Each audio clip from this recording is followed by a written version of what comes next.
Look at that fade out. Morning, everyone. Welcome to this UK in a Changing Europe conference. You're catching me today in a state of complete and utter excitement because not only have we produced that, but also while you're out there, get a hold of one of these, which is superb. Beginner's Guide to the General Election, a must-have. Give them out to your friends and family. We've also recently done this, which is a guide to polling. So if you haven't got hold of these, go to our website, download them, and please share them as widely as you can. As ever, if you can, and you've got a smartphone, if you scan the, it is there, the QR code, you get onto Slido. That makes it a lot easier to take questions, because if you put questions on the Slido, they come up on my screen. People can vote for the questions they want me to pose to the panel, and I have a strong preference for that. I understand that people sometimes are reluctant, so I will almost certainly feel pressured into taking a few questions from the audience live, but if you can use Slido, that would be great. Without further ado, we're going to start off this panel. I don't think anyone here needs introducing, but I shall introduce them all anyway. On my far left, Jonathan Portes, King's College and UK in a Changing Europe. Next to me here, Miranda Green from the Financial Times.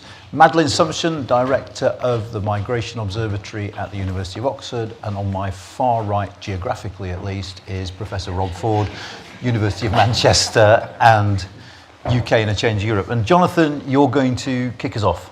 That's right. I'm just going to do the very boring bit, scene setter and statistics. Come on then. So basically, what has happened over the last 8 years in terms of migration trends in the UK? First, we saw, beginning really in 2000, right after the referendum, partly because of the referendum, partly for other factors, it was probably going to happen anyway, we've seen this sharp fall in migration from the EU. That began in 2016. It accelerated a bit quite a bit during the pandemic. But in some sense, that big fuss about lots of Europeans leaving during the pandemic sort of obscures the broader picture, which has just been falling very steadily. And in fact, there are more people going to Europe, more Europeans leaving the country than entering it at the moment. Meanwhile, the increase in migration from outside the EU, that again began after the referendum, actually. But that did accelerate after the pandemic and the introduction of the post-Brexit migration system. We've also seen increase in refugee flows. And then I'll come to this right at the end, because this is sort of the key bit for, in some sense, the rest of the conference. Migration is almost certainly now falling sharply. The current estimate, the best estimate we have is sort of the one done by Madeleine and Alan Manning, which has sort of been adopted in some sense by the OBR and the ONS, so it's made it into the official projections for whatever they're worth, which is not very much, as Madeleine will doubtless say, of 250 to 350k. But it could perhaps go even lower as we see a sort of rebound effect. And there is, of course, as those of you who our economists will know, the old saying about monetary policy, which is that monetary policy is, using interest rates to control inflation is a bit like pulling a piece of elastic with a brick at the end, which is not very much happens until it hits you in the face. So everyone will have seen this chart, so I'm not going to spend any time on it, but it just shows the very, very recent surge in migration. But this one, I think, is particularly, it's interesting because it's known now, but less known than it should be, showing this really, because it says something about the sort of wider economic implications of migration, which we'll doubtless come on to talk to later, which is the extent to which labor market growth in the last few years has been entirely driven on net by people from outside the European Union. So we have this increase of 1.3 million in the number of people on payrolls born outside the EU. At the same time as both the number of EU origin people, and not shown on this graph, but also at best flatlining UK born people. So the entire growth in the workforce here is coming from outside the EU. And this is relating back to what you said. There's sometimes you read stuff. Indeed, I read it in the FT just this weekend, saying these people who are coming from outside the EU now are not coming to work because only a small proportion of them are on work visas. Camilla Cavendish wrote that, and a large and growing proportion, she also wrote, are inactive. And that's just not true. The fact is that even people who are not coming on work visas, people who are coming on as students or staying on through the graduate visa or coming as dependents of students or workers are in very large part working, because otherwise you simply wouldn't see those numbers. So you can, if the government says, well, we're cutting back on, we're still keeping, people, the work visa route open, at least for some people, but we're closing off all these other routes, and therefore the labour market won't be affected, and the economy won't be affected. This is not true, because this labour force growth is coming in large part from people who are not coming on work visas. Unfortunately, as other people have also said, and I think one thing I do agree with Neil O'Brien is, we have very little disaggregated data on this, so getting below this level of detail is very, very hard to say. And finally, and this is a sort of forward-looking chart, this just shows the single largest category of work visas, people coming in for health and social care, showing the very, very sharp fall in the latest quarter. So this is really, the numbers just fell off a cliff. And we don't fully understand why, because the restrictions that the government announced in December weren't even fully introduced in this quarter. So it's probably not just that. There's something else going on, possibly crackdown on rogue or slightly dodgy employment agencies and so on. But if this trend continues, you could really see a very, very sharp fall. And these are visa figures. They take a while to feed through into the migration figures produced by the NHS. So if these figures continue, you could really see a very, very sharp fall in overall migration numbers. But of course, we don't know the extent to which this is a permanent shift or something of a blip. But at the moment, my central sort of scenario for what it's worth is there will be a very, very sharp fall in migration in 2024. And I will stop there. Thank you very much indeed. What I'm going to do is we're going to rattle through the presentations and then come to questions and discussion. Rob.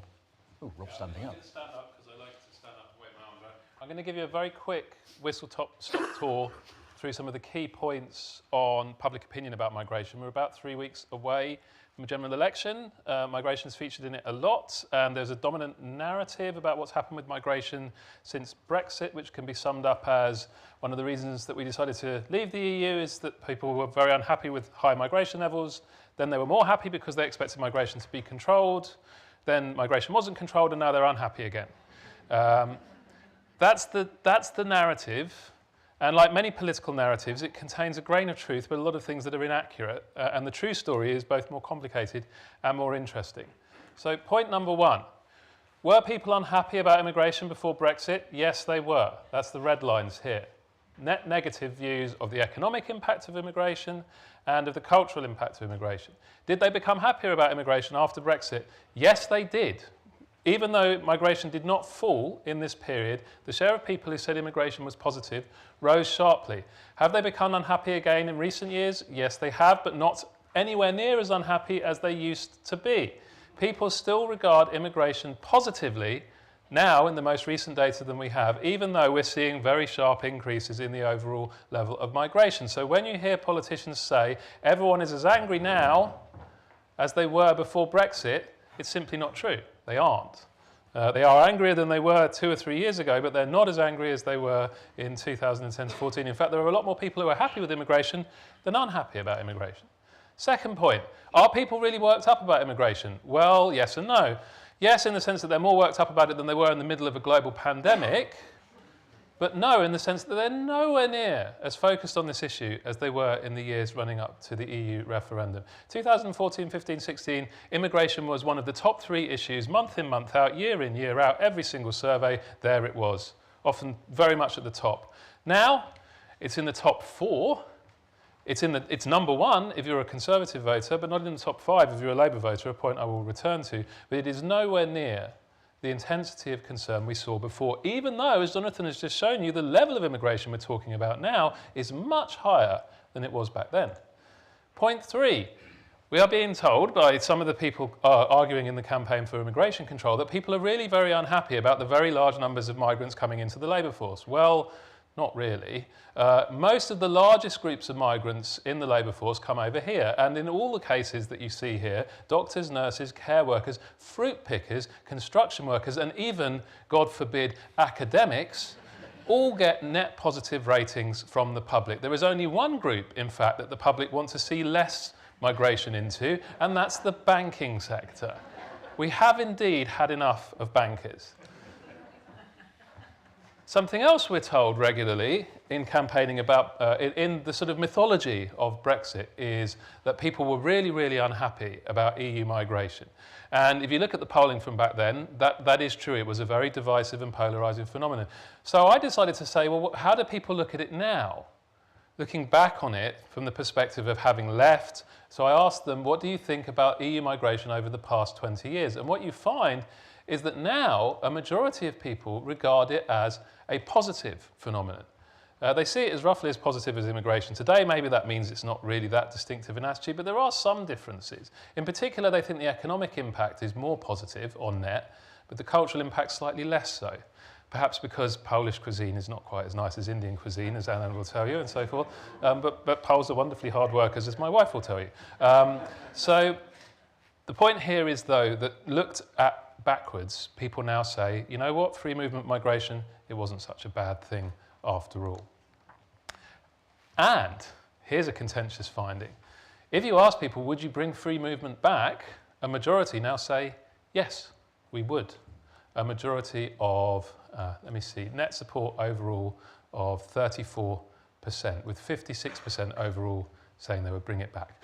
Now, it won't surprise you to learn that Leave voters don't want to bring free movement back, but Remainers want it by a very large margin, and those who weren't available to vote in the EU referendum because they were too young or they abstained, who are of course a growing share of the electorate, they're also very in favour of free movement migration. So even the idea of reintroducing free movement, the most contentious element of all the immigration system before Brexit, is now no longer necessarily a politically unpopular one. However, something else has become more politically contentious and possibly worrying for those of us in the university sector. Most people now think the government should set limits on the recruitment of migrants into the university sector. This is new. If you go back and look at public opinion on student migration 10 or 15 years ago, it wasn't regarded as particularly contentious at all. Now, large majorities say there should be some sort of central government control on this. It is probably related to the fact that the numbers are now very much higher than they were 20 years ago. And even if people regard something as a generally good thing, that at a certain point they decide it's too much of a good thing. And we seem to potentially be reaching that point with the universities, though not with the NHS, where a large majority of people say NHS managers should be free to recruit as much migrant labour as they see fit in order to get the NHS back on its feet. So good news if you're a doctor like my brother, bad news if you work in a university like I do. Now, the other element of the immigration system that we hear an awful lot about very regularly is small boats. Now, small boats migration, small portion of overall migration, very unpopular. So it's no wonder that there's a lot of focus on that. It's a sort of unpopularity out of all proportion with the numbers, and we can get into in discussion why that is. However, the government's proposed solution, which is once again featuring heavily on the election campaign, isn't very popular either. Most people on net, large majority, 56% say it's not going to reduce the numbers coming. And even larger majority, 64% say it won't provide value for money. So in a sense, this is a kind of campaigning sort of headache, because here's the thing you want to focus on because people clearly see it's a problem. Here's the solution you've spent the last 2 years marketing, they don't like it. And you're kind of stuck with it now as the solution that you've got to push for them. A couple of final points. One of the things that's going to be on the agenda coming forward with so many migrants having arrived in the last few years is what should governments do with the people who choose to settle here long term? Right now, it's very expensive and a very lengthy process to gain access to full social and political rights in this country, and it's become steadily more expensive and difficult as time has gone on. There is a very strong public consensus for a more liberal treatment of those who choose to make their lives here, giving them full social and political rights in 3 to 5 years. They come here, work, pay their taxes, play by the rules, they should have the same rights as everybody else in 3 to 5 years. And there's a majority for that amongst every single political and social group. Final couple of points within an election campaign. Immigration is now more politically polarised. Many people will have noticed that. This is not because Conservatives have become more negative about immigration. Their attitudes now are actually quite similar to where they were in the years before Brexit. It is because Labour voters have become a great deal more positive about immigration than they used to be. If Labour win the next general election, it will be the first government, the first majority government ever elected where most of its supporters are pro-immigration. That has never happened before for as long as we have public opinion on this. And one thing you will notice in the way that the two campaigns are going about their business is there is an enormous difference between the two parties in which issues they are paying attention to. Immigration is far and away the most important issue for Conservative voters, which is causing them huge problems because it's dividing the moderate wing of the party who want to focus on swing voters from the hardline wing who are worried about Reform UK. That number explains exactly why that is a real and severe problem for them. And you may also have noticed that Labour doesn't seem to be talking about immigration a lot and doesn't seem to be too worried about it. Well, that's because it is not even in the top 5 issues for Labour voters. So it is entirely sensible for them to focus over here on cost of living, economy and health, because they don't pay a big political price for doing so in the way that they used to, because most of their voters don't see high immigration levels as a pressing political problem. This also is a new phenomenon. It wasn't true in earlier elections. And that's it.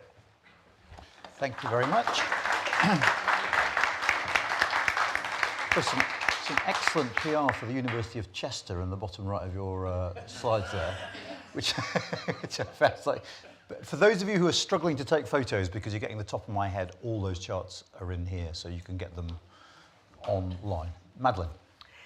Great, yes, thank you. So I think for me, the big story of the last decade is the failure of the post-Brexit immigration system to deliver what everyone thought it was going to deliver, which was lower migration. And so I thought I'd just say a few things about why we think that is. And I think there are basically 3 main reasons that, everyone, when I say everyone, not everyone, but most of the analysis that was done before Brexit actually happened suggested that net migration was going to go down.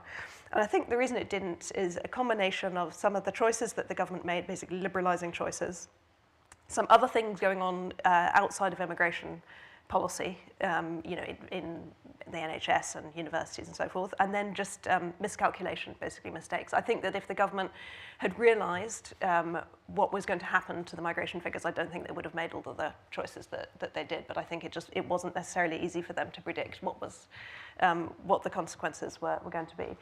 On the choices, I think there's an interesting thing, and I know Rob's done some work on this. You've got this tension in the public opinion polls that you also see in political debates between the desire to have lower levels of migration, but then actually quite liberal preferences on specific routes. So if you ask about particular, do you want skilled workers, do you want fruit pickers, effectively you say yes, yes, yes to everything. But then, so what you end up with is that what the public wants is a liberal immigration system that delivers low levels of migration, which obviously isn't something that's very easy to do. And we see this, I think the really interesting example of this was Ukraine, right? So with the Ukraine war, Boris Johnson stood up in Parliament and said, we're going to have this wonderfully generous system. 200,000 people could come to the country on this visa. And astonishingly, he was right. Actually, it was about 200,000 people.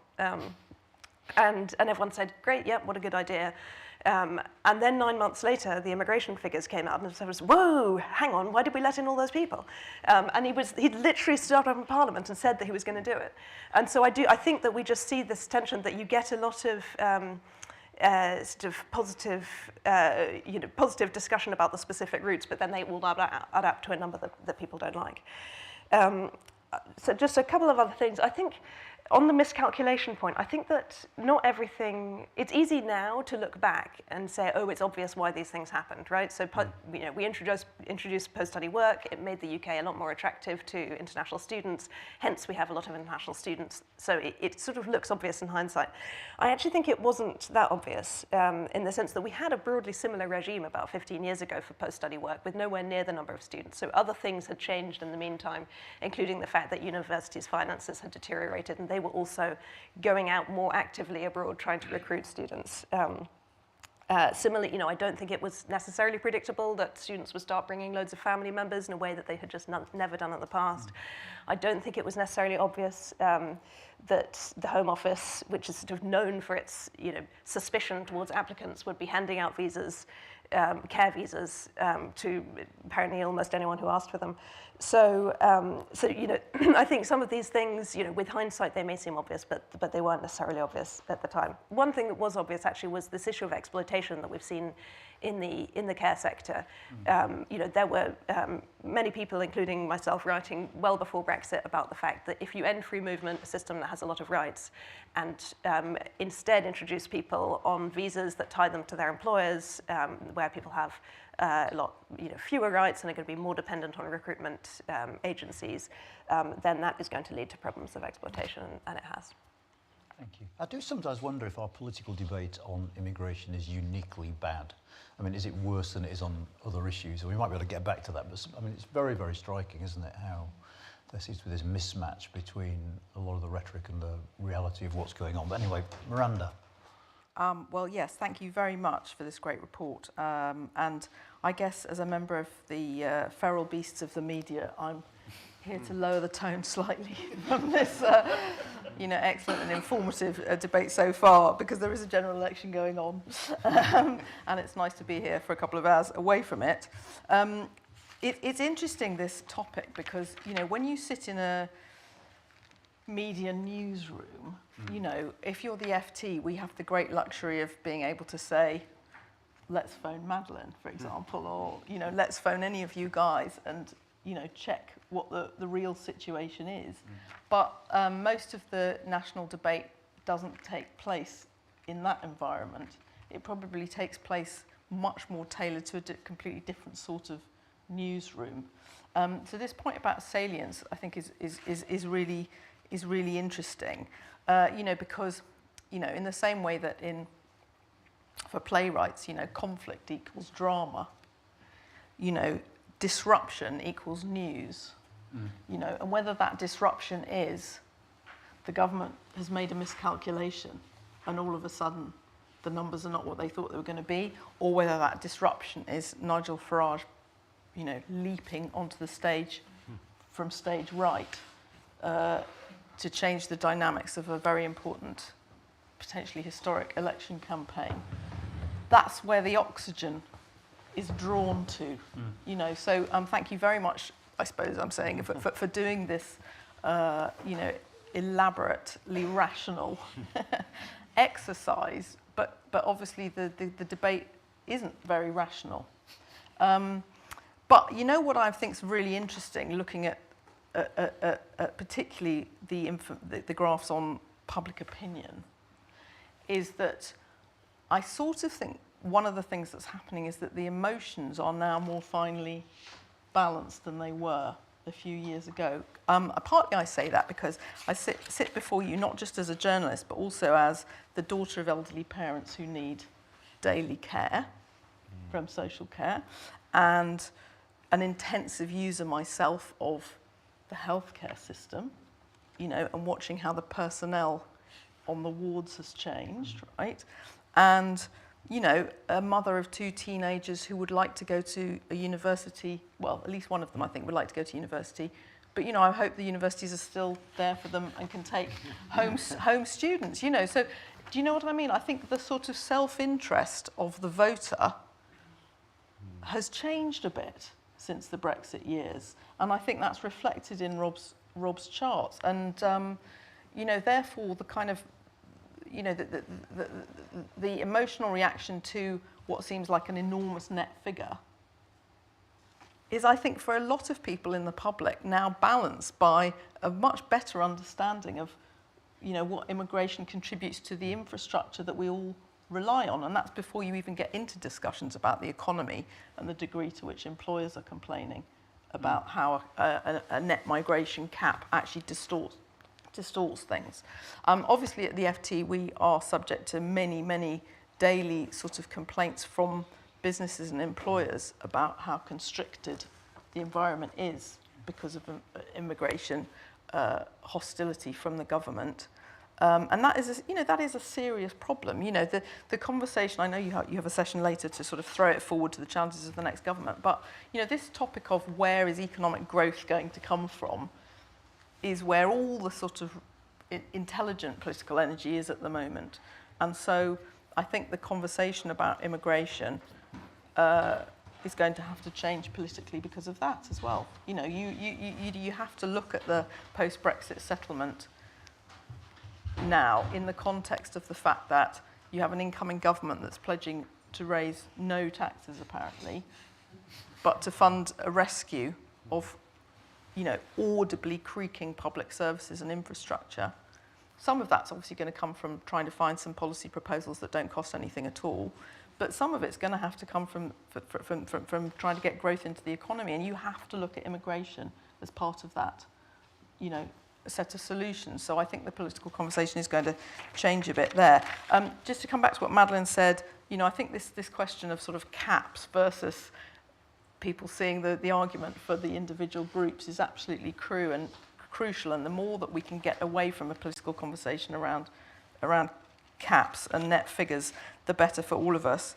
I wonder if the rest of you thought it was as interesting as I did that when we had the 7-way debate the other night, I don't know, maybe nobody watched it. I wouldn't blame you if you hadn't. I'm sort of taking quite a lot on trust there, aren't I, that people might have bothered. But Stephen Flynn of the SNP actually got clap lines, when he started to talk about the immigrant population's contribution.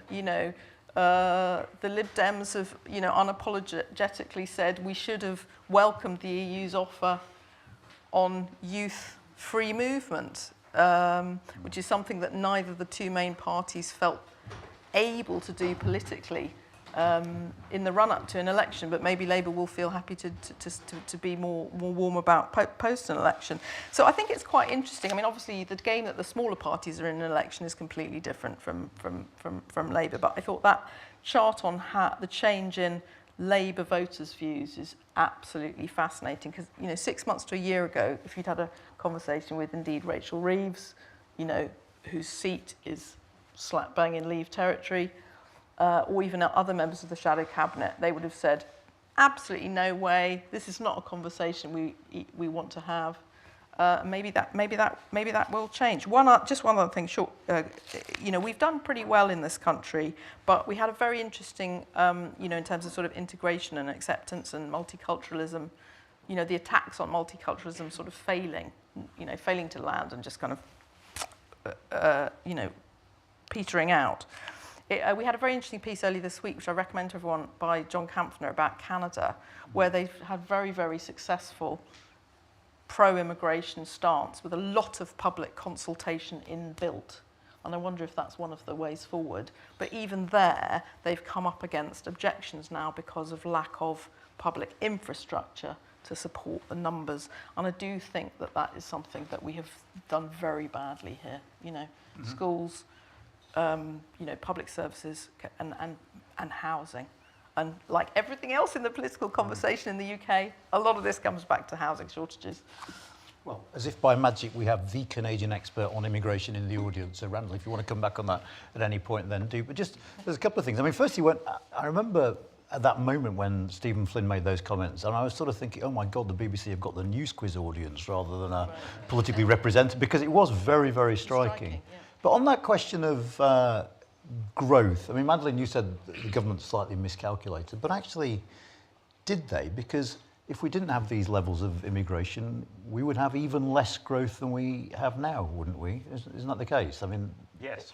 The short answer, the OBR has had to revise up its immigration forecast for basically the last 3 or 4 fiscal events, and each time that has eased the pressure on the public finances and allowed the government to cut some taxes.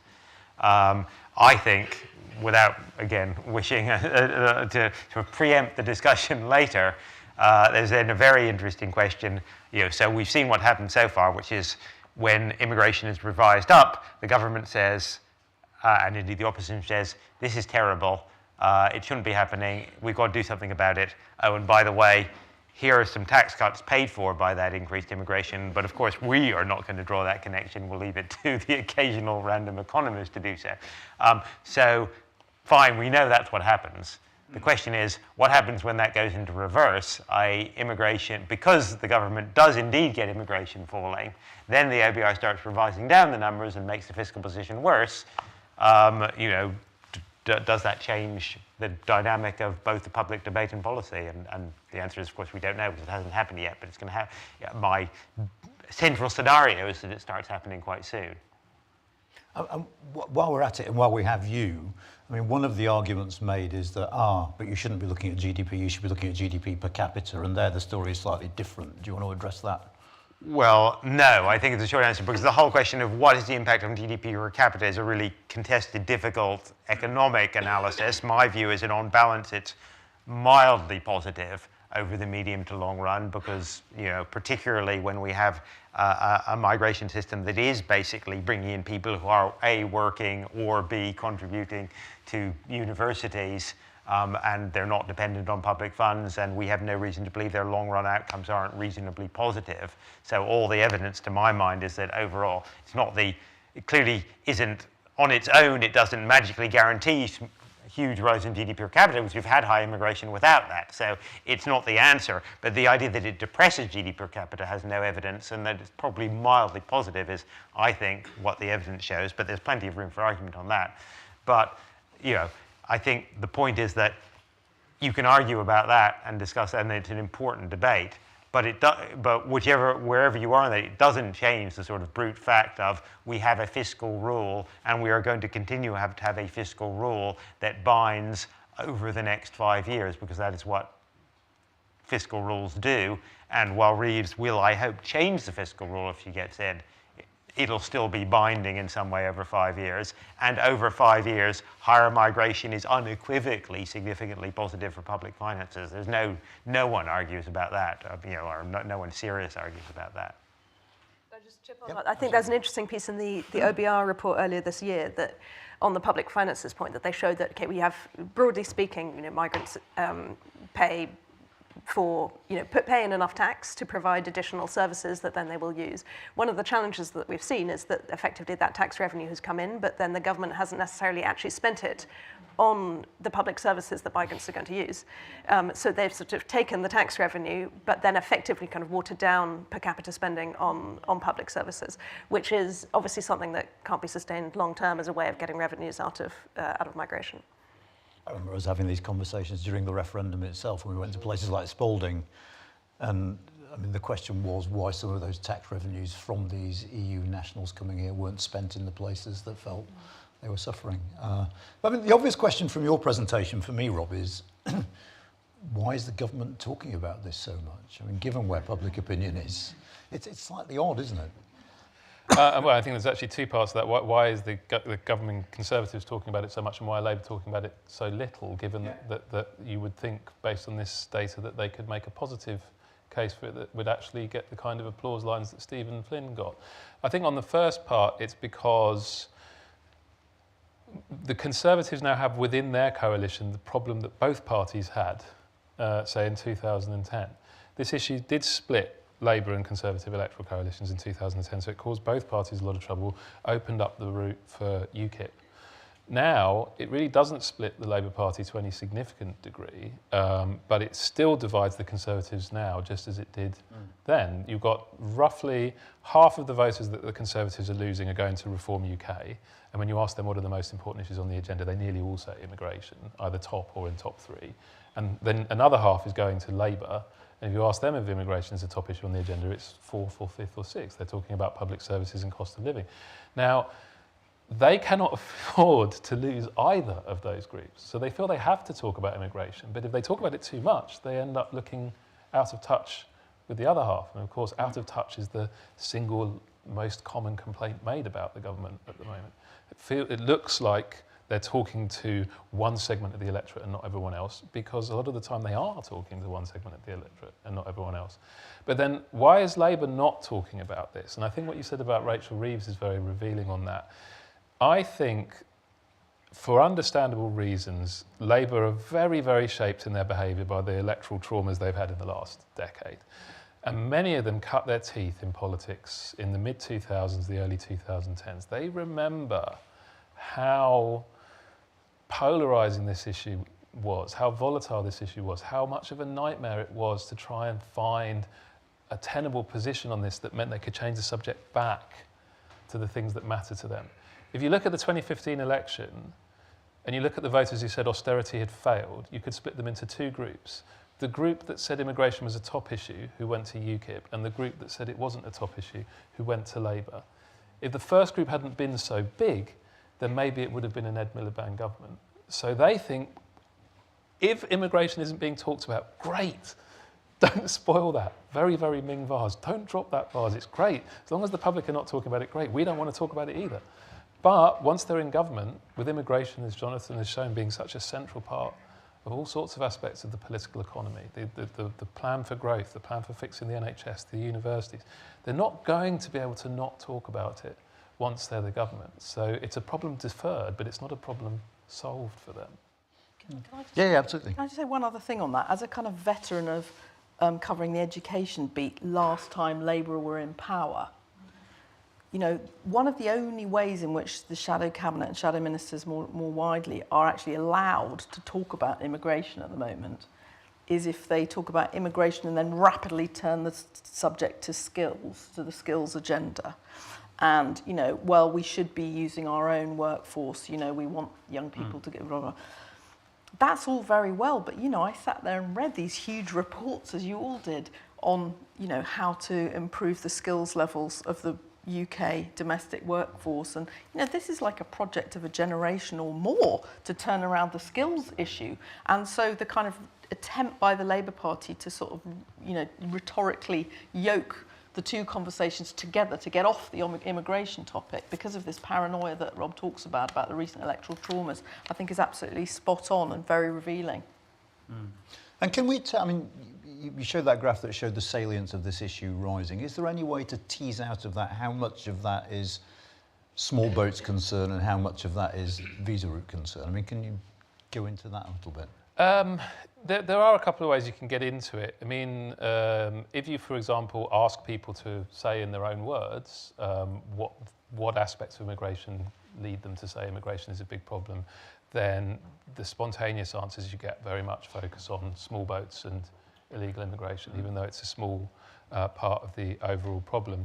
And we see also in the elements of, if you ask people which of these groups would you want to see cut, they focus very heavily on those on the small boats issue. And I think what that's also revealing, which is it's a never-ending problem in public opinion, is you want to sort of make these things into like nice, neat nuggets, but they're not. Public opinion is soup. It's not nuggets. You know, everything sort of flows into everything else. Lovely image. So in the case of small boats, it's immigration flowing into law and order, flowing into queue jumping, flowing into basic senses of procedural justice that people have. And I actually think that's one of the aspects of immigration politics that has always been hardest to wrestle with and will continue to be hardest to wrestle with, which is you can't escape geographical realities such as there are lots of people who are desperately fleeing conflict zones and the channel is not a very wide stretch of water. So there will perennially be people who are looking to come here seeking sanctuary, and if you don't provide them with a route to do it, they'll try and do it another way. But people see that as a violation of their sort of very basic instincts about procedural justice. So it isn't really a question of numbers or economic impacts, it's a question of a very different set of values and instincts that people have. And you can't really solve that problem with a kind of accounting spreadsheet.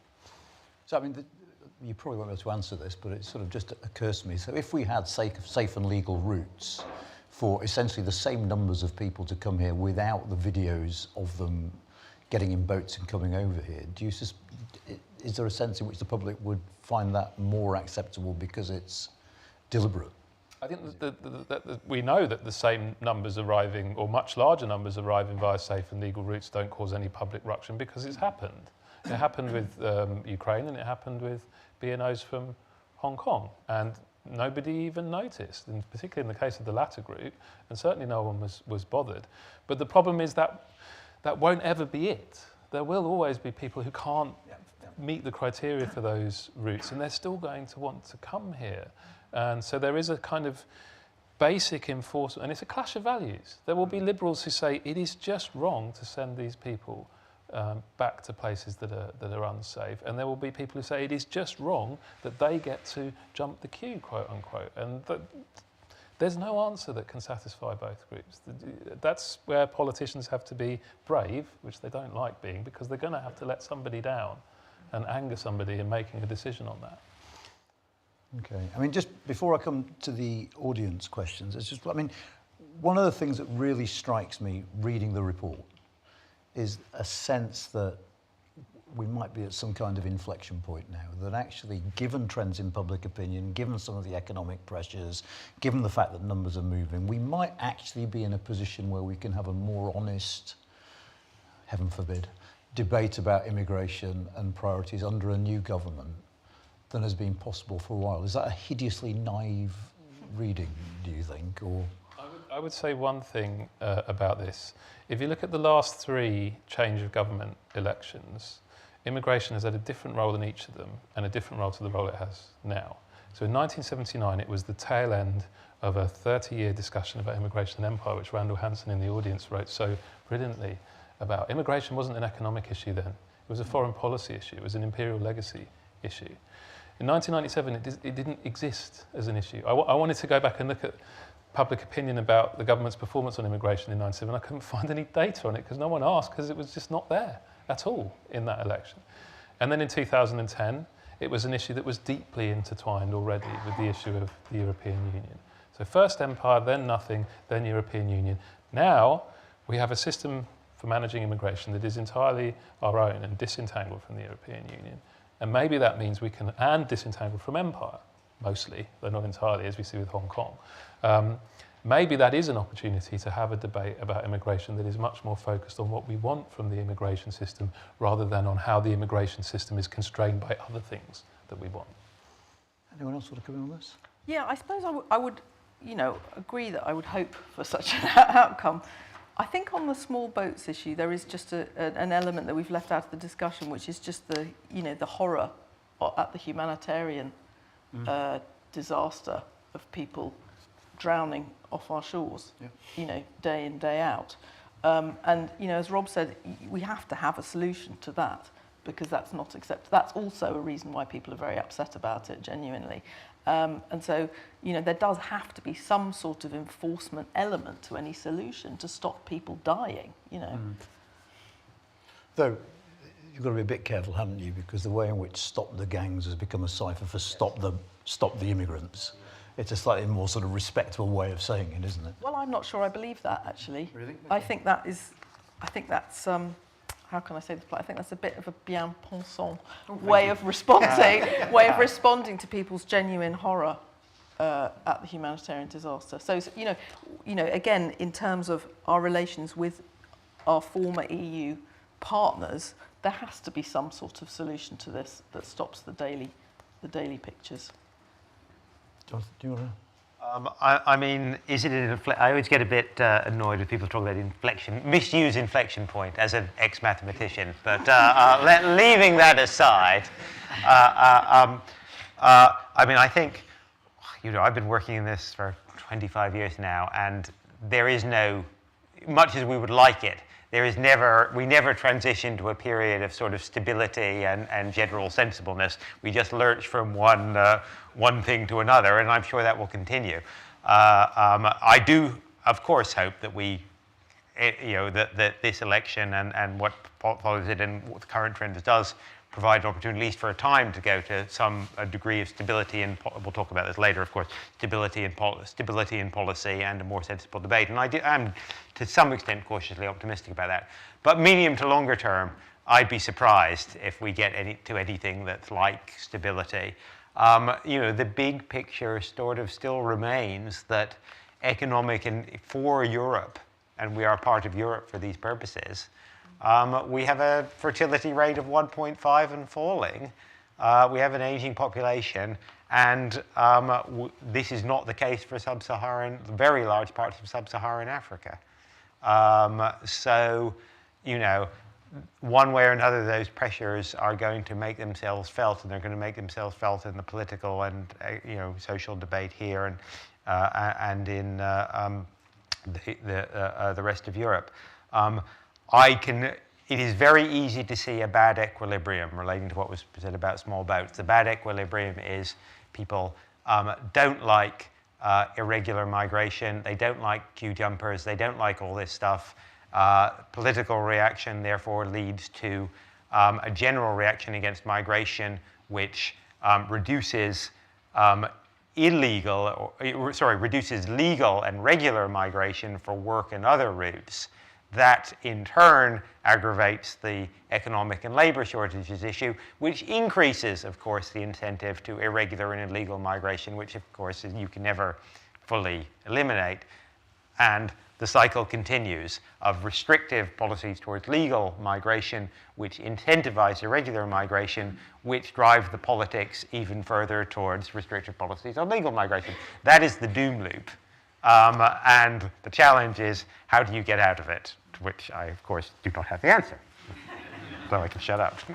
Well, yeah. Thank on you very the- much for that, Jonathan. That was uplifting.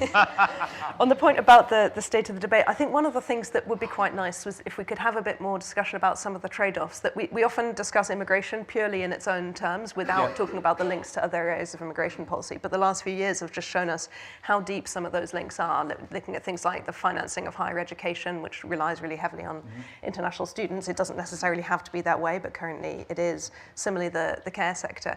What's interesting, I think Labour in some ways is trying to do this with their focus on skills that you mentioned. So, train people, therefore we won't need as much immigration. I'm not sure they've picked quite the right trade-off, though, because we don't have a lot of evidence that training is actually going to reduce immigration. I think it's much more complicated than that. You might end up, if you train lots of engineers, we might just employ more engineers in the UK, and that might have its own merits, but it's not necessarily going to reduce immigration. I think the areas where you do have the trade-offs are maybe the ones where it's just a little bit harder for the government to deal with in a context where there's no money anymore, i.e., are we going to actually pay quite a lot of money to care workers in order to make these jobs decent enough for people to want to do them here? As we should, by the way. As we should, I mean, yeah. Anyone who's actually had the help of carers knows that describing it as unskilled is a gross insult to those people, actually. It is ironic, isn't it? Because we have a government that accuses businesses of being addicted to cheap labour whilst drawing on cheap labour for the care sector. I mean, it's an absolute paradox. But just a couple of the questions coming in on Slido. I mean, do stick your questions in Slido, and I will come to the audience in a sec.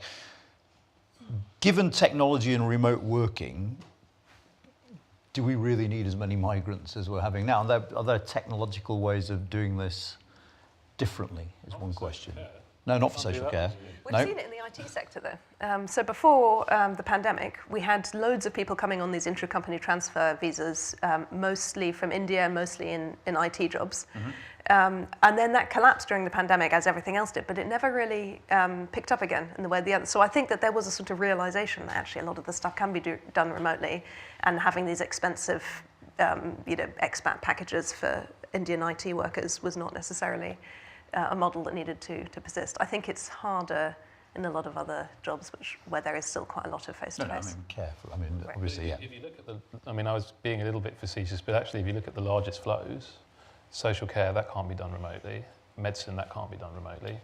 Students, well, we tried. We didn't enjoy it very much, trying to do all of that remotely, and the students themselves overwhelmingly say they don't like remote learning. They prefer to have learning in person. So many of the largest flows, you would say, well, actually, it isn't obvious that there's a technological solution that can stop people physically coming and going. Any questions from the audience? I think, can you just shout? I'm not sure about... Oh, no, there's a mic being waved. Sorry, Merrin.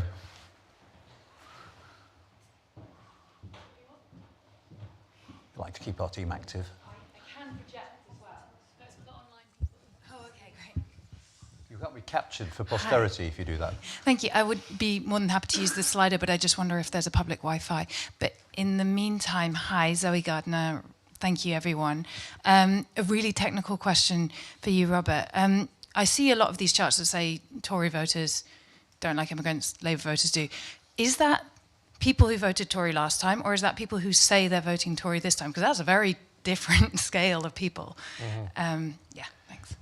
It's both to some extent, but it's, I mean, as I was mentioning, if you look at the people that the Conservatives have lost, they've lost one group to Labour who are less concerned about immigration and another group to Reform who are more concerned about immigration. So they end up being a smaller group who are roughly as migration sceptical as they were before. I mean, Labour have gained votes, particularly from people who were more liberal on this. So if you look at the Labour vote in 2019, it's already pretty liberal on this. If you look at the Labour vote now, it's more liberal on this and bigger.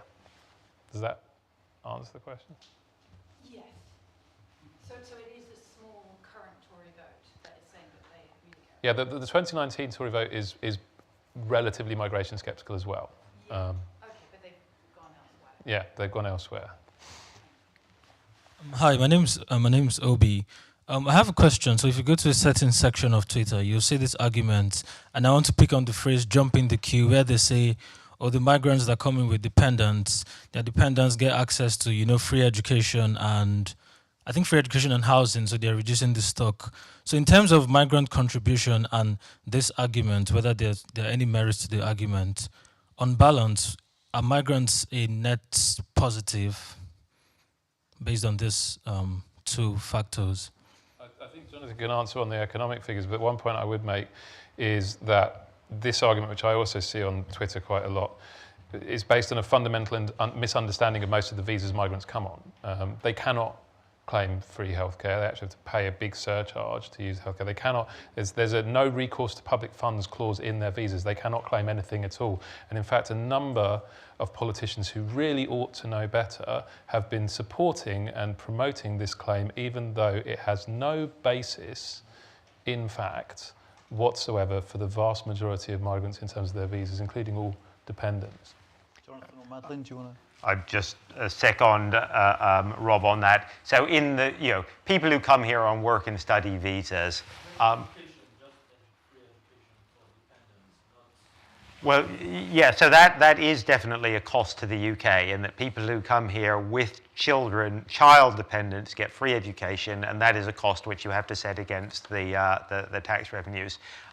Most of the people who come, Madeline probably knows this better than I, most of the people who come on dependent visas, though, are adult spouses. There are quite a few children, but it's not nearly as big as the adult spouses. So overall, we can be still pretty sure that people who come on work and study visas are sort of overall paying in. The longer term impacts are much more difficult to calculate and controversial, but in the short term, it's clearly a strong net positive. But Madeline, then? That's right. And I think the children, from a tax perspective, the children are a cost. And obviously how you think about that partly depends on how long people stay. And so obviously if you have children come in and then they grow up and they stay here forever and they pay taxes, it's like it's like any other child. A net cost. Right. The issue, I think, you have a higher net cost. So for a group like international students, where a lot of them do go home, then you would never recoup those taxes. So there will be some students who I think overall are having a net negative fiscal impact. Yeah. Just on that point about the children, interestingly, on the ground, one of the things that's happened in recent years as the primary school rolls are falling is that the primary schools are competing actively in local areas for the immigrant and particularly refugee children, because it's helping to bump up the numbers in the primary schools at the moment. And that's a cost to the exchequer eventually, but it's being coped with in the system in terms of places because of falling rolls in primary schools. Randall Hansen from the University of Toronto. I just wanted to pick up on Miranda Green's comment, and I think that's absolutely right. There was a decades-long consensus in favor of immigration, which is slightly beginning to unravel. And the weak spot is housing, in a sense that there is too little housing and immigration is pressing up housing costs. Now, there's also, though, an element of politicization, in a sense that the Conservative Party chose a sideways attack on immigration in Canada. You can never have a direct frontal assault because of multiculturalism and national identity. So politicize the housing issue, and then people drew the link with immigration. But that politicization was a matter of choice, and we mustn't forget that in the increase in skepticism of immigration, there's almost always a mainstream political party that decides to politicize the issue. On the issue of the small boats, I think that's absolutely right. The only way to deal with that problem is to open legal routes, and if you disaggregate the countries of origin on the small boats, the United Kingdom is in the reverse position of Italy. Most people on the boats to Italy come from countries that produced refugees. Most people on the boats coming to the United Kingdom, and there are exceptions to this, of course, are countries that produce economic migrants. And they're on the boats because of an absence of other channels. And final comment, Rob's absolutely right. Where the public has a sense that you lose control of immigration, and that can be over really quite small numbers of people, support for immigration collapses. So a perception of control is always the anchor of a successful immigration system. Thanks. Anyone want to come back on any of that?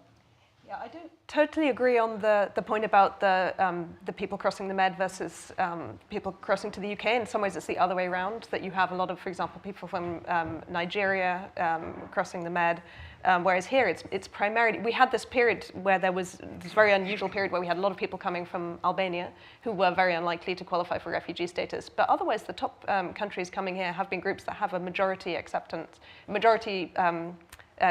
positive grant rate in the asylum system. It's about 70%, isn't it, acceptance rate? It's fallen. It peaked at around 75%, and it's fallen recently, although we don't quite yet. Anyway, some of that is due to the Albanian applicants getting their decisions, and so it's not quite clear how it's going to change in the next couple of years. Okay. Just want to sort of highlight something that's really going to be rather a big problem for Keir Starmer almost as soon as he gets to power. And that's this irony that a Remainers said in the referendum, oh, we love immigration. Well, look at the EU today. Just the other day, we've had a vote. Most countries in Europe have voted for far-right parties that are actually anti-immigration and want to cut it back.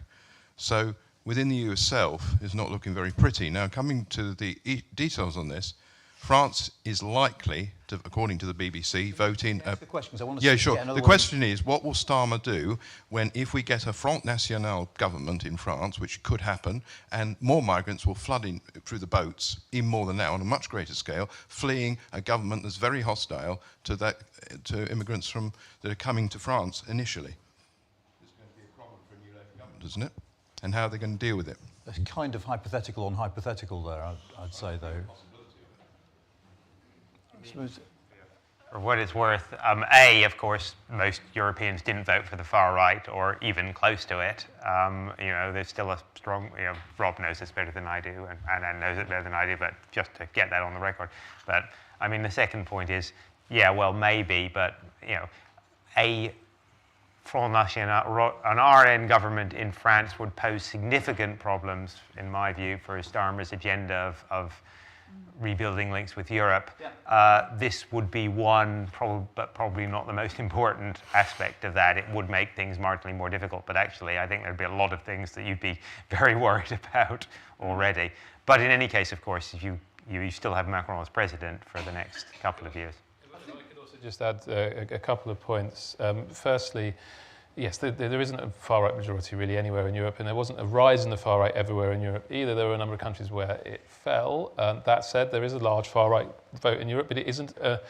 this is one of the problems with the immigration debate. Immigration is not monolithic here. It's not monolithic anywhere else either. None of the far-right parties in Europe are arguing for, Frexit or Italexit or Polexit or anything like that. There actually was a Polexit party. It got a rounding error in 0.0%. And that's fully signing up to free movement. They have no issue with immigration within the EU, which was the issue that was so important in our debate. So it's not quite the right analogy to draw. But that said, I do think it's not just that an FN government would be a problem for us in terms of the channel. It would be a problem for the EU across the board as well. But the EU has managed an Orban government, it's managed a Maloney government, it's managed a law and justice government in Poland, which has been vehement on this as on many other issues. So I think they'll find a way to adapt, and I think Starmer will probably be able to find a way to adapt as well. I think one thing that would be really interesting is that populist right-wing leaders will be far more willing to do bilateral side deals with the UK than centrist governments, and that could pose some interesting challenges for Starmer, whether he wants to do deals with, you know, a Geert Wilders prime ministership because he'll offer us a mobility deal, partly because he wants to annoy the European Commission. But whether Starmer wants to do that sort of business with him will be interesting. Anyway. Thank you, Anand. I did try and use the Slido, but I've got too many characters, so I'll have to do it orally if that's okay. Firstly, Miranda, thank you so much for speaking up about the care sector. It's something very close to my heart. I currently care for my elderly father. And I'm wondering whether you or anyone else on the panel has got any ideas about international best practice and how the UK could potentially uplift the sector and professionalise the sector so people are, as you pointed out, rewarded and respected adequately. Thank you for your question. Yes, I mean, actually, I think, you know, the exploitation factor that Madeline talked about, you know, has been very, very visible to people using the sector, right? And so, you know, the combination of that slightly worrying graph and the sudden decline in the visas awarded, plus a kind of everybody noticing the exploitation problem at the same time, makes a sort of pinch point, doesn't it, together. You know, in terms of what we do about this, my goodness, I mean, I do think professionalising, you know, raising the accepted level of payment for services across the sector is really, really important, you know, just in a sort of justice, social justice point of view as well. And, you know, possibly there is an argument for training. I mean, I do get a bit irritated, I have to say, from time to time with sort of quite Olympian views of the workforce in the UK. I don't know if my colleagues on the panel agree with me about this. For example, why are all these young women working in retail? We should just get them into the care sector. You know, I mean, do they get a choice in this? Do they get to decide about how they would like to spend their career? Or do we just think that, you know, the females of today, like the females of the past, should just be required to do domestics? You know, I get a bit annoyed about that, I have to say. But, you know, there is an argument for having much better regulation and scrutiny of the companies, I would say, because families have no choice other than to use these companies. Local councils have no choice other than to source the care workers where they can. And so I think there needs to be a lot more scrutiny on that whole sector. I honestly don't know what the solution is, but we do have to pay people much more for this responsible task of looking after our, not just very elderly family members, of whom there will be a growing number, you know, as the population ages, but also, you know, children who are not in mainstream schooling, who need a lot of care as well. The whole sector is in a sort of total crisis. I mean, it strikes me we have a chronic problem across the board of enforcement of employment rights in this country at the moment, and partly because we don't have enough people doing the enforcing. Yes, very simply. written about this. Particular issue in the care sector, I think, is interesting, which is it appears to be more difficult than it should be for people to switch between jobs. So if someone comes in on a work visa and they're, you know, not being paid properly by their employer, in theory, you know, they should be able to get out and get another job. Now, what we've seen is a lot of reports of people struggling to find a new employer in time when they're leaving, you know, if they want to leave their employer or if the employer's, you know, you've got an employer whose sponsorship license is revoked. At the same time that we still have new people coming in, and I think part of the issue is that it's taking a long time to process the in-country applications. So actually a lot of employers don't want to do that. They'd rather get someone new from outside. Plus, there isn't necessarily a lot of visibility on where those vacancies are. And I think those are actually sort of technical things that could be resolved. It's not going to solve the whole problem, but I think that there's probably technical stuff the Home Office could do to make it easier for people to switch and get out of a bad job. Do we know, I'm not going to ask anyone in particular because it might be we don't know the answer, but how we compare to other European countries in our dependence on migrants for social care? Are we an outlier? I don't think so. There was a chart in a MAC report 2 years ago that compared us. Yeah, we're not totally unusual. Yeah. Anecdotally, and this is entirely unscientific, and I feel embarrassed to say this on a panel with, where everyone else has charts and data. But you know, in the Mediterranean countries, a lot of families have a live-in carer from a neighbouring country. You know, that's a completely accepted way of doing it. And here, I think, because of housing costs and all the rest of it, we just don't have the same sort of traditions of getting someone in time to look at, and also they keep their elderly people with them. You know, we just have a different sort of housing setup, don't we, here? I think we are an outlier in terms of how we finance and organise and deliver it, in that it never ended up getting integrated into the sort of social services delivery system in the same way it ended up being left at local authority level. It's more or less all that local authorities do these days in terms of actual activity. And I think that's been one of the big disasters of the past 7 years, is we're still paying the price for the dementia tax debate of the election campaign of 7 years ago.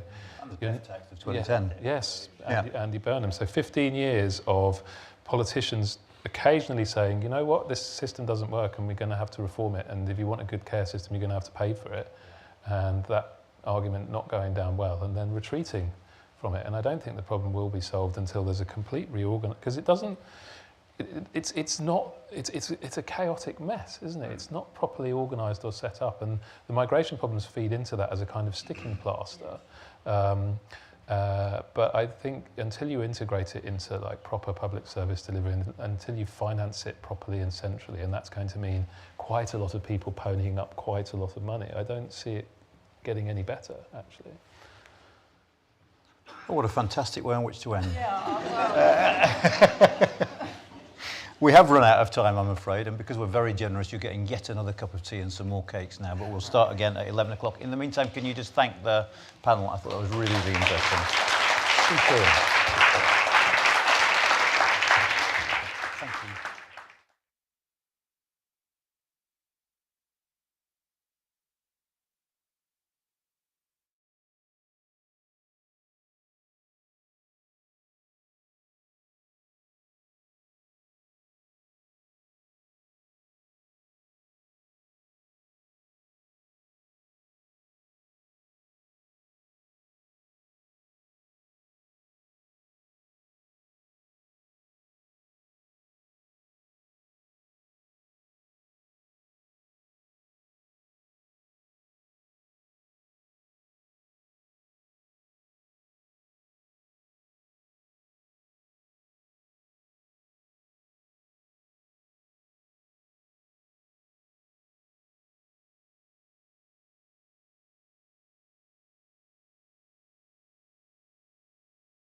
Right, okay, welcome back everyone. I hope you had a refreshing tea and coffee. We're now going to carry on to some more discussion of my favourite aspect of the immigration debate, which is what do the public want to see on this issue. And we've gathered together here an absolutely stellar cast to discuss this issue.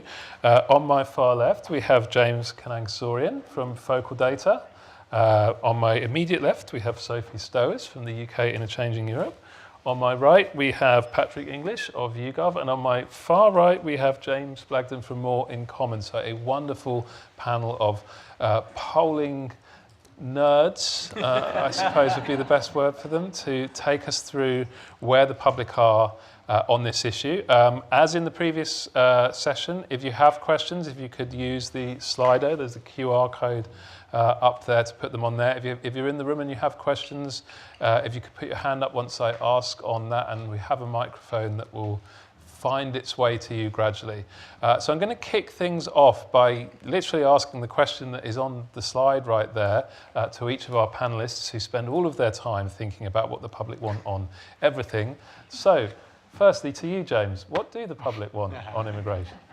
Thanks, Rob.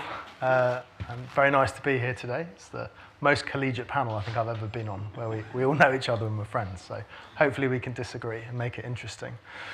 I think, look, for those of you that have seen the report, the main thing that comes out of it is nuance. So Rob's question is a bit of a naughty one, asking what does the public want as a whole.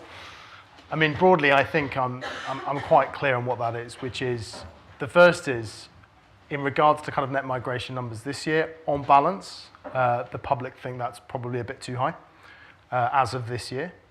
The second, though, is that what the public really want is a net migration policy that they have control over, which is, again, separate to numbers, because some people are happy with a high degree of immigration, others are not, but the main thing that underpins a lot of it is control.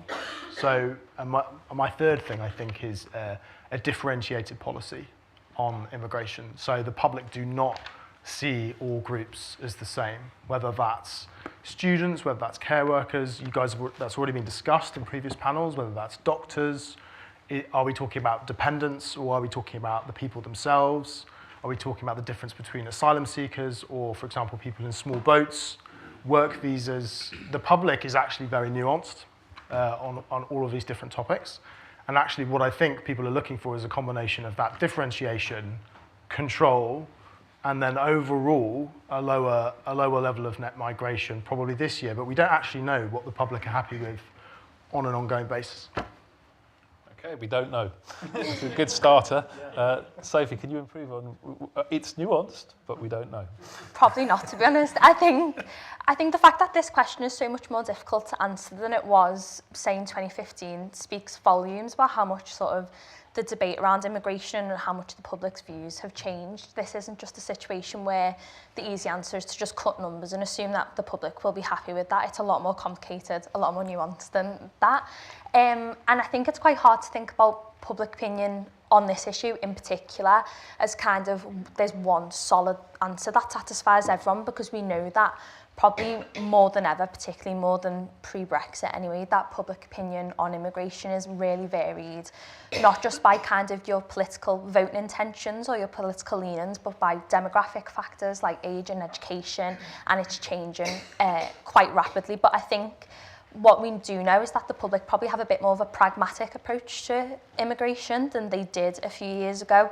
We know that there's public support, for example, for filling kind of vacancies in sectors like the NHS and care, and kind of having a bit more of a responsive migration system. But I think probably one of the major things that's changed, as James mentioned, is this isn't really a numbers game to the same extent as it was. There's a lot more of an idea about a kind of controlled, transparent, easy to understand system that is responsive to different pressures that British public institutions are facing. Yeah, it's interesting. I mean, less of a numbers game, even as the numbers have risen to record highs, is an interesting paradox, which we might want to get into later. So, Patrick, where do you think the public are on immigration and why? Oh man, this is going to be super boring, isn't it? Yeah, it's, but very much broadly agree with what James and Sophie has said. I might push back a little tiny bit though. Let's interject some controversy maybe. I might push a tiny bit on the fact that it's not so much a numbers game. I think broadly speaking that's true, but there's a superb theory in the academic literature, which, to speak to James' point about clear jazz, we spoke about this at a Conservative Party conference panel like 6 months ago, which is the sort of the thermostat idea. Will Jennings popularised it quite nicely in a recent paper, 2009, I think, which is, generally speaking, the British public, or public opinion in general, when it sees too much of stuff, will kind of trend its aggregate opinion in the opposite direction to less of stuff. And then policy response is usually, okay, let's do less of stuff, then let's have less of stuff. And then the public go, nah, do you know what? Now you've gone too far. Now I want more of stuff. And you just kind of get this cyclical loop that happens all the time. And one thing that I've noticed is that in 2022, there was a crossover period in British public opinion, at least in terms of YouGov tracker, as to whether people think that immigration is mostly good or bad for this country. And whereas before it was kind of pretty split across all three categories, we now have a mostly bad lead and it's only growing. And that is, I think you can trace it right back to sort of developing responses on the asylum crisis. And people's sort of the issue in the salience of the small boats issue sort of coming up right to the fore. So I think there kind of is a bit of a response to the numbers in general. Perhaps not, which isn't to say that it's definitely not a numbers game, but certainly numbers have gone up, and I think there has been a tangible response, a reaction in public opinion in terms of, okay, that is out of control, and I think the word control is very important. This doesn't feel like the government is on top of this issue, and I'd like that sorted, basically. And to speak to what the two said before me, what sorted looks like is nuanced, and we don't really know what that is. Right, good. A little bit of tension starting to build here because we've got like, actually, no, maybe it is about the numbers, maybe it is about control versus actually, no, this is a much more complicated and nuanced game. We can't be having any sort of simple, straightforward messages on this. Jim, where do you come down on this? I'm going to take your question literally, which is where are the public on immigration and where do they live?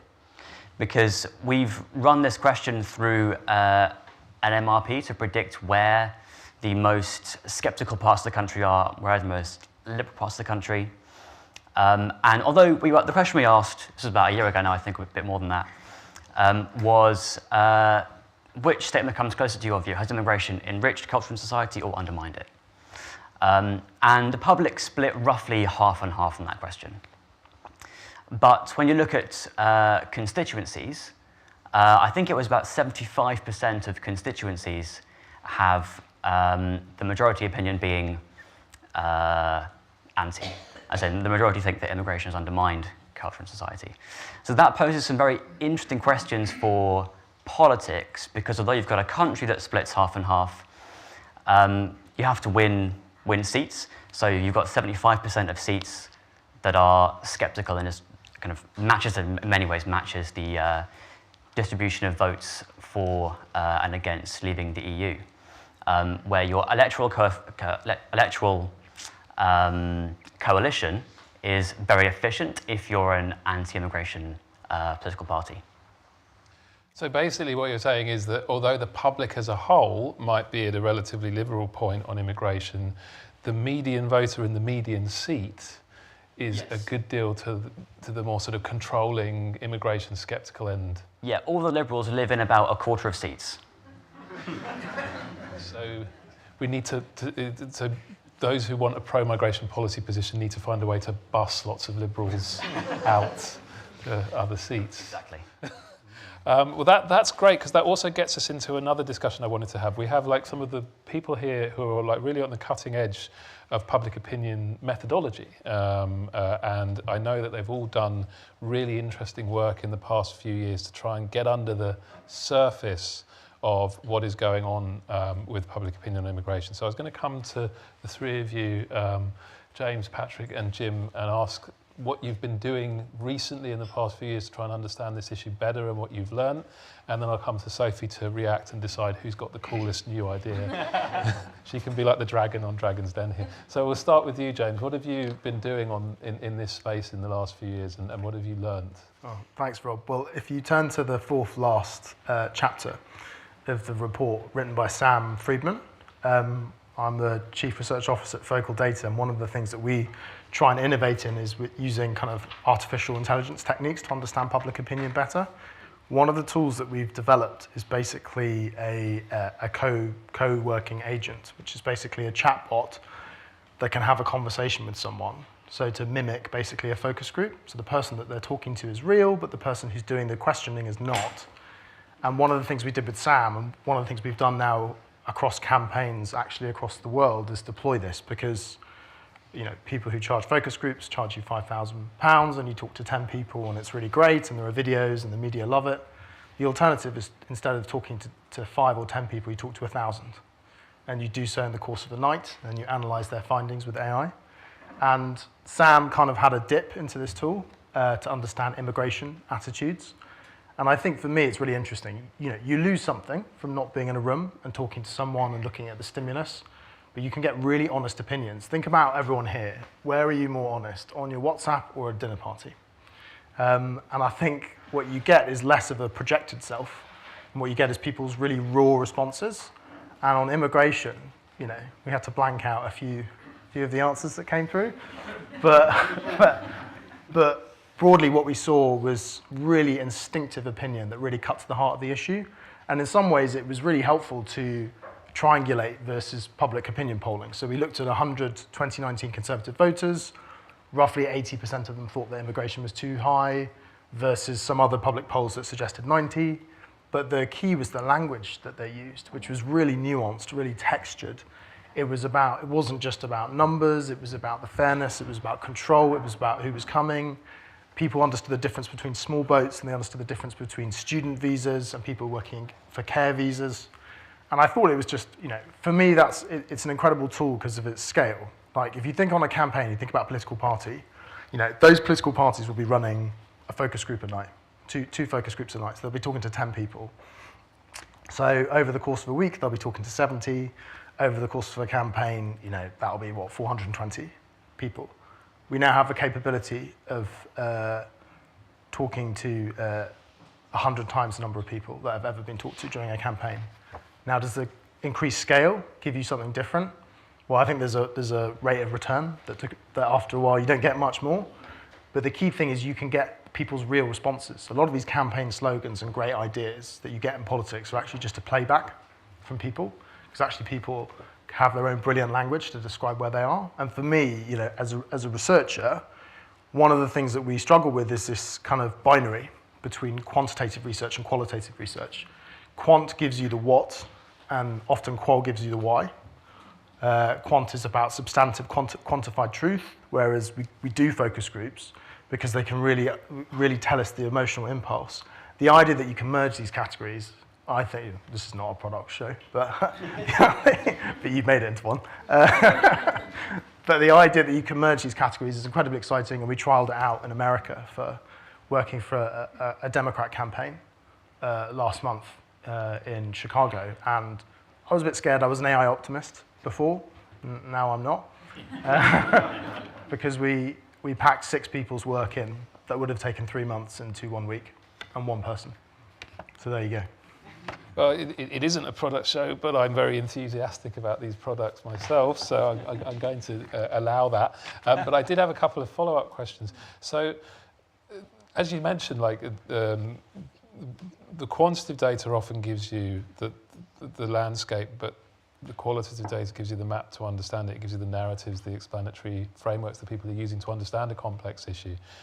I suppose when you're doing that through an AI chatbot with 1,000 people, part of the challenge is, well, how do you identify the narratives? Is this such a huge mass of data? How do you go about finding out what are the ways people are talking about this? Because in a focus group, that happens automatically. It's just what's happening in the room. But now you've got to sift a lot of stuff. And then once you've done that sifting, what are emerging as the sort of interesting or surprising ways in which these, particularly these 2019 Conservative voters, think about and talk about immigration that we wouldn't get from quantitative data? So the difficulty in getting, I think, if I was to summarize what you're saying, a focus group gives you the latent themes of something straight away. So how do you unpick latent themes using text data? And there are techniques, NLP, but also heavy machine learning methods that I can basically parse, but there's like we have 30 data scientists, we have 30 Patricks to kind of look at that and understand what's happening underneath the surface. In terms of substantively from that project, what we got, I think for me the most striking and difficult thing to read, but you should always look at the truth and not hide away from it, was I think a particular quote that we got from someone who said, look, I'm pro-migration, my wife is Indian, but the thing that concerns me is the ratio of churches to mosques where I live. And I thought, that's an insane statement, but okay. And then actually, as soon as you look at that and you actually do look at the ratio, it's very, very predictive of attitudes towards migration, which I thought was amazing. That hadn't even occurred to me. And you get all sorts of hidden snippets of information because we are bounded by our social norms and how we go about work and what we think is acceptable and what's not. And I think for me, that's one of the insights I got. The other insight I got was that people were far more flexible. Maybe I should have read this report, but it hadn't come out yet. What we got was the public are really textured. And actually the same person that can be super anti-small boats is very, very supportive of migrants coming from Hong Kong, people from the Ukraine, and also actually might see that immigration has had some benefits and may actually have personal contact. We think of the 50-50, which is fine. I mean, Jim, we worked on that report together actually, so I understand the need to parse everyone into 50-50. That's what we've done post-referendum, Remain, Leave, these kind of binary tribes. The reality is that almost everyone in the public, bar a very minority on the progressive left and a very small minority on the nationalist right, actually most people cross over, depending on the exam question that's being posed. And I think that's really important to remember. That's great, yeah, and I completely agree with you about the fact that it's really not one issue. It's more like a cluster of very distinct issues that are understood in different ways. So, Patrick, over to you. What have you done on immigration in the last few years, and what have you learned from it? I don't have a chatbot, but we do have some very, very cool AI things coming down the track very soon. So watch this space, but it's not a chatbot, sadly. Too much product promotion. No, that's it. I'm done now. If I can link it to immigration, does it count? Yeah. No. So one of the things that we looked at, I think it was about a year ago now, or maybe even 2 years ago, when we first noticed that this emergence of, oh no, immigration is doing more damage or is more of a problem than a solution, or that there is a massive problem, at least, with immigration as it is at the minute, is we started trying to go back to the people that were telling us this, and I guess to speak to the point about qualitative data, and start trying to understand why that was, what exactly it was about immigration that was concerning them, because I think it's quite easy to see immigration going up on a graph and being like, gosh darn, look at all those people that hate immigration. And we wanted to kind of challenge that and test that and say, well, okay, what about this idea? Because of course, as sort of, I think Sophie was alluding to previously, about around sort of 2015, immigration and indeed around the Brexit referendum, immigration was very much a kind of an identity thing, right? Or a feeling, like a cultural thing, like a gut instinct thing. What we were interested in is to what extent immigration and views about it were becoming a valence thing, a competence thing. And the extent to which these people that were piling on top of the immigration concern graphs weren't doing so because they saw immigration overall as a problem, but simply that they were unsatisfied or dissatisfied with the way the government was dealing with immigration as an issue. And what we found was that this was very much the case. A significant amount of people, when we polled at the time, when they said, we asked them to sort of pick what is the sort of most important issue, immigration, okay, how well or badly is the government handling immigration? Badly. That figure was up about 90% at the time, 90% of people telling us immigration was being handled badly by the government. We asked them then, okay, what is it about the way that immigration is being handled that bothers you? And a significant number of people, really, really quite a large number of people were telling us, well, they can't get enough immigrants in to do these jobs. So it wasn't at all the case that a lot of this rise has been driven by, there's too many small boats, so there's too many people coming in from this side or the other. A huge amount of it was, I see all these jobs being unfilled, all these vacancies in restaurants, all these truck drivers, that was a prominent one at the time we were actually doing the polling. So health service, they're struggling because all the immigrant workers have gone.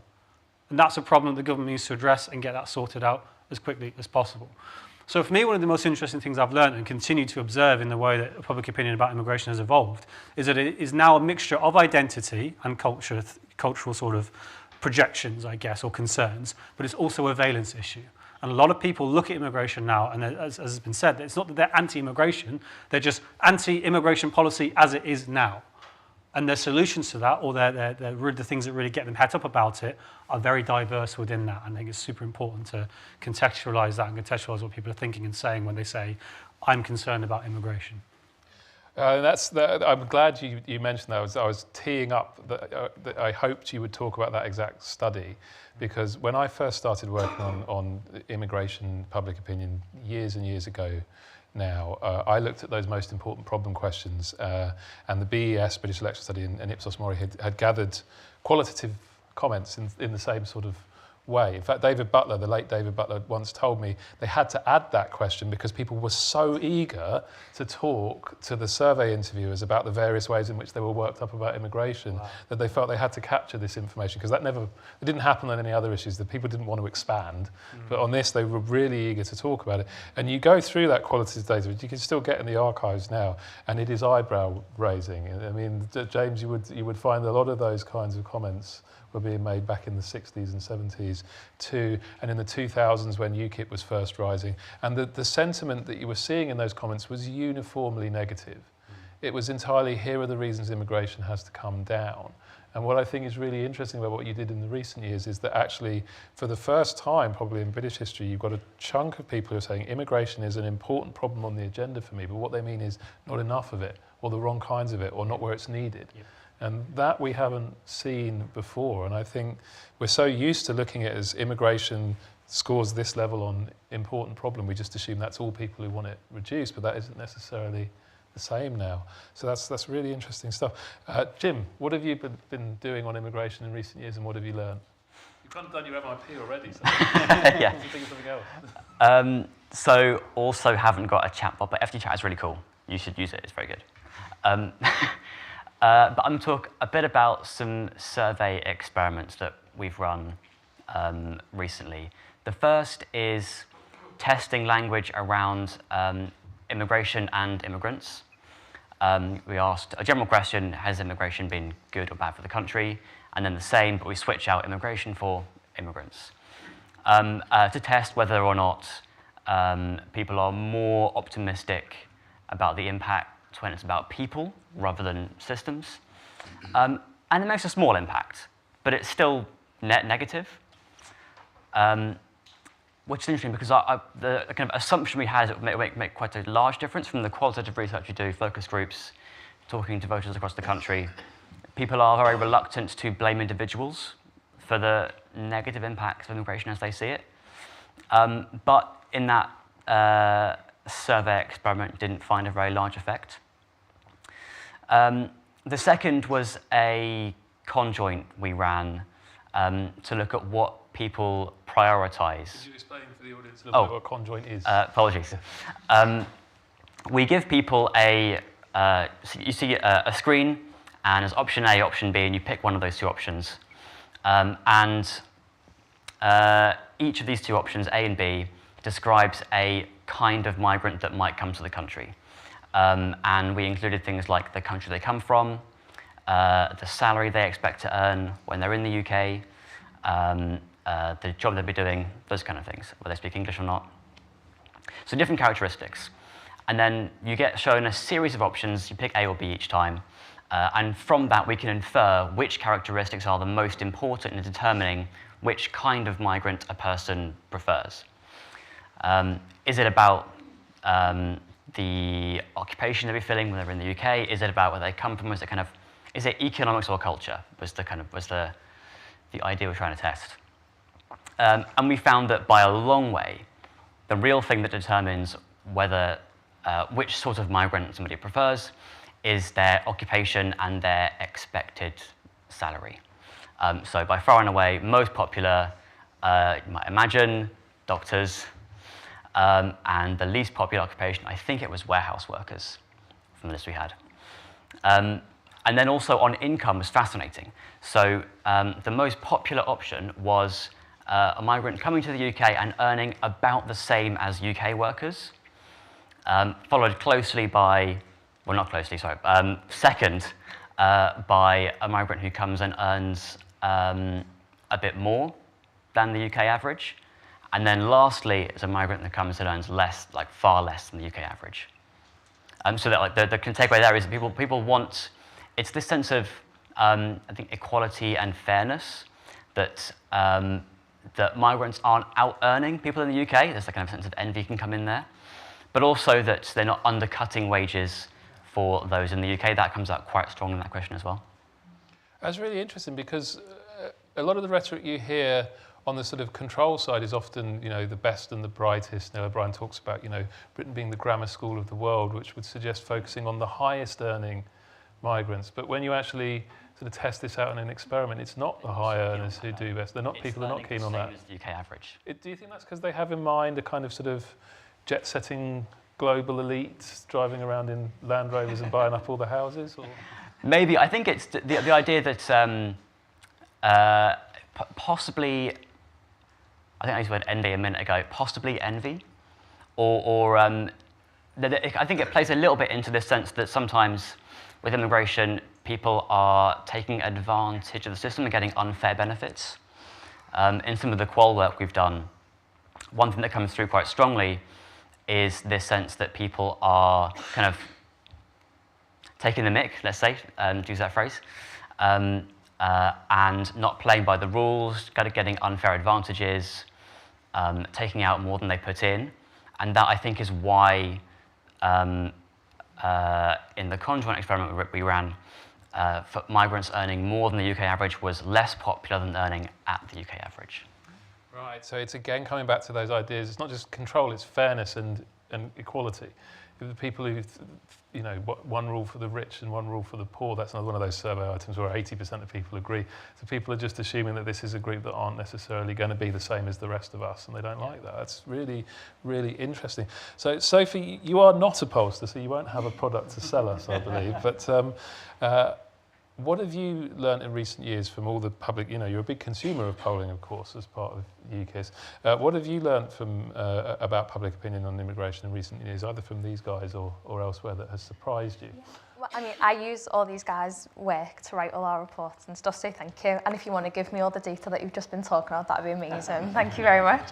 Thanks.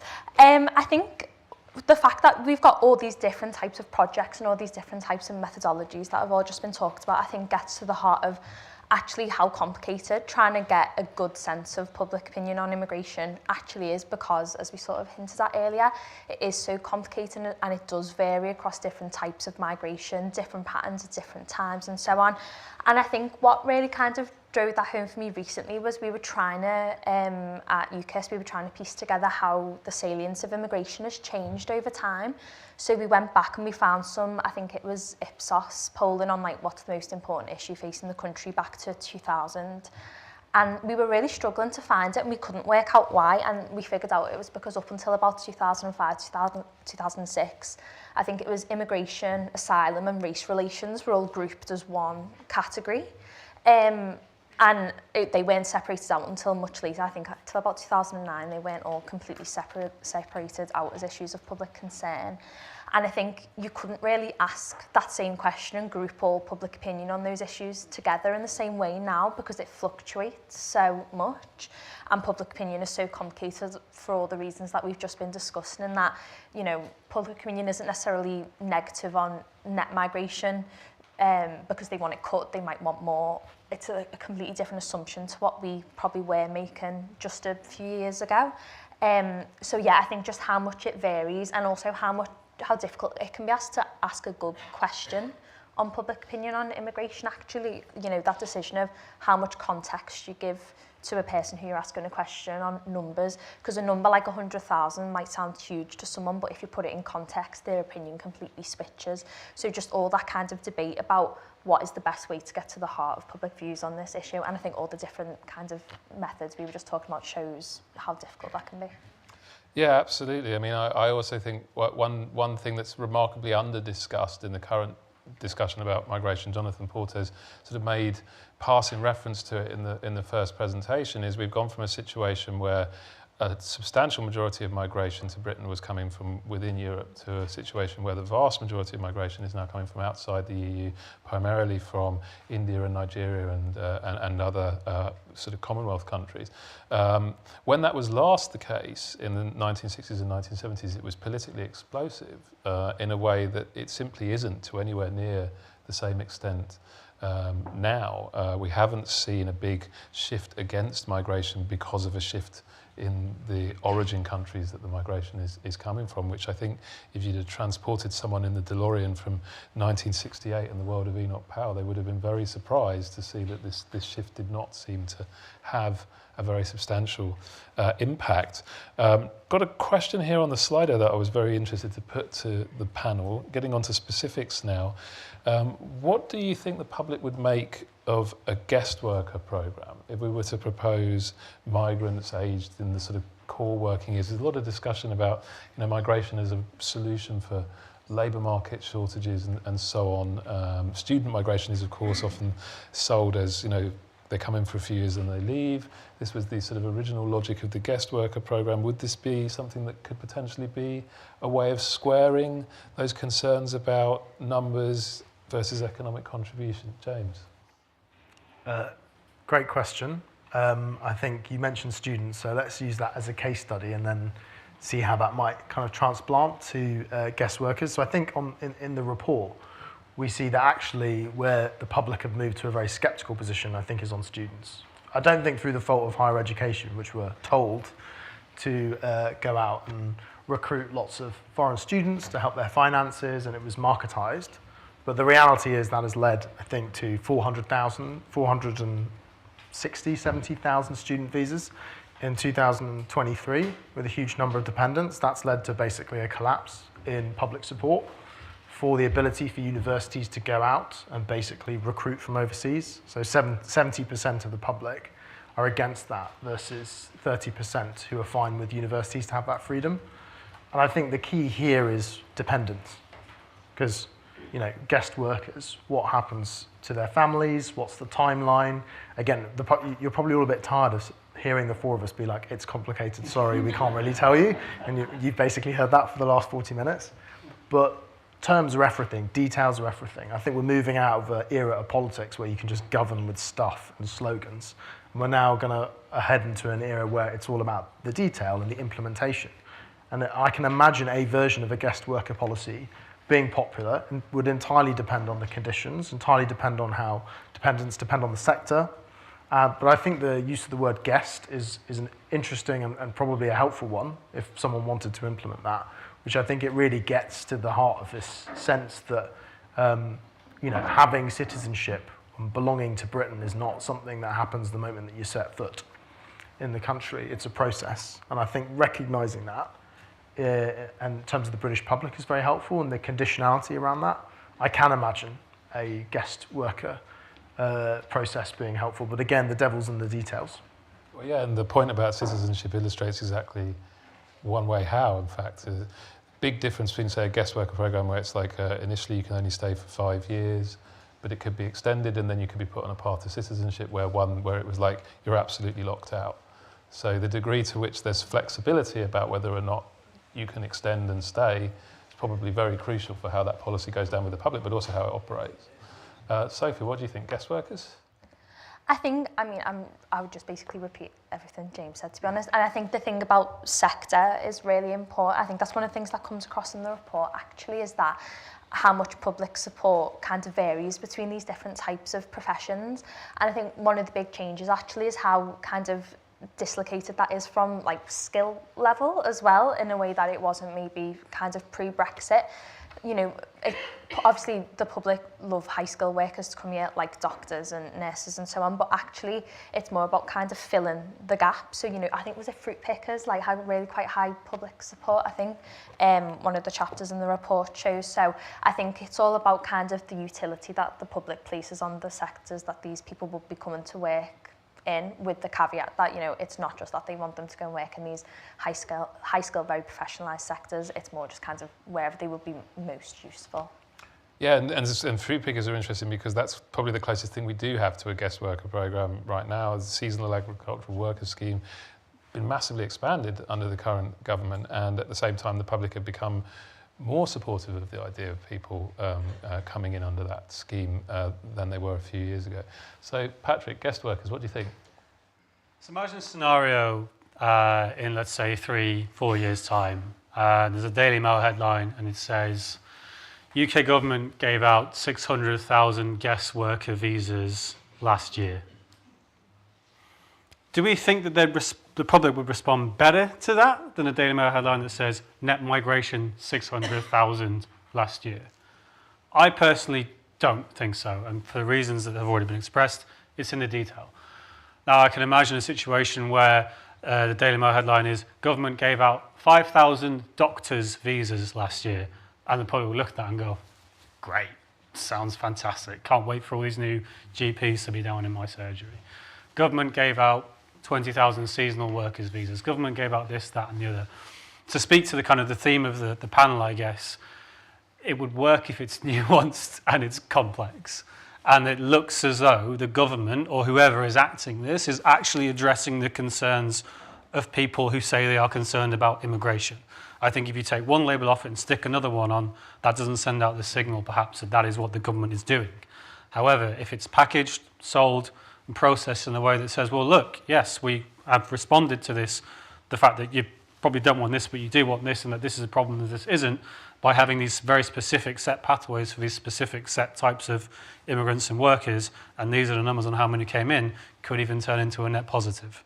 So that'll be my response. Yeah, so I mean, it's very true, and we're seeing actually in the current election campaign that you can't really ever judge policies in isolation. It's very much part of the broader packaging that they're sold with, and also the way in which they're implemented. I remember one of the ideas that Sundar Katwala at People of British Future have written about is the idea of having a kind of migration budget day, where you set out the demands and pressures in the labour force and then say, and therefore we're issuing the following visas in the following areas to address these kind of areas, to get people to think about migration in a rather different way to the way that they're normally talking about. You're absolutely right. The Daily Mail headline of 600,000 guest workers wouldn't necessarily go down that well, but in a different framework it would look different even if it was relatively large numbers. Jim, what do you think? Guest workers? It's, well, like any policy, it has to work on the 5-second level and the 5-minute level. So it has to be appealing when you have a 5-second conversation with voters. You get 5 seconds of their attention, you can pitch your policy, and they support it. That's the Daily Mail headline test. But it also has to work on the 5-minute level when they've like more time to think about it. They can ask questions, they can be skeptical, they can go, what about this, what about this? And that's what you get from the kind of longer form qualitative discussions. I think one of the things that really strikes me is just how skeptical people are generally of any policy. It's very hard to ask people about the most recent policy announcement this campaign because they just aren't listening. So I'm skeptical about the extent to which any particular policy is the silver bullet to fixing public opinion on migration. There's a fundamental lack of trust in politics and politicians to deliver on their promises.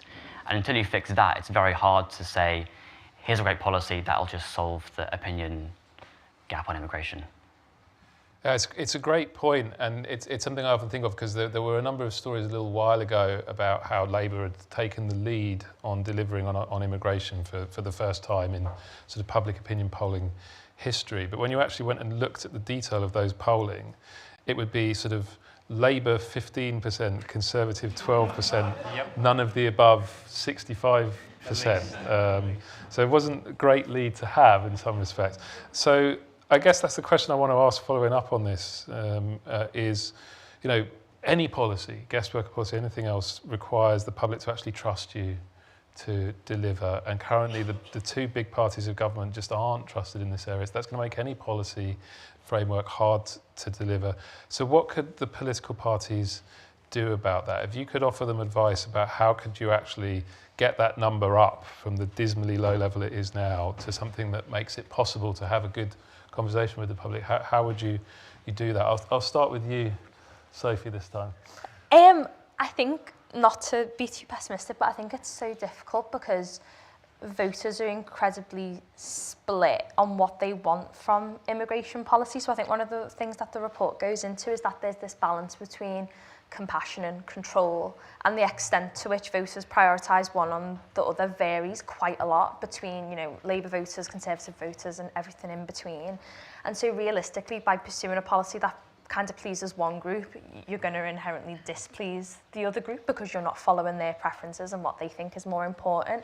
And sure, there's the odd thing around kind of the edges, which are relatively small changes, which sort of, I don't know if I'd say please everyone, but they don't irritate anyone too much. So things like reducing kind of the threshold for dependence and things like that. People across all of the political spectrum are kind of broadly in favour of that. But in terms of, you know, you've got to make that choice between cutting numbers or increasing them to fulfil shortages in one sector. Well, one of those approaches is going to annoy a certain group of voters. And I think just the group of voters that is irritated is going to be dependent on kind of what the government at the time, what their core base of support is and where they live and what they are interested in. And so I think it's hard to kind of get one that broadly increases public support and trust in the government. Yeah, I mean, it could be one of the things that politicians really dislike about this issue is that you can't actually win over one side in a polarised debate without really annoying the other side. And the risk is you end up with the worst of both worlds, where you really annoy the side you're disagreeing with, but don't actually manage to win back the trust of the side you're trying to appeal to. So, James, what would you recommend to either or both of the parties to get that trust and competence numbers up? Yeah, I think to try and be a bit clearer, because we've all said immigration is really hard to assess and it's all really nuanced and actually we can't suggest anything, which try and be a bit more kind of punchy here. I think the public is very split and polarised, as you've just said, which makes a huge political cost either way, which is why people, by the way, back away from it. Politicians back away from the issues that are divisive and polarised because they know it cuts across their electoral coalitions. So the incentives to do anything is quite low. However, we talk about competency and delivery. You can't, even if politicians or different parties knew what they wanted to do, they'd have no way of implementing it because we don't have the data or the mechanisms or an agreed approach that can last for a period of time. So, you know, there's been a big debate about ID cards that's coming back. You know, there's no sense that different departments know exactly what's going on. Each department has different amounts of data and information. It's really interesting, even looking at this report, that they don't, the numbers of people who we think have come in is different by chapter, all sourcing different government data. I mean, it's just, it's kind of mad when you think about it. And so I think the first thing, any government of any stripe, and it looks like it's a Labour government, I think would need to get a hold of information, would actually have to know what's happening, who's coming in, then have a mechanism to act on that. I don't know what that mechanism looks like. Is it ID cards? Is it something else? Those are potentially quite toxic, given the debate that we've had before.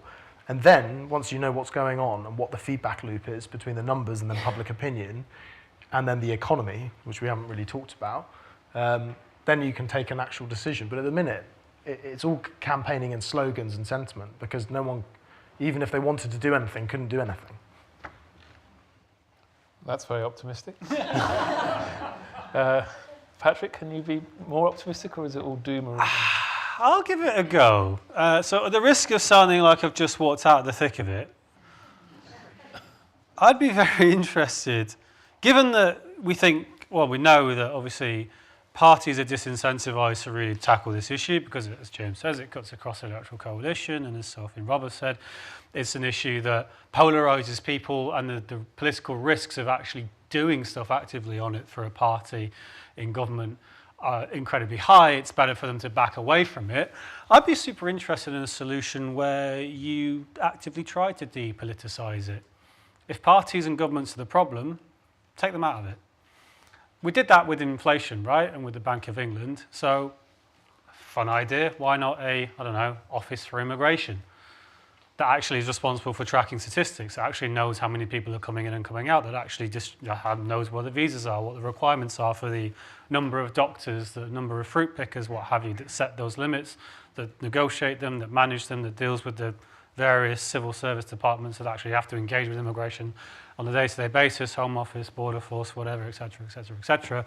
And it would allow governments to then go, or parties to go, well, it's, when those horrible headlines come out, bloody Office for Immigration, yeah, it's the same as they do with the Bank of England and inflation, right? And of course, it still is political and it's still hyper-partisan what the issues on it might be, but it might allow the government and parties to step back, outsource responsibility to someone that actually has the statutory powers and incentive to do it because it's their job. So, I don't know, let's try that. You have someone who's a kind of migration equivalent to Eddie George who sort of pops up every couple of months and says, well, I've had a look at all the data, here's how many visas we're doing for the next year, and here's why, and everyone just has to react to it. Basically. And everyone goes, oh, wish we could do with that. Yeah, but it's independence. Yeah. I don't know if that would solve anything, but, Well, it's certainly a positive idea, putting it out there. Jim, where do you stand on this? That reminds me of an idea that was floated a little while ago, which was having a migration equivalent to the OBR that reports on this on a regular basis, where you have a kind of sort of migration budget. I think you mentioned it earlier, Rob.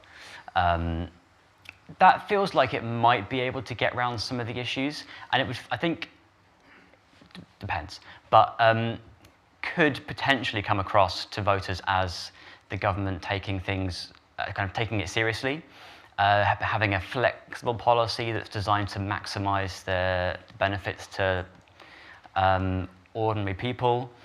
If that's its mandate, that could be a goer. But the main thing that voters want is the government to maximize the benefits for people in the UK and not to be treated like idiots and take trade-offs seriously and have that discussion and really understand what's the best mix of visas for any given time.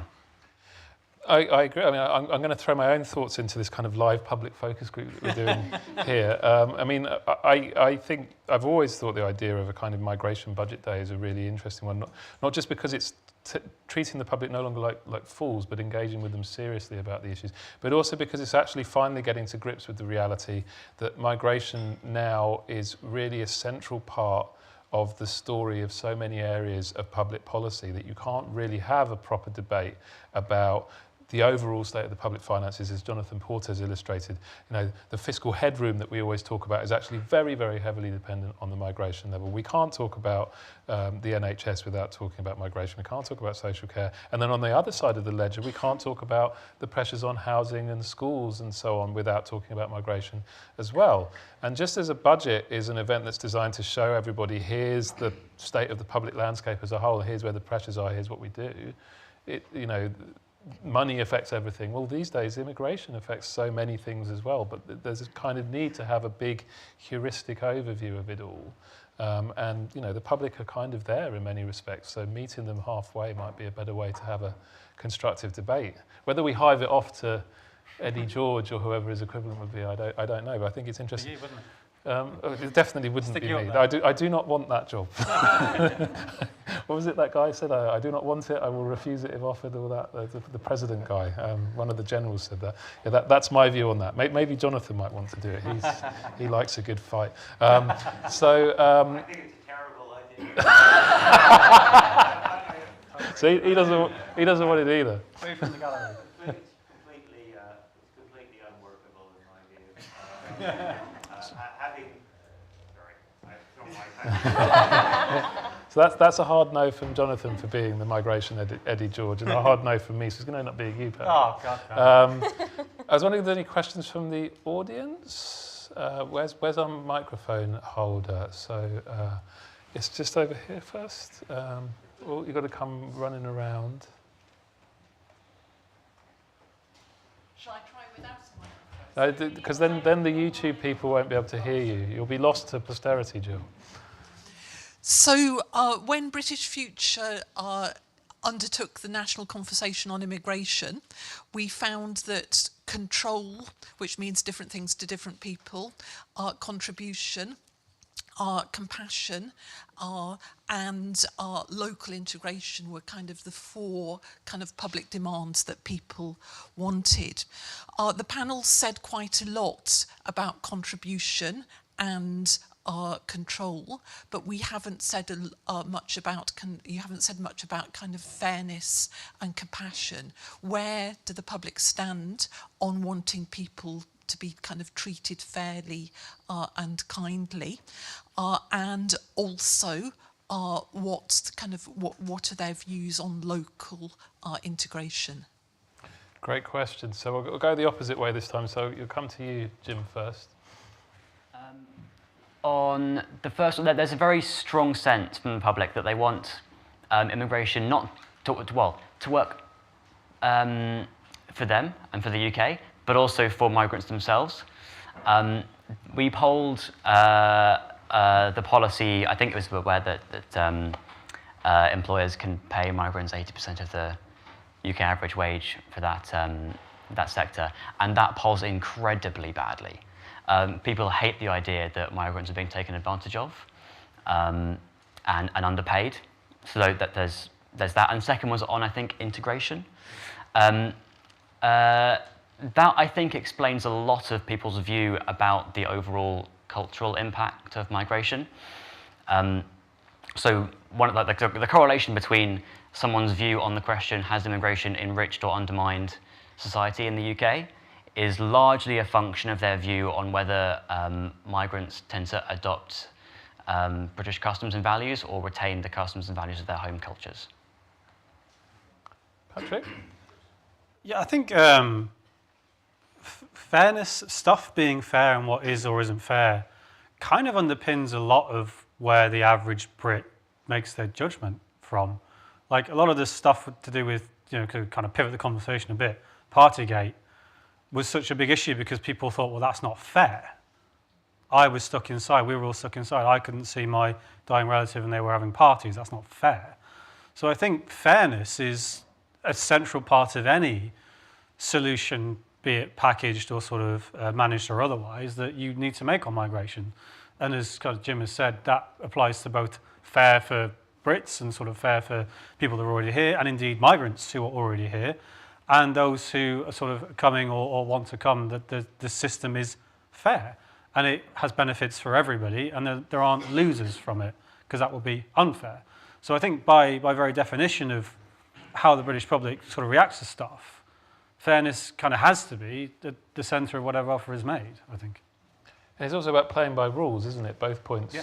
Partygate and the point about 80% wages, everyone should have a level playing field, everyone should play by the rules. And whenever people have the perception that that's not happening, then it becomes a much, much harder issue to resolve. In some respects, that's one of the aspects we see with the small boats as well. Obviously there's an underlying structural reason why that's happening, which is a failure to provide sort of a rules-based route. But what people see is anarchy and an absence of rules, and they don't like it. And it's almost like they prefer any rules-based solution to none at all. So, Sophie?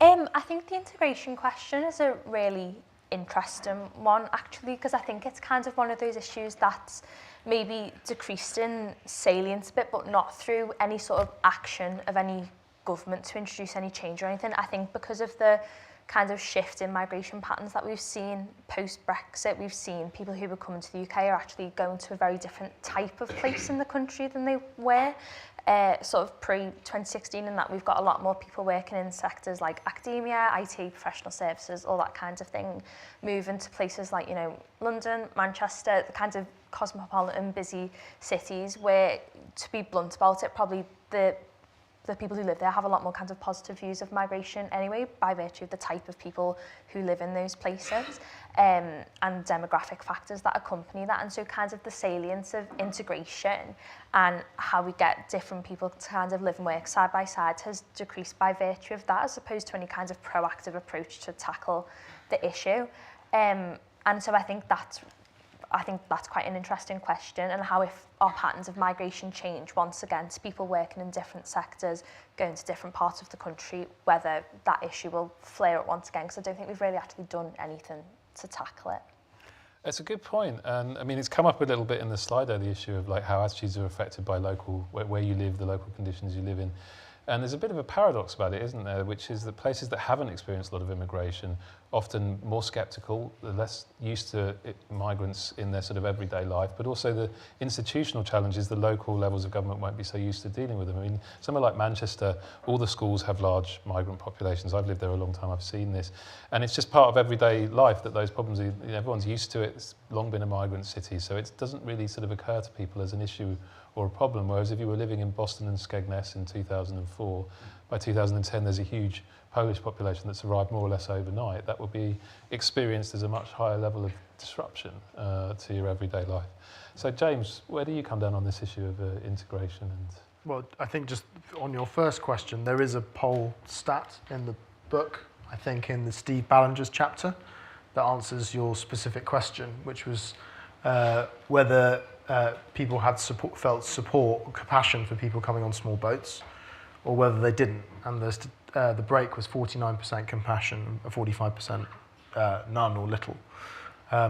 So clearly the control versus compassion is like one of the key, almost 50-50 divisors in the public, and it's worth bearing in mind those numbers, just to answer that specific question. And then on integration, so I was actually carrying out a piece of work with UKICE and Dr. Alan Wager, who's now at the Tony Blair Institute, on what makes happy communities, and basically ones that feel that they have a lot of things going by them in terms of community life. And the number one thing we found that was a negative that ran across that was lack of integration. And we haven't really kind of gone into that all that much about public services and about deprivation. But one of the key indicators of a lack of support for more migration or immigration is the lack of integration. And the thing that lack of integration is most correlated to is a degree of deprivation and having amount of competition for housing, basically. Usually in semi-dense areas, usually small cities or kind of market towns. And the mapping was done at a really like localized level. And so I think that's the other side of the coin. I think the more that integration is seen as the other side of the coin of immigration, right? Once someone's come, that's the start of the story, not the end. What happens then is absolutely critical, which requires a really open public conversation. Like a lot of we talk about London as this, I guess, this monolith, but actually London has some of the highest areas of pro-migration attitudes and some of the lowest. And that's actually only very loosely correlated to the degree of the number of immigrants and the amount of ethnic diversity. Actually, you see some of the most ethnically diverse areas of London actually have lower levels of support for migration because they have less integration. And if you go to Richmond or Wimbledon, which are semi-diverse but not that diverse, but a huge amount of affluence and a high amount of integration, you see a lot of public support for immigration. So I think the story is actually quite complicated and multifaceted, and all these variables interact with each other on that. Absolutely. We've got time for one more question before I let you all out for some lunch. So I'll take the lady in the middle row here. If you just wait for the microphone to come round.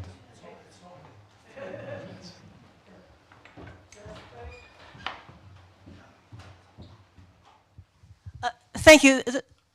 You all still fuss about what the Daily Mail will say in response to a policy, but fewer and fewer people are reading any newspaper, even the Daily Mail. How important is this in how opinions are being formed? More people have direct personal experience, as we heard in the first panel, and fewer people are reading the Daily Mail and similar, and frankly, fewer people are listening to the debates and the parties. So how are people forming their views? I think it's a fascinating question, the changing media ecosystem. I don't think my children, for example, have ever seen like a daily newspaper in somebody's house. It doesn't happen anymore. I grew up with it, but they've never seen one. So is that changing the politics of this issue, which has often been such a huge issue in big parts of the press, that now a large part of the public is no longer getting their information, their views about this issue from the media? Start with you, James. Yeah, it's a great question. Elite cues, which I think is what you're talking about, are certainly less powerful than they were. But it's worth remembering both on the right and the left. Many of these organizations produce the content that is then produced downstream into social media clips. and elsewhere. So it's not quite enough to be like X number of people read The Guardian, X number of people read The Telegraph or whatnot. You know, Guardian Online, Telegraph has 1 million subscribers. You know, these are really powerful. They're then repackaged across the entire ecosystem. So I really wouldn't underestimate the power of traditional media. It's very popular to say that traditional media is no longer that important. I think clearly experience and social media now come more into play. So people's lived experience of that, the stories that they tell, the more short form clips that you might see across TikTok or Twitter or Instagram. But also, ultimately, we've talked about how immigration has impacted more people's lives than ever because of contact theory.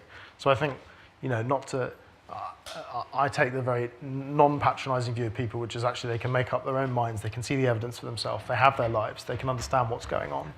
And I think there's only so much that newspapers actually lead opinion versus follow it. I know that political science theory is very divided on that issue. And will continue to be so because academics seem to, on this issue, always come up with conclusions that scarily align with their own politics. But I take the view that there's more kind of traditional media following people rather than leading it, but that would be my take. It's a great question. Sophie? I think immigration is sort of one of those policy issues that maybe more than most are quite like emotive, particularly through sort of imagery. So if you're seeing, you know, pictures and video clips, it might not be on via, you know, traditional news media or newspapers or whatever, but on social media of people arriving on small boats, for example, or, you know, the RNLI having to go out and rescue people. That's quite an emotive thing to do, and so you might not be so you might not be seeing that through traditional routes, but it's still reaching people, it's still formulating opinions and, you know, sparking debates and conversation. So I don't think necessarily on this issue it matters as much if people aren't using those traditional methods, because the images and the pictures and the stories are still getting to them by, you know, whichever route they choose to use. Patrick? Yeah, I completely concur. It's as if you trawl through the qualitative text data, as we all do here quite often, you will see Daily Mail headlines or sort of takes quoted back at you by people who don't read the Daily Mail. And that's not because they're lying, they actually are reading the Daily Mail. It's because, yeah, as sort of has been said, the ecosystem of information transit travels down to people who haven't even seen a newspaper in 10 years. So these, they'll often have huge online presences, or they'll be disseminated through networks or sort of other ways of information communication. And I think even though, yeah, sort of circulation of physical papers is drops and drops and drops, the information exchange which they generate and the shape of the narrative that they can create, these traditional news organisations, is still enormous. And to that extent, it still really matters how these sort of journalists, how these publications react to the kind of policies that you're making, particularly in the areas that they care about and people who consume their content cares about. So, yeah, I think that's how I would respond to that. Jim? Agree. I think you're right, James. People make up their minds based on their experience. And so when we're doing focus groups with voters, very, very rarely do you hear news stories repeated to you. I even ask, have you seen things in the news lately? It's normally a no to anything. But people's view on policy is largely a function of their experience with, say, the NHS daily or their relative experience with it. And same on migration. Very rarely do I hear newspaper headlines repeated back by voters. They do talk about like the sense that the area has more people than it used to, the sense that it's hard to, that housing is more expensive, and this is kind of like immigration theory of everything. It kind of tends to come back down to that. It's always rooted in people's experience in their local area, things they've heard from their friends or family, rather than getting their cues from the national media. Great, so I think I make that 2 people who think the national media still matter a lot and 2 people who don't, so that's a nicely balanced panel. So that brings things to a close. I think there will now be more coffees and possibly some lunch as well, so if we can thank our panellists in the usual way. Thanks guys, that was great. Oh, that's fun. Enjoyed that.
Conservative manifesto this morning as breaking news. Anyway, I'm delighted to be joined for this by a very distinguished panel, perhaps not quite the distinguished panel you were expecting when you originally signed up. Because of the election, 2 of the MPs were expected, one MP, one aspirant MP had to pull out, and then very unfortunately this morning, Tim Montgomery bailed on us. World's worst joke. Tim Montgomery is not feeling well, but in his place, we have Tim Bale, who, like stars in their eyes, today will be channeling his inner conservative. No, Tim, of course, you know, as a professor at Queen Mary University London, very distinguished observer of the Conservative Party. So he will be giving us insights into the Conservative approach that they will be taking at this election, particularly as they're under threat from reform on their right. I'm also delighted to be joined not by a representative of the Labour Party, but by Naomi Smith from Best of Britain. Naomi is going to be channeling the more liberal side of the immigration debate, and to give us all distinguished and perhaps more sort of independent, less partisan commentary. I'm very delighted to be joined by Randall Hanson from University of Toronto. So what we're going to do is I'm going to kick off a few questions, and then I'm very keen to get lots of questions in. If you want to use Slido, I'm sure that the questions will be coming up here, even though Anand completely blanked all the questions I put in on the first session and then claimed that they didn't come through. I think that's a user failure, but anyway. So we'll take some in the room and hopefully some will come through online. So, Randall, our question is, what role will immigration play in the general election? But we heard in one of the earlier sessions your sort of, a brief sketch of your analysis of what role immigration has played in previous UK general elections. So is immigration always a big factor in elections, or is this going to be, as Nigel Farage has said, an immigration elections, does that make it stand out as very different from earlier elections? Yeah, thanks. Yeah, so I thought about this, the scan back, and yeah, thank you very much for the introduction, Jill. Very good to be here with this distinguished panel. So I thought about when immigration was played a fundamental role in UK elections, and the answer is never. Not in 1958 after the race riots, not in 1962 after the 1964 after the Beat the Ban rush, not in 1968 into 70 despite the Kenyan Asians crisis. The closest we came was in 1970 when Enoch Powell made a 2-minute to midnight appeal to vote for the Conservatives. And of course, Labour unexpectedly lost that election, so the speculation was, did that play a role? When you break it down to the constituency level, it might have had a bit of an effect in the Midlands, but probably in constituencies that were breaking Tory anyway. Labour lost because of dreadful balance of payments news that came out just a few days before the election. So it's never played, and all due respect, actually no respect to Nigel Farage, this will not be an immigration election. The Tories are heading to oblivion for many reasons.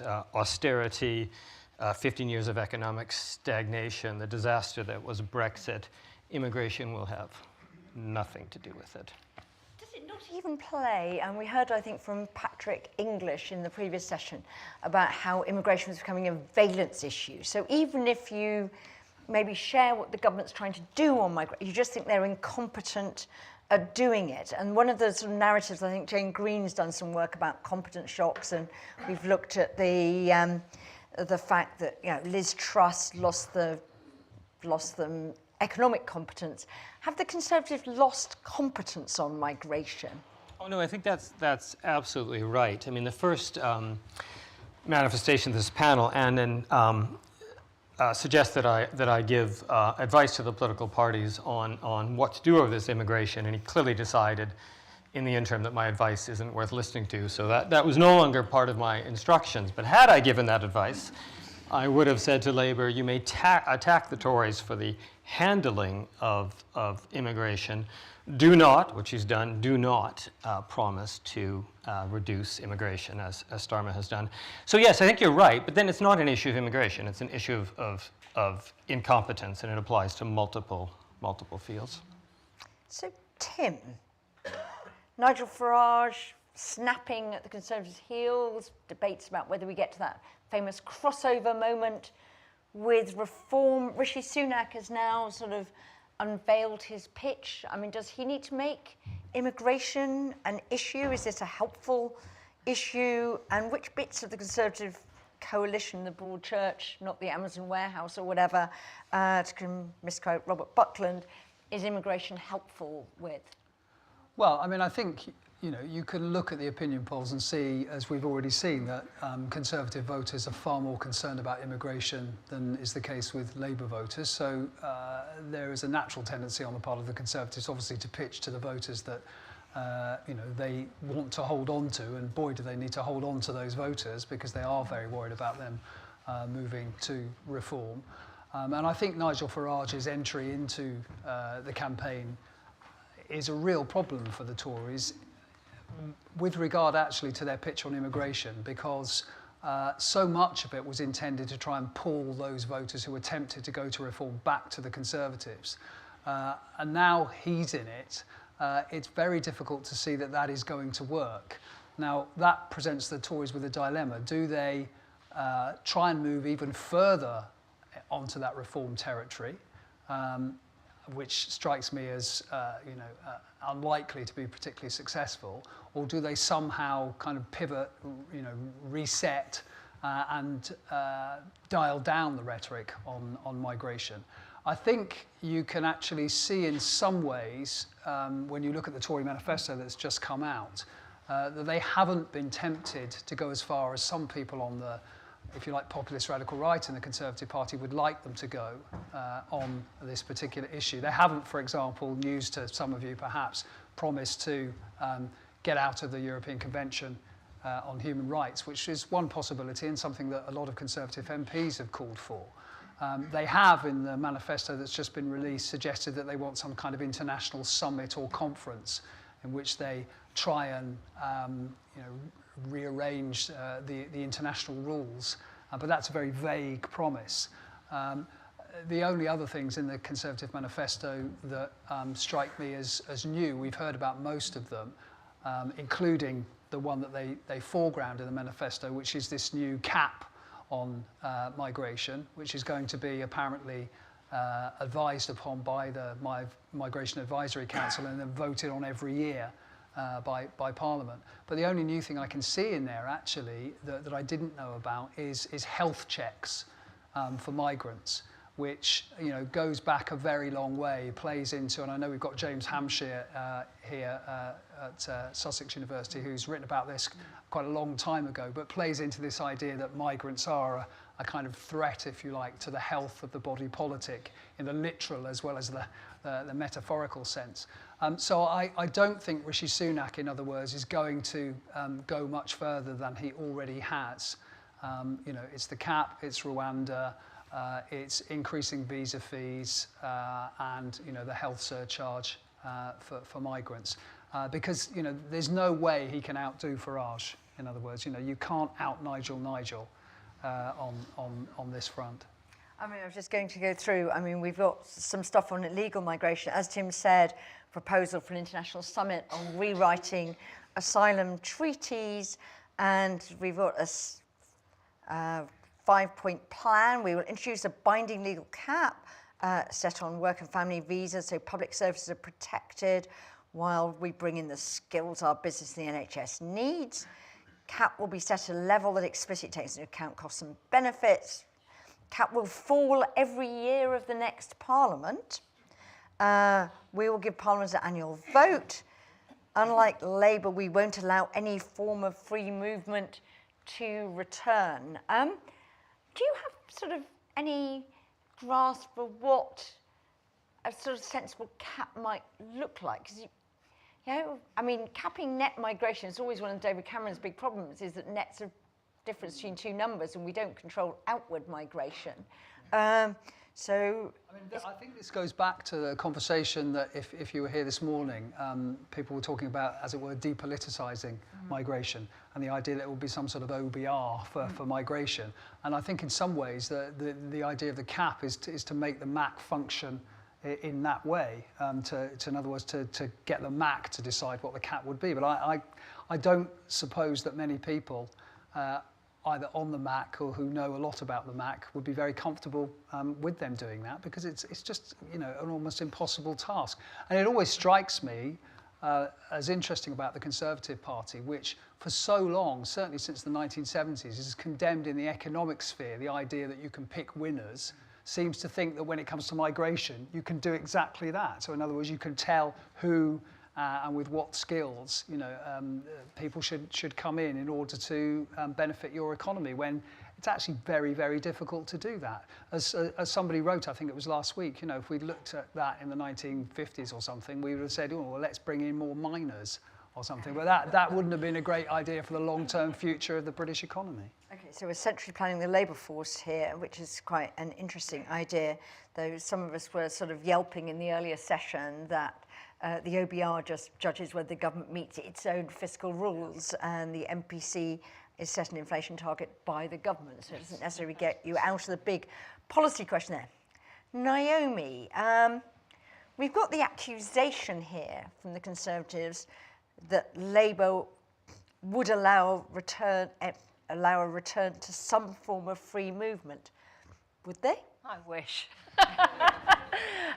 Well, let's not forget it was a Conservative government that was initially pursuing some kind of youth mobility scheme with the EU not a year ago. And George Eustace, you know, former UKIP councillor turned Conservative minister, was very much championing that, particularly for, you know, the agri-food sector.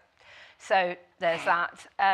Look, I wasn't in the Clause 5 meeting. I have no idea what is or isn't going to make it into the Labour manifesto on any of this. But I'd be surprised if they weren't going to think about youth mobility, which of course we know is very, very popular with Leave voters. I mean, at Best for Britain we do constituency level polling on this topic and more, and even Boston and Skegness, you know, highest Leave vote in the country.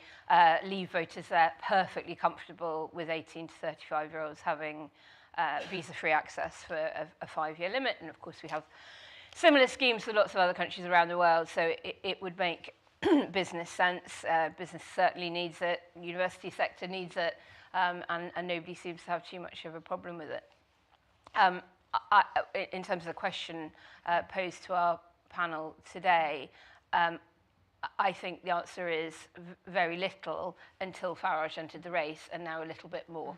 I don't think it is the overriding issue, which, you know, the polling shows is cost of living, health and public services. I think Ipsos last week had polling showing that even 2019 Conservative voters will admit that public services have declined over the last 14 years.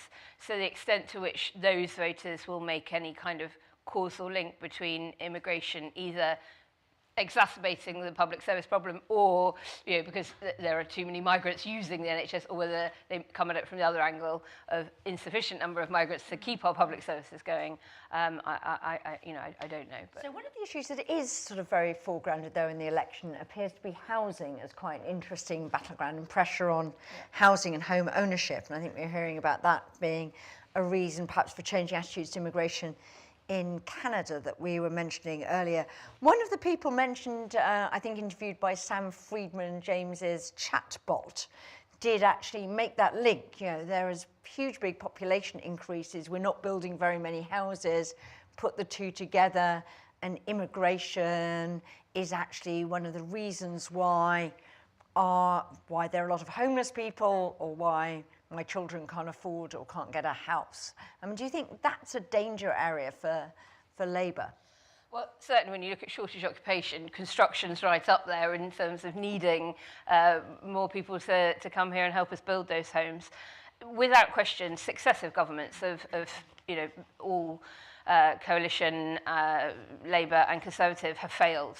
Their socio-economic policies have failed to deliver at volume the number of homes that we need. And I'm very delighted that Randall is here, because Canada has, I don't need to tell this room, been a bit of a beacon for having a much less laissez-faire attitude by the state towards immigration, and having a far more interventionist approach with helping immigrants to settle, to learn language, etc. And it sounds like now housing is perhaps the thing that hasn't kept pace there and is beginning to bite, for sure. But I mean, it's not the fault of migrants, it's the fault of the governments that haven't built enough homes, and who are now making it more difficult for the people who can build homes to come here and do it.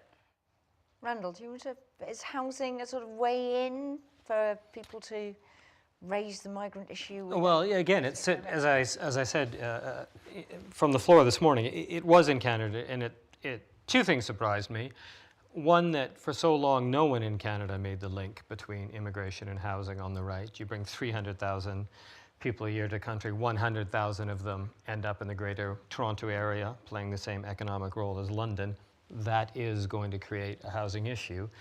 And in the main, new immigrants to Canada do not want to live in a crowded, moldy flat in the center of the city because they think it's urban and cool. They want a single detached house as part of the North American dream. So it surprised me that it took so long. When it occurred, it was a very Machiavellian and clever way of demonizing immigration without demonizing immigration. So it certainly can happen here. I think Naomi's response was an excellent one. It's also more complicated. Many of the migrants who come to the United Kingdom are lower down the skill set than Canadians, and so very often they're crowding into quite inadequate housing, many to a room. But the scholarly evidence on this is clear. You only have affordable housing not when you have high, low, or medium levels of immigration. It's when the state builds large amounts of middle-class housing, and that has been the success in Vienna. And since the Conservatives under Margaret Thatcher, the state has utterly withdrawn from that. Add to that the speculative use of housing in this country as a substitute for rising wages since the 1970s, and it's a disaster of which immigration plays a very, very small part. Randall, just staying with you, we've just had elections to the European Parliament, and what's sort of perceived to be relatively success for some of the parties on the right. There's a little bit of shift towards the European People's Party, significant losses for the Greens and Emmanuel Macron, basically, as far as I can see.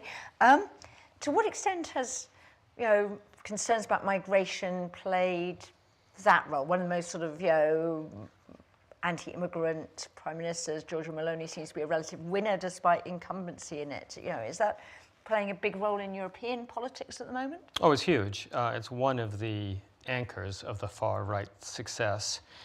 But let's make a very clear distinction between volume and management. Publics will support very high levels of immigration in the hundreds of thousands, and you get one boat with 9 people that arrives off the west coast of British Columbia, and suddenly immigration is a massive issue. So it's not the volume of immigration which is creating the backlash. It is the boats, and you see this in the United Kingdom. You had 785,000 net migrants in the year to June 2023, and the 35 to 40,000 that came on the channel caused a massive reaction. So as I said in my question this morning, you need to recreate a perception of control. And I actually made a dreadful mistake this morning, which I want to correct. 2 mistakes. I decided not to drink last night, and I'll never do that again because I wasn't at all clear this morning. I reversed it. Those coming on the boats to the United Kingdom are refugees. They're getting about 75 to 80% recognition rates. The only way to get control there is to bloody well process them, stop politicize them. The ones that are economic migrants in the main are the ones in the Mediterranean going to Italy. So creating a perception of control for the EU is about opening legal routes. For the United Kingdom, it is about processing, and it's about coping with the Brexit penalty, because exiting from the Dublin framework means that the UK cannot now go to the European Union and say, these are your responsibilities too. So there has to be a rapprochement with the EU on this. I drifted a bit. Did I answer your question? Yeah, no, I think it's very. I'm going to come to the audience for questions, but I just got a question here from Anonymous on Slido. That's not from me. Asking what would be the. He's up there. No, he wouldn't know how to do it. He wouldn't, I don't think Anna's ever knowingly asked a question on Slido. This is. What would be the impact of promising removing discounted immigration health surcharge rate for students to get 8,000 new police roles on voters? So I just wanted, Tim, I just want to come to the cost of migration in the UK and how that might play out, because this is one area where the UK is a really big outlier in how much it costs to be a migrant and how much it then costs as a migrant here to progress through to citizenship or stay a migrant. Yet this seems to be the sort of next sort of slush fund to go to after you've exhausted how much you can get through clamping down tax avoidance. We had this announcement earlier this week, we pay for new police officers. I sent it to my niece's American husband saying, hope you're pleased that you're going to be taxed more, you don't get a vote and stuff like that.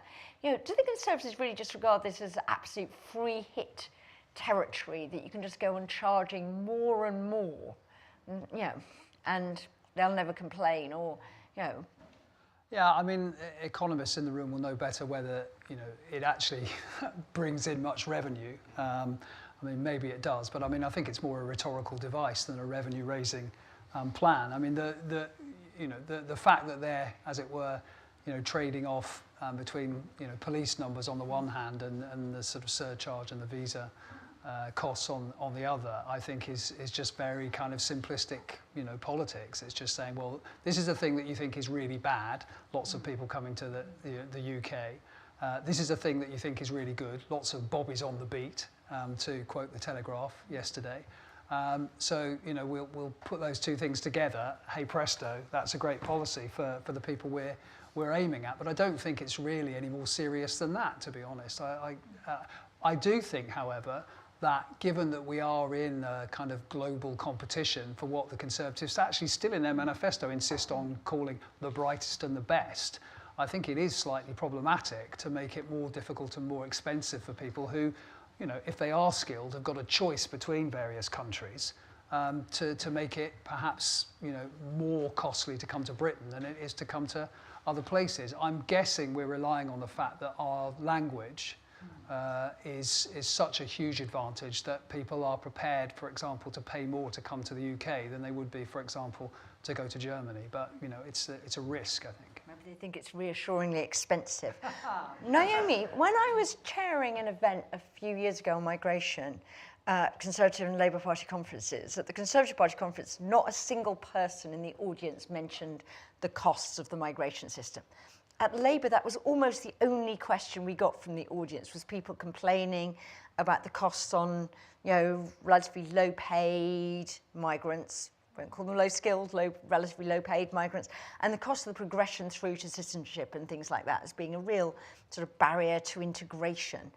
But it is providing, Amber Rudd, I asked Amber Rudd, who was on our Conservative panel, are you ever concerned about it? She said, well, we need that to fund the system because it's basically used by the Home Office to fund an awful lot of their stuff. But the report suggests that this is actually an area where people think these costs are getting prohibitive, you know, that there's popular support for cutting these costs. Do you think it's an issue that Labour will ever dare address, or will that, you know, fall victim to Rachel Reeves' fiscal rules as well as everything else? Well, I'm a recovering accountant. I've only recently sort of become a professional campaigner, and well, since 2015, when the referendum was called. So knowing the cost of everything and the value of nothing has always annoyed me about rhetorical, political, pre-election policy ideas. And of course, you know, there are just so few political leaders prepared to talk about the value and the net contribution of migrants, and I think it's, you know, over a lifetime getting on for 80,000 per EU migrant, and you know, not that much less for non-EU. So it is very irritating that we haven't got bold political leadership prepared to sort of talk up the contribution to the economy and therefore the impact for everybody else and positive benefits. On the very specific point of Labour, I think and let's all assume Labour-led government within the next 3 weeks, within 18 months they've got a really huge foreign policy moment, of course, with the TCA review, and we won't open up that debate about whether it's a review or an opportunity for talking about more, but within that, if they do want to start to talk about things like youth mobility schemes and the trade of all of that, then will we be asking for British retirees and the Costa del Sol to be able to access healthcare, and in return will Europe want to see lower NHS costs for young Europeans in the UK and things like that. So I think it's possible. It's certainly not going to happen pre-election, but I think within 18 months of a new government, those kinds of conversations probably will be begun to have at least behind closed doors for Labour, if not publicly. Let's have some questions from the audience. Any questions there? Yes, we've got a gentleman at the back, Marin. Oops, loses Slido. How many people were returned under the Dublin Agreement? I'm not. Naomi, do you know? No, I know the question. Yeah, Randall. And I understand the burden of the question. The answer is relatively few. Relatively few were returned. And that's why I think it's ultimately a good thing that the new EU Pact, which has not received a lot of love from NGOs for reasons that are understandable, is effectively moving away from return and looking towards required compensation. So if you're a country in the EU that takes the largest number of refugees, Germany, France, then in principle, Poland, which takes few, will have to pay you for that. But what I will stand by is that being in the European Union meant that you could demand a European response to what is a European problem. And now that the UK has exited the European Union, you cannot do that. And more than that, France has very little political incentive to help. And when you repudiate the international asylum system by effectively, and this hasn't got enough attention, effectively withdrawing from the Geneva Convention, or at least saying you are not respecting it, anyone who arrives in this country by boat is illegal, then how can you go to your partners credibly and say, we are a country, and this is not the United Kingdom I know, we are a country that disavows our international responsibilities, our obligations, and we want cooperation from you to help us. So I hope that Labour will A, broadly realign with the EU, and B, in a bilateral or dealing with the Commission, return to issues of cross-European cooperation. That's very interesting. So Conservatives Labour may go to that. They've already been on their visit to Frontex and things like that. Tim, I just wondered, I'll come to more questions.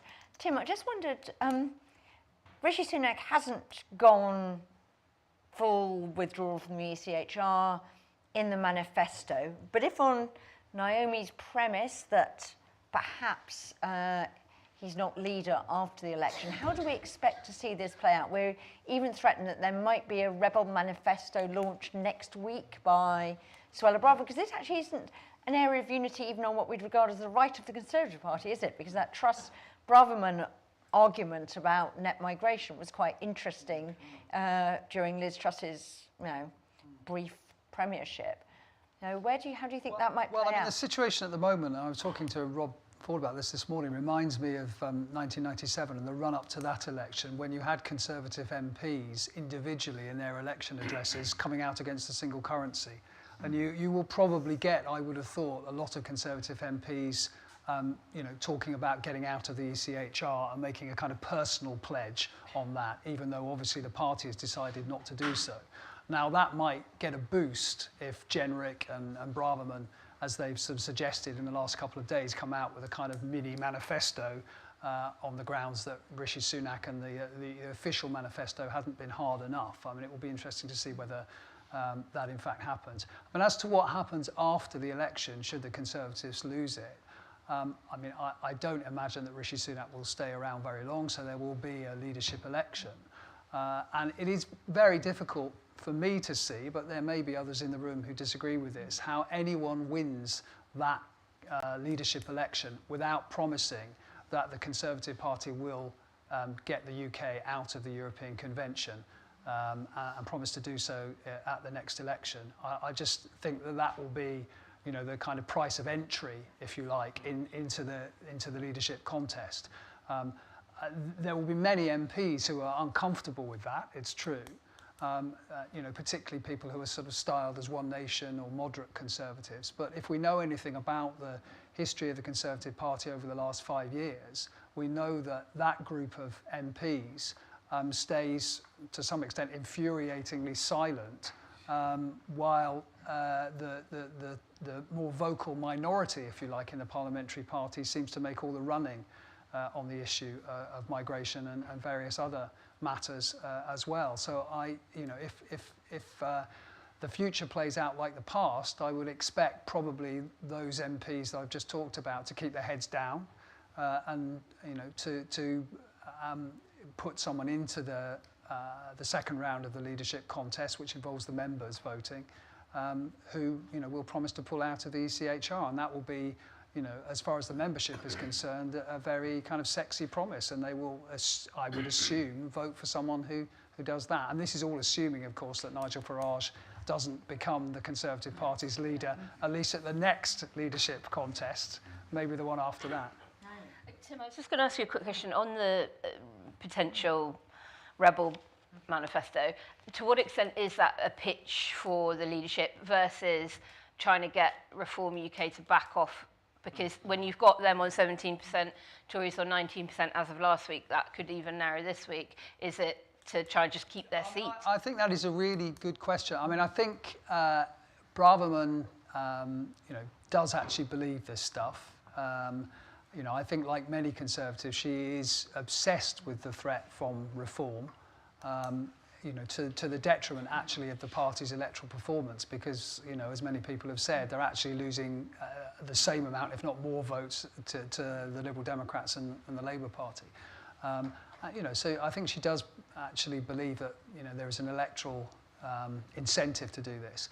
But I think you're absolutely right. I mean, we are seeing two parallel contests here. We're seeing the general election on the one hand, and we're seeing the next Tory leadership campaign being played out at exactly the same time. And Suella Braverman's remarks on immigration, like her remarks on welcoming Nigel Farage into the Conservative Party, because there's not very much difference between us in terms of policies, is actually not necessarily about Nigel Farage winning the Conservative leadership in the long term. It's about Suella Braverman winning the Conservative Party's leadership contest next time around. And it's very interesting that Kemi Badenoch, who is herself quite a culture warrior and, you know, pretty hard line on migration, has decided, you know, against the idea of Nigel Farage coming in. And I guess this is where Braverman and indeed Priti Patel differentiating themselves and presenting themselves as even harder line than the current favourite Badenoch. Naomi, somebody I was talking to last night was suggesting that actually, you know, didn't want to say it, but that actually, you know, the 50s conventions are looking a bit out of date and possibly shouldn't apply in a modern world. And maybe if we're about to have a Prime Minister who is actually literally wrote the textbook on human rights law, maybe he will be relatively well placed to, in a Nixon to China moment, of actually, you know, use the EPC conveniently scheduled for the 18th of July to initiate a process of maybe actually Europe did need to rethink, you know, position on things like the Refugee Convention and stuff like that, and update them for a more modern world. Do you think there's any appetite for that in Labour at all, or do they regard that as a hot potato to be, you know, chucked at the bottom of the channel? Honest answer, I don't know. And there may well be... What would be your advice? Well, they're inheriting such a mess on so many fronts that I think they are going to be desperately thinking about, well, what are the things that we need to prioritise in our first 100 days, year, in order to try and, you know, get maybe some less popular stuff out of the way in order to be able to get a second term, because they're not going to be able to undo much of the damage, particularly to public services, in one parliamentary term. I think that, you know, the other thing we don't talk about enough on immigration is, of course, climate and the huge impact that it's going to have on you know, the global north, and it's probably not just a Europe thing. I think I would love for our leaders to be having these kinds of conversations very seriously about it, but I don't hear any appetite for sort of a major overhaul of 50s convention from them. But we should reinstate the 0.7% aid well, as indeed, part of this. yes, well, Anonymous may be on the same page. Randall, I mean, how do moderate politicians, you know, people who wouldn't see themselves as, you know, in the sort of Braverman and Farage, how do they sort of regain control of a bit of this agenda? Because I think it's that sort of sense that they don't have any answers that's part of the problem. What would be your views on that? Well, I mean, there's two ways to think about this. What's going to happen to the Conservative Party? And I think they're going to have their ideological opposite to Labour after 1979, which is to say, inevitably, they're going to break off to the far right, where very few British votes actually lie. Lose an election probably too, and very much like Labour themselves, learn the lesson and come back, unless they're overtaken by the Reform Party and literally displaced, which would be, and we're writing, you know, Tim writes these excellent books on the Conservative Party. The next one will be The Strange Death of the Conservative Party. If that... It's already been taken. Yeah. If that happens, the UK is much more in a position like France. So that's one aspect of it. The second is how do mainstream politicians lead in general? And I mentioned this morning. One simply has to depoliticize this issue. And the UK went through this debate in the 50s and the 60s when Commonwealth immigration, which is now viewed very positively and a great benefit, a big contribution to the United Kingdom, was highly, highly politicized, the days of Enoch Powell. And both parties eventually decided in the 70s, this is so ugly, and we both lose, that we've got to stop arguing about this. And that's how you have to reach the politicians, above all on the left. You say you don't actually win by politicizing immigration. You do not win by demonizing immigrants, because if the choice comes down between you and Farage on who's most anti-immigration, he's going to come across as a hell of a lot more sincere than you do. So I think that's what mainstream politicians have to do. And as we learned this morning, and we know this historically, when immigration is defended, either because people being tortured in Libyan camps deserve refuge, or from a self-interested point of view, because the United Kingdom needs nurses, needs fruit pickers, the British public responds. Priti Patel is the daughter of Ugandan Asians who weren't expelled, who came just before that. The Ugandan Asians is the most interesting case. When they were expelled by Idi Amin, 6% of the British people supported their entry into the United Kingdom, early August 1972. Over the course of a month, the Conservatives, very much to their credit, said, these people are refugees, they deserve our support, they have our passports, they will end up in concentration camps if we don't let them in. Within a month, 53% of the British people supported that. So politicians can lead on this issue. And when they lead, they win, or don't lose, and it's better for everyone. Okay, let's have another question. We've got a gentleman up there, Murray.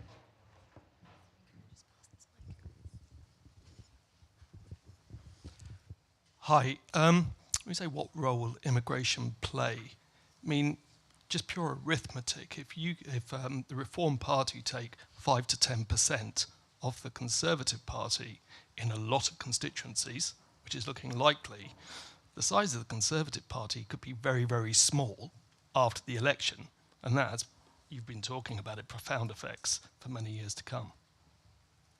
So, Tim, how vulnerable are the Conservatives? I thought you were going to ask me for a prediction of the election result there for a frightening moment. No, it's a mugs game. I'm not going to get into that. Yeah, I mean, clearly, I mean, I'm always a little bit sceptical about, you know, the idea that the Conservative Party is going to be kind of wiped out, or, you know, they're facing an existential threat. That's become my pet peeve, that word, actually, recently. But anyway, However, you know, having looked at some of the polling, and obviously, you know, having talked to Rob Ford many times, to Will Jennings many times, and Paula Surridge many times, it's an advert for our book on the general election 2024. I do wonder whether they might actually end up closer to 100 than to 200, in which case we're then left to ask, well, what will the Conservative Party actually in Parliament look like at that point? Now, you know, ironically enough, we may find that it's actually slightly more kind of moderate and one nation than it is right now, because it will have gone back to its heartlands, and its heartlands contain actually a fair few people who do fit that particular description, a fair few people who are from ethnic minorities themselves, although that doesn't guarantee obviously that they have quote unquote progressive attitudes on migration, and a fair few people who, you know, have had ministerial careers themselves. So, you know, it won't necessarily be the kind of, you know, populist radical right, kind of scenery chewing people that we've got used to over the last few years. But then you have a big mismatch between the parliamentary party on the one hand and the membership on the other, and it's the membership who has the final say on the choice of leader. If they can't agree it. If they can't agree it. But I mean, it's very difficult to see them agreeing on a kind of coronation. I think that is you know, quite problematic. That's like Labour in after 1979, where the party in Parliament was actually quite centrist, and the party leadership was far to the left. Indeed, 2015 with Jeremy Corbyn. Yeah. So I mean, I think you know, if the Conservatives do suffer really badly, it's not necessarily the case that, you know, they're going to, in their kind of heart of hearts, be a kind of populist radical right party. The problem for the Conservative Party, and Paul Goodman actually, who used to edit Conservative Home before he had to kind of relinquish the editorship because Lord Ashcroft decided that he didn't want someone who was taking the Conservative whip involved in the project, often refers to something called the right-wing entertainment industry. I would refer to it as the party in the media, or the you know, the conservative kind of media ecosystem. But the problem, one of the problems for the Conservative Party, is that is incredibly influential on the MPs and on the way that they kind of perceive politics and the way that they perceive this issue in particular. And I'm afraid that, you know, if you read the Telegraph, or even if you just look at the titles of the articles by the people who write the op-eds in the Telegraph, when you look at the Mail and you look at the Express and you look at GB News, there's going to be an awful lot of pressure, even on that quote-unquote more moderate side of the Conservative Party, to move in the kind of ersatz populist radical right direction that the Conservative Party is already, to some extent, moving along. And Naomi, what do you think, you know, if Labour has a really big majority after the election, you know, will people from outside start lobbying and say, actually, you can be much braver than these sort of wimpish, drippy stuff you've been saying? You know, you can go faster on getting close to the EU, you can, you know, you don't have to reject a sort of youth mobility proposal immediately and stuff like that. But I'm just wondering on this sort of debate, I mean, do we sort of see that? And would Keir Starmer then come under much more pressure internally from members who think he's being, you know, horrendously cautious in order to get over the line, but have sort of grinned and borne it to date? Well, I mean, one thing that you could be sure is that when the Conservatives make a mistake, their members are angry and then forgive them quite quickly. In Labour, that is not true. If you don't do what they like, they will hold that grudge for a very, very long time. Of course, a very large majority is both good and bad news for some. And the good news is, you know, he can do what he likes. The bad news is you will get members of the PLP able to caucus in the full knowledge that, you know, the government will probably be able to get the votes through anyway, and they can sort of agitate and things like that. I think one of the very interesting things that's less talked about in this whole discussion about how small will the Conservative Party be, how large will the Labour Party be, is going to be what the Liberal Democrats decide to do. Remember, under the last large Labour majority, under Charles Kennedy, the Lib Dems chose to attack Labour from the left on many issues, and certainly from, you know, progressive, small L liberal causes. However, if under Davey, the Lib Dems sort of get similar numbers of MPs. I don't think they will get quite up to that level. I think Kennedy got them to about 62 at one point. But even if they're sort of 40, 50s, given where those seats are likely to be and the voters who will have lent them their vote because of having been completely fed up with the Tories, they will probably not feel that they can do that. So where is the pressure going to come on Starmer within Parliament? Well, it's everything on the right, whether economically or on social issues or culture war issues, etc. So I think that's also very interesting. I think the Greens are going to do well on vote share nationally, but as of course, you know, under the voting system, it may not be enough for them to even hold one seat. I very much hope they do, but they're obviously hoping for at least two. And that sort of, you know, means that within the wider public, there may be, you know, a yank, that critical mass on some of these issues for Starmer, but in Parliament, you know, that won't be there. And Naomi, as somebody who's working Best for Britain, do you think that the changes, someone was saying earlier, that the change in the European Parliament elections may mean that there are more, and the change in national policy, there are more governments that are happy to do bilateral deals with the UK, maybe on things. We know that the UK has been hawking bilateral deals around some favoured member states and not others, where the Commission seems to have come out with its proposal slightly preemptively to say, you deal with us guys and you guys get into line. Do you think, what do you think might be happening in the EU on that side in terms, or will they all just be so taken up with political chaos in Germany and France that actually the bandwidth for bothering with the UK is practically zero? Randall, you want to come in? After you. Okay, well, look, I think, yeah, the latter. The bandwidth and the appetite for wanting to do much with the UK is, I think pretty low.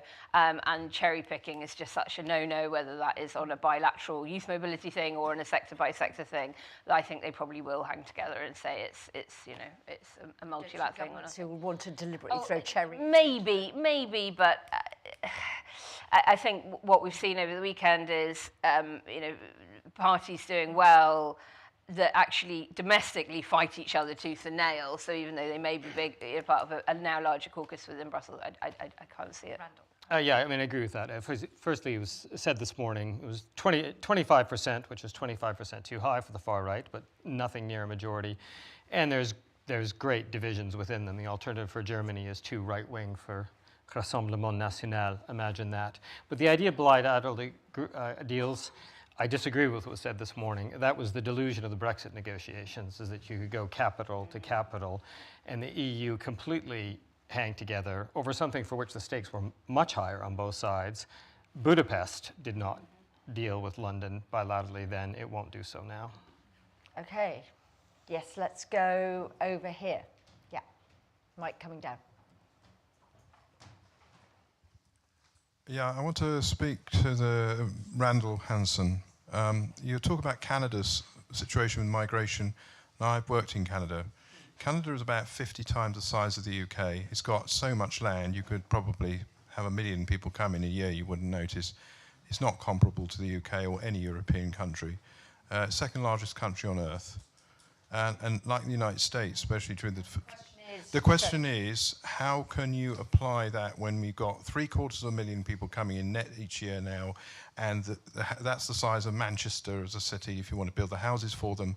There isn't the housing crisis in Canada that you'd have here because we don't have the space. One thing politicians can't do is change the size of the square mileage of the UK. In fact, it gets smaller. I think with only global 13% of our land is actually built on. But anyway, Randall. Yeah. But we're not as big as Canada, Yeah. though arguably more. No. Let me take lengthy the question. I have to say, I rather agree, which is probably not the response you wanted. People come to me all the time and say, what are the lessons of Canada for Europe? And I say, I don't work on Canada. I just live in Canada. It doesn't mean I work on Canada. I work on Europe. And I always say there are, in fact, no lessons for Canada. Because Canada is geographically isolated. It doesn't have porous borders. It's not above a zone for violence. So I'm the last person that will actually say that Canada has lessons for the UK or the rest of Europe. It does not. Where I do slightly disagree is on the issue of numbers. Because Canada's massive, but it's completely uninhabitable for the most part. I mean, no one wants to live in northern Manitoba. for good reasons. You wouldn't survive the winter. You would find your carcass when the spring comes sometime in late August. Where I think there is a comparison is that, as I said, there are 300,000, 100,000 of them end up in Toronto, which is a city of about 6 million now. So Toronto is having the same sort of challenges that London and other British cities do. And then I repeat the point that migration for a long time was popular because it was viewed as controlled, and that sense of control is now being lost, and support is going down. But on the question of lessons, I couldn't agree more. Okay, yeah. Okay, another question here, Mirren. Thank you. For most people in the UK, immigration has been sort of focusing on non-European countries, immigration from non-European countries. With climate change taking place at the south of the EU, where food shortages could come from within Europe because of the loss of that, temperatures rising higher, going over perhaps even 50, like the Emirates, Dubai, you're looking at the millions that are living in that area that are going to probably migrate from the south to the north of Europe. And the purpose of Brexit was really to prevent actually EU citizens coming to the UK. So it's preventing something like probably 20, 30 million EU citizens coming to the UK in that scenario. Now, the question is, what do you think? Because the face of immigration is, and the focus politically for MPs, Parliament, is going to be not looking at it from outside of Europe, but the subject matter is going to be immigration and people trying to come from the EU. How do you view the politics that's likely to come about between the UK and EU countries, that politics playing a role in general elections in the future? Do you see that there would be a role where it would come like that or not? So, Randall. Oh, that's... No, I think the mic's for you. Yeah. I've got you one. don't need one. You don't need one. Yeah. So, Randall, do we see... I mean, because we've actually seen net migration from the EU go negative sort of recently since Brexit, as we've lost lots of EU citizens, and some EU countries will be pleased about that. Some of the Baltic states who are very worried about losing too many of their younger skilled population to us and training people we didn't bother to train and stuff. But do we see pressure coming up with climate? Southern Spain, Greece, southern Italy, or whatever? Yeah, there was a lot of questions in there. I mean, on the general issue of climate migration, they're not climate refugees because whatever the weather does, it doesn't persecute. And you have to be persecuted to be a refugee, as much as it might feel like that in London or in Toronto in January. You are not being persecuted. So the question is climate migration. And of course, it is going to occur. But take the current predictions of 200 million, 300 million, light a match and burn them, because they are completely useless. Why? Because they were formed by looking at hotspots where climate change effects are going to be most intense, looking at the people and extrapolating to movement. It's completely useless. It's completely useless because institutions are a fundamental variable intervening. The more robust and resilient a country's institutions are, the more it can cope within country to those changes. I mean, there have been climate change migrants in Australia and Alberta, in British Columbia, near my hometown. A town exploded 2 summers ago. 0 migrants because the institutions can't cope with them. And as in all forced migration, the vast majority will be internal.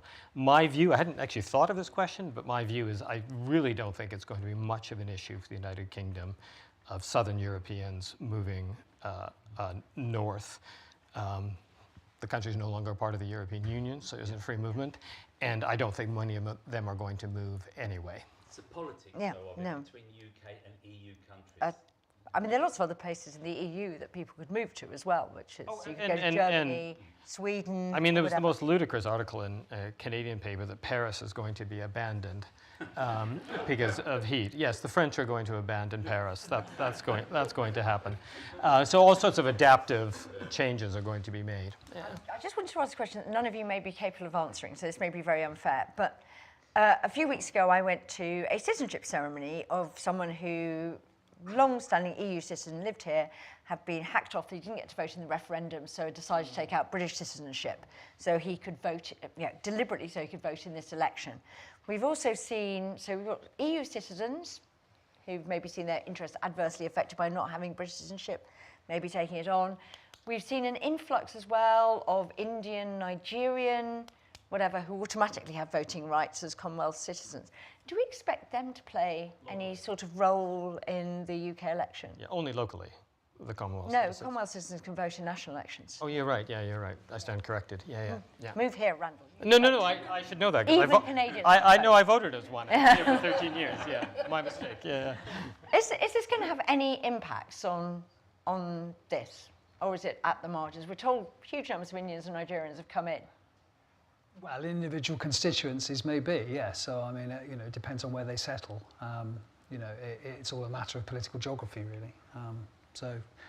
Yes, but I would guess... Too marginal to tell. Okay. Yeah, marginal. Okay, let's take another question. Too marginal. I should have asked that. I think I did ask that as pollsters. But anyway, let's go. There's somebody right at the back, and then I'll take this question. That'll be... So we'll just have very quick answers from the panel. Thank you. A quick one. So I think one of the themes of today seems to be that immigration is playing a role in the election, partly because of the competence of the current government. To what extent is the focus of the general election policy versus competence? And assuming Labour win, what lessons does the current incompetence potentially of the government lead? Okay. And final question, could you wait for the microphone, because otherwise people online can't hear.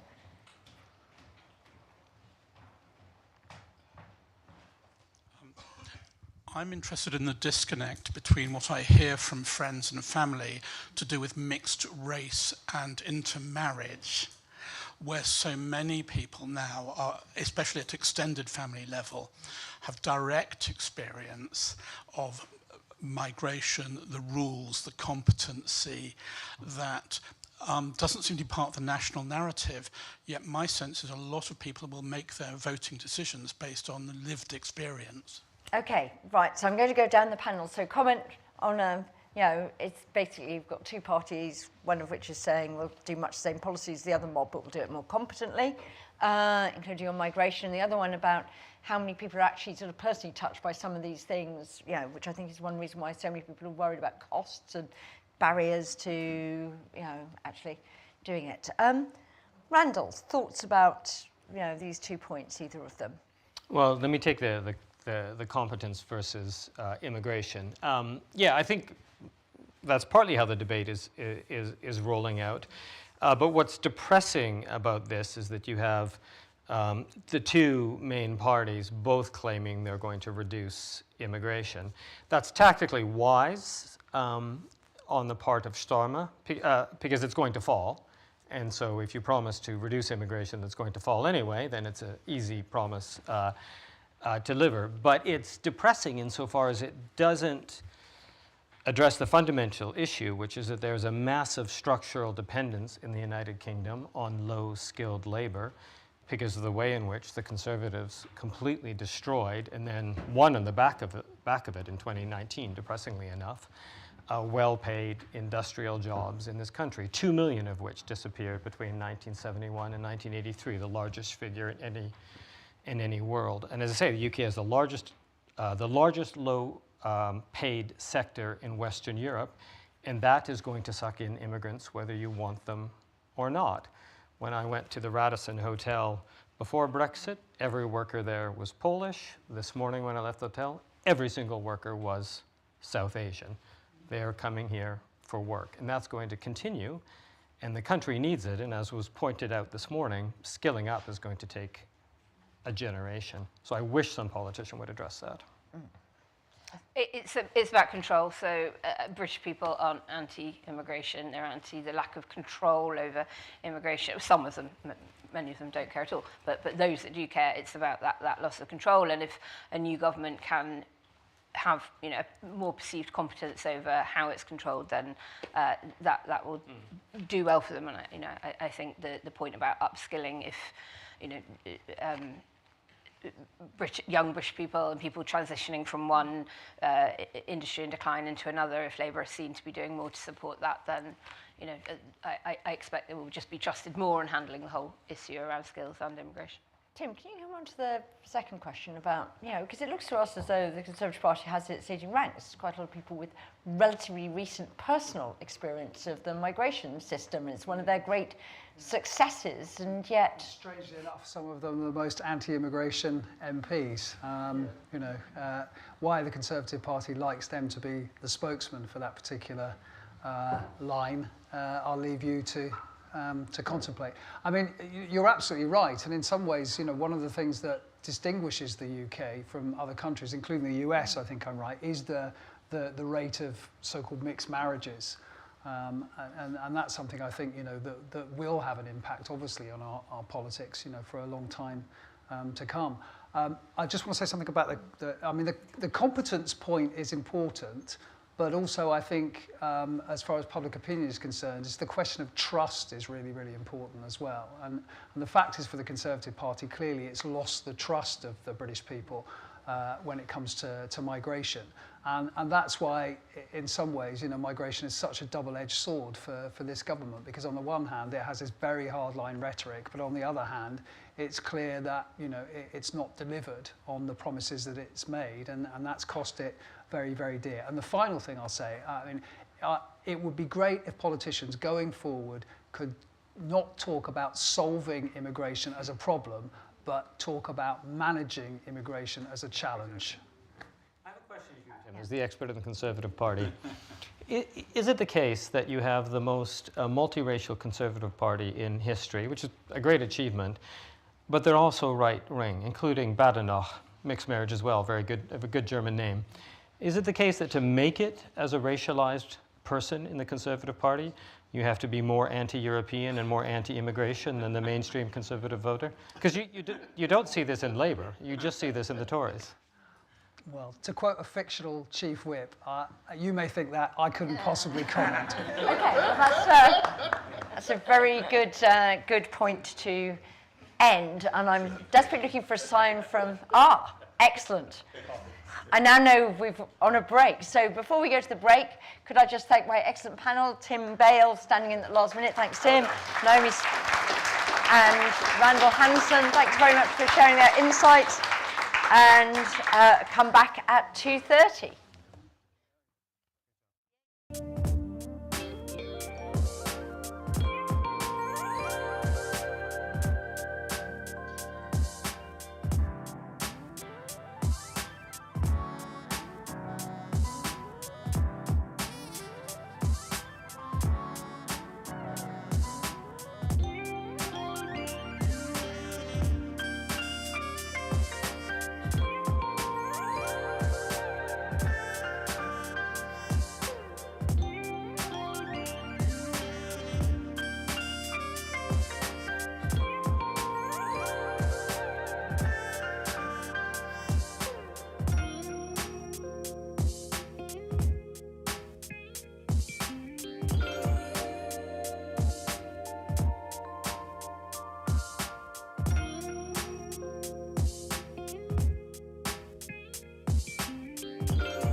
It's very good to see so many of you here. We have a really very interesting panel on a topic which is live and difficult and contentious. And I have some excellent colleagues to speak at that conference on that topic. Just before I get into the detail, I've been asked to remind you that given you've already had such a good day today, you would be delighted to know about our annual conference on the 19th of June, which is always magnificent, and you should clear your diaries to attend it. So going back to this conference, I want to just briefly introduce my guests. You'll have seen their CVs. I don't want to take up a lot of time giving them lots and lots of plaudits. You all know they're fantastic. On my right is Henry Hill from Conservative Home. On my left is Michaela Benson from University of Lancaster. And a bit further to my left is Sunda Katwala from British Futures. And we are talking today about asylum and humanitarian protection. What is asylum and what is humanitarian protection, Michaela? Yeah, so asylum generally refers to the international protections that were established through the UN Convention for Human Rights and the UN Convention for Refugees, the 1951 Convention. And it's an obligation that countries who are signatories to that have to allow people to claim asylum in their countries. Humanitarian protections, as we've seen them roll out, particularly over the last few years in the UK, are a slightly different system to that. And some kind of headline schemes that you may have heard about that fall into what the UK is calling safe and legal routes, which are their system of humanitarian protections, are the Afghan resettlement scheme, the Hong Kong B&O visa scheme, and the Ukraine visa schemes. Now, where these differ from the international protections that are offered are that they are domestic provisions that the UK government has designed themselves to allow people from particular nationalities to move to and settle for greater or shorter periods of time in the UK, because the UK has deemed that what is happening in the places of origin of those people demands a response, a nationality-specific response. But notably, when we have a look at those schemes, we can see that there's no equivalence between the schemes as you would find under refugee protections. So each of the schemes comes with different sets of rights. In the case of the Hong Kongers, for example, this is a paid-for protection. So they're the only scheme where people have to pay for the humanitarian protections they receive from the British state.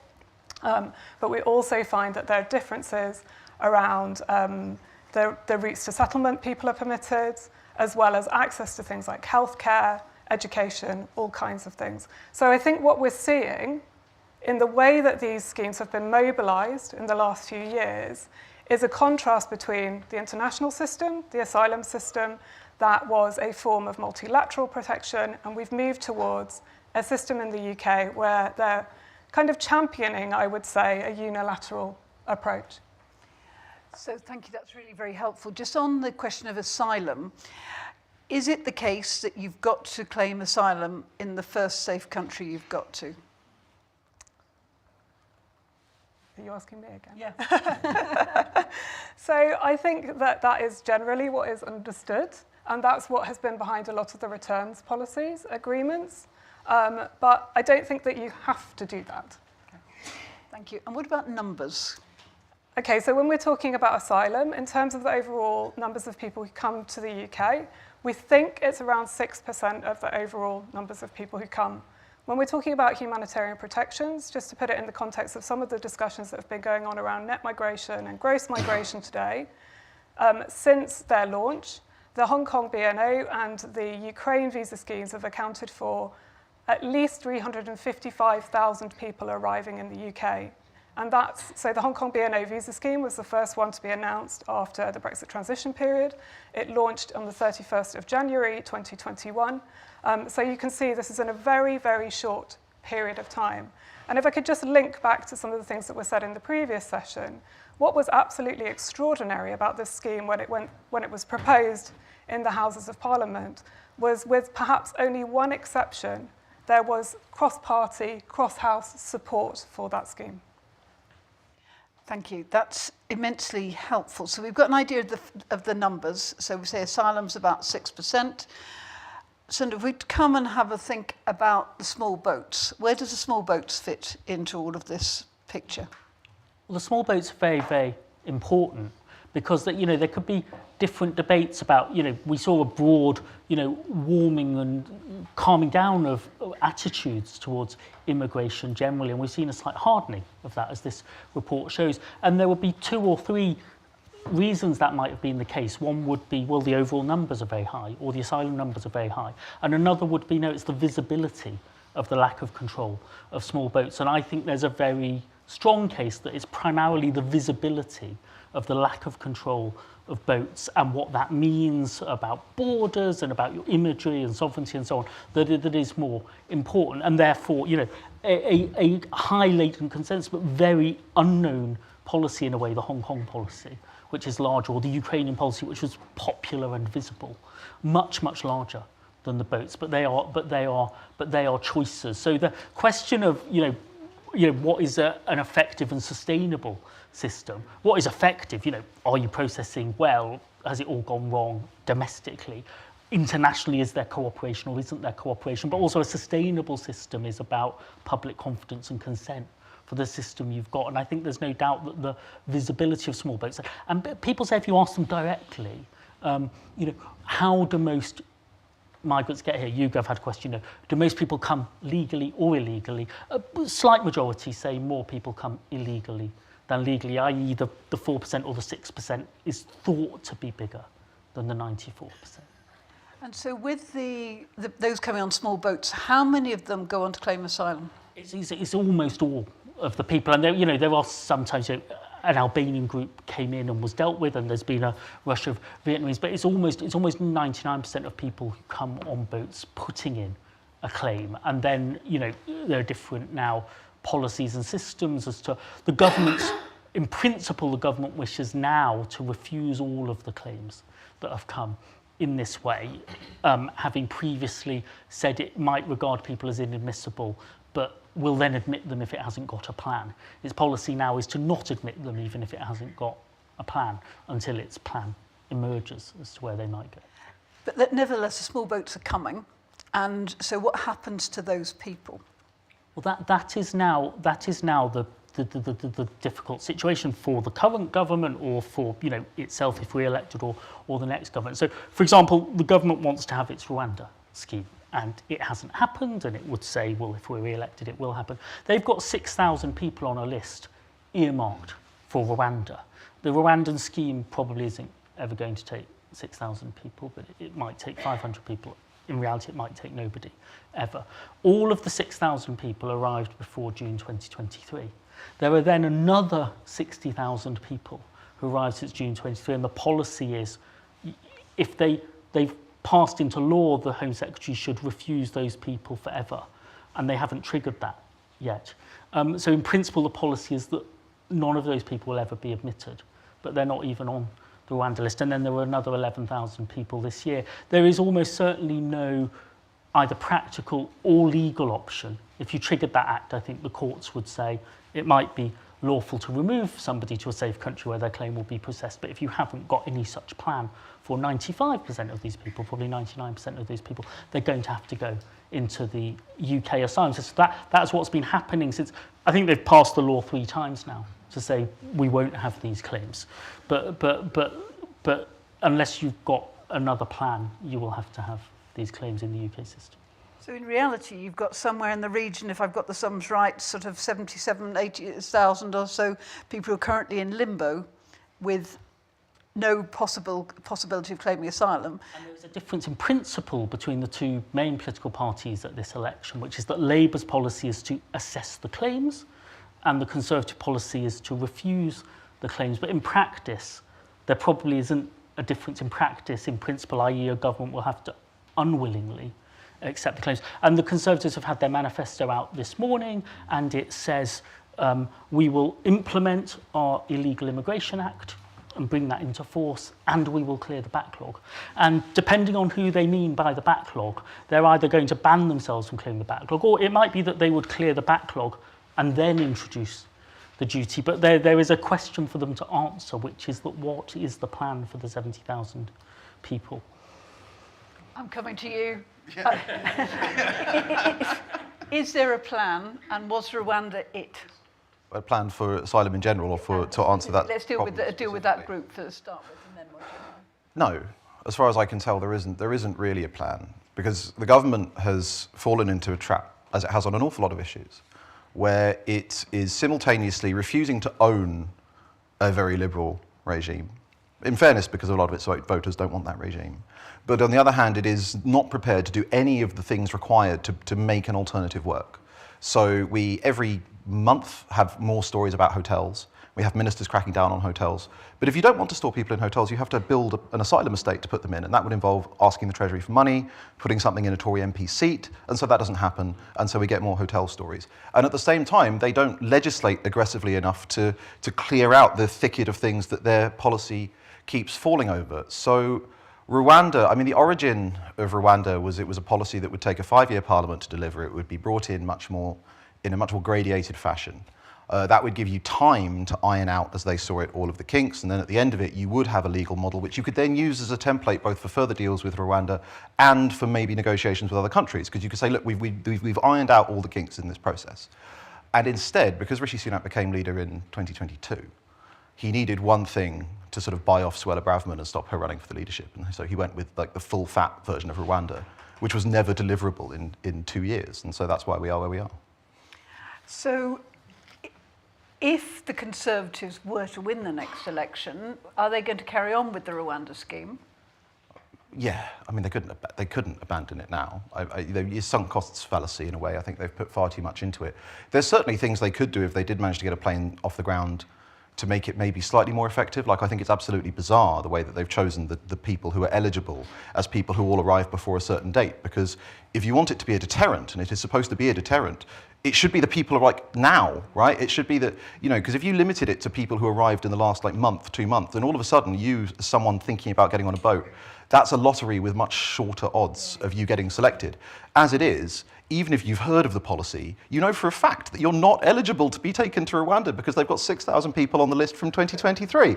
So, I mean, they could tweak it, but I think if there was somehow another sort of Sunak government and this policy issue rumbled on, you would end up circling back towards sort of the ECHR, international law changes and so on, because like, within the current framework of the UK's international legal obligations, you can't limit the system in the way that the many elements of the Conservative Party want to do. But in reality, the Conservatives were only ever thinking about, what, 500 or so people going to Rwanda. So if you're a gambling person, you'd think my chance of being one of those 500 pretty slim. Yeah, of course, right? I mean, but again, the point is, in theory, if they can get Rwanda working, then one, they can negotiate with the Rwandans to take more people because they've already sunk in all those upfront costs, they've fought the legal battles. And two, they have a template and they can go to other countries and say, look, we've already hashed all this out with Rwanda. Here is a legal watertight deal. Here's the amount of money. Will you take 1,000 people? 1,000 is still a drop in the ocean compared to... Yeah, 1,000 at a time. There's a lot of countries out there that... So, given that we're doing drops in the ocean, so that's interesting. So let's now imagine instead of there being a Conservative government, there might be a Labour government. What if you were advising Labour? I realise it's not quite your background, but were you to be advising Labour, what would you advise them to do? On asylum? On asylum generally. Well, I mean, obviously, they can drop the Rwanda scheme, and they can, based on their political priorities, which will be slightly different to mine as a Conservative, they can clear the backlog mostly by just letting people in, right? Whenever anyone talks about clearing the backlog, there's a reason the backlog takes so long to clear, and it's because it's so hard to return people without the proper paperwork. So if you want to clear the backlog, then you just sort of rubber stamp, let people in. You can get the numbers down like that. That means that you can also reduce hotel use and various other sort of short-term effects like that. I think if they wanted a kind of longer-term way to take the heat out of it, I think there's probably a few things you could do which maybe wouldn't go down brilliantly with some of the people in this room, but would remove the most egregious cases that kind of get people worked up about asylum. So you could do you can do prisoner vote style carve-outs from the ECHR without leaving it. And so you could do things for repeat offenders, for example, to make it easier to deport them and without them being able to file ECHR claims and so on. And I think that if you did that the right way, it would affect a very small number of cases, but it would take 80% of the stories out of the Mail and the Express, and that would take a lot of heat out of the policy. Thank you. So I just want to come to you now, Michaela. So we've been hearing, obviously, the Rwanda scheme was deeply controversial politically, but also legally because of the Supreme Court's decision. And the Supreme Court was pretty clear about the fact that Rwanda wasn't safe as it now stands. But there is a problem, isn't there, going forward? There's a problem for whichever government gets into power, which is how to handle this issue of large numbers of people coming. And so the question is the Geneva Convention itself, the Refugee Convention, fit for purpose? So I think the first thing I would like to say about that is we're not really talking about large numbers of people when we compare with some of our European neighbours. So I think that we should probably put that into some perspective. Can you maybe just give the audience some idea of the figures? What's the sort of levels of asylum applications in France and Germany? Oh my goodness, now you've really put me on the spot, Catherine. I think it's about 120,000, yeah. 140,000 for Germany. Yeah, so we're talking, so Randall's putting his thumb up in the air which says go higher, go higher. So we're talking about 2 to 3 times more people in those places than we're dealing with in the UK. So I think we should be very, very clear on that. In respect to the UN Convention on Human Rights, the UN Refugee Convention, I think that, okay, so it's not perfect. We all know that, and there are many, many things that many of us in the room would like to change about it, but it is the best thing that we have got. And it does signal the UK's commitment to some kind of international protection regime. And yes, I think probably this government have been trying to shift the dial on that a little bit. But I think that that's kind of what our starting point should be, certainly for those of us who believe in human rights on some level. Sundar, what do you think about the convention? I think look, if Keir Starmer is the Prime Minister, as is very likely, he's going to be for multilateralism as a way to do this. But that multilateralism will include things like, should we be thinking together about different systems, reforming conventions, and so on? I mean, let's face it, if you embarked on a process of treaty reform at the international level, you wouldn't complete it in 5, 10, 15, 20 years, although you might start to do things at a European level or other levels and so on. So that debate there. So, in principle, for example, the Labour Party will say, I mean, the current government wants to say everyone's copying our Rwanda scheme, but they're thinking about different things. Several people are thinking about externalities, offshoring, and so on, but it's different kinds of schemes. So those conversations will go on, but I think that is a very long-term thing, and there'll be short-term pressures. Something that hasn't been noticed, I think, this election in July wasn't expected. It was thought to be October, November. That dramatically changes the short-term politics of asylum and immigration in different ways. For example, the Labour Party was very anxious about what it would do if a plane went. And the Prime Minister was planning to send a plane. But if planes had started and then you'd had crossings in August and September, then the August and September crossings would have disproved the case for Rwanda as a deterrent, if it's not a deterrent.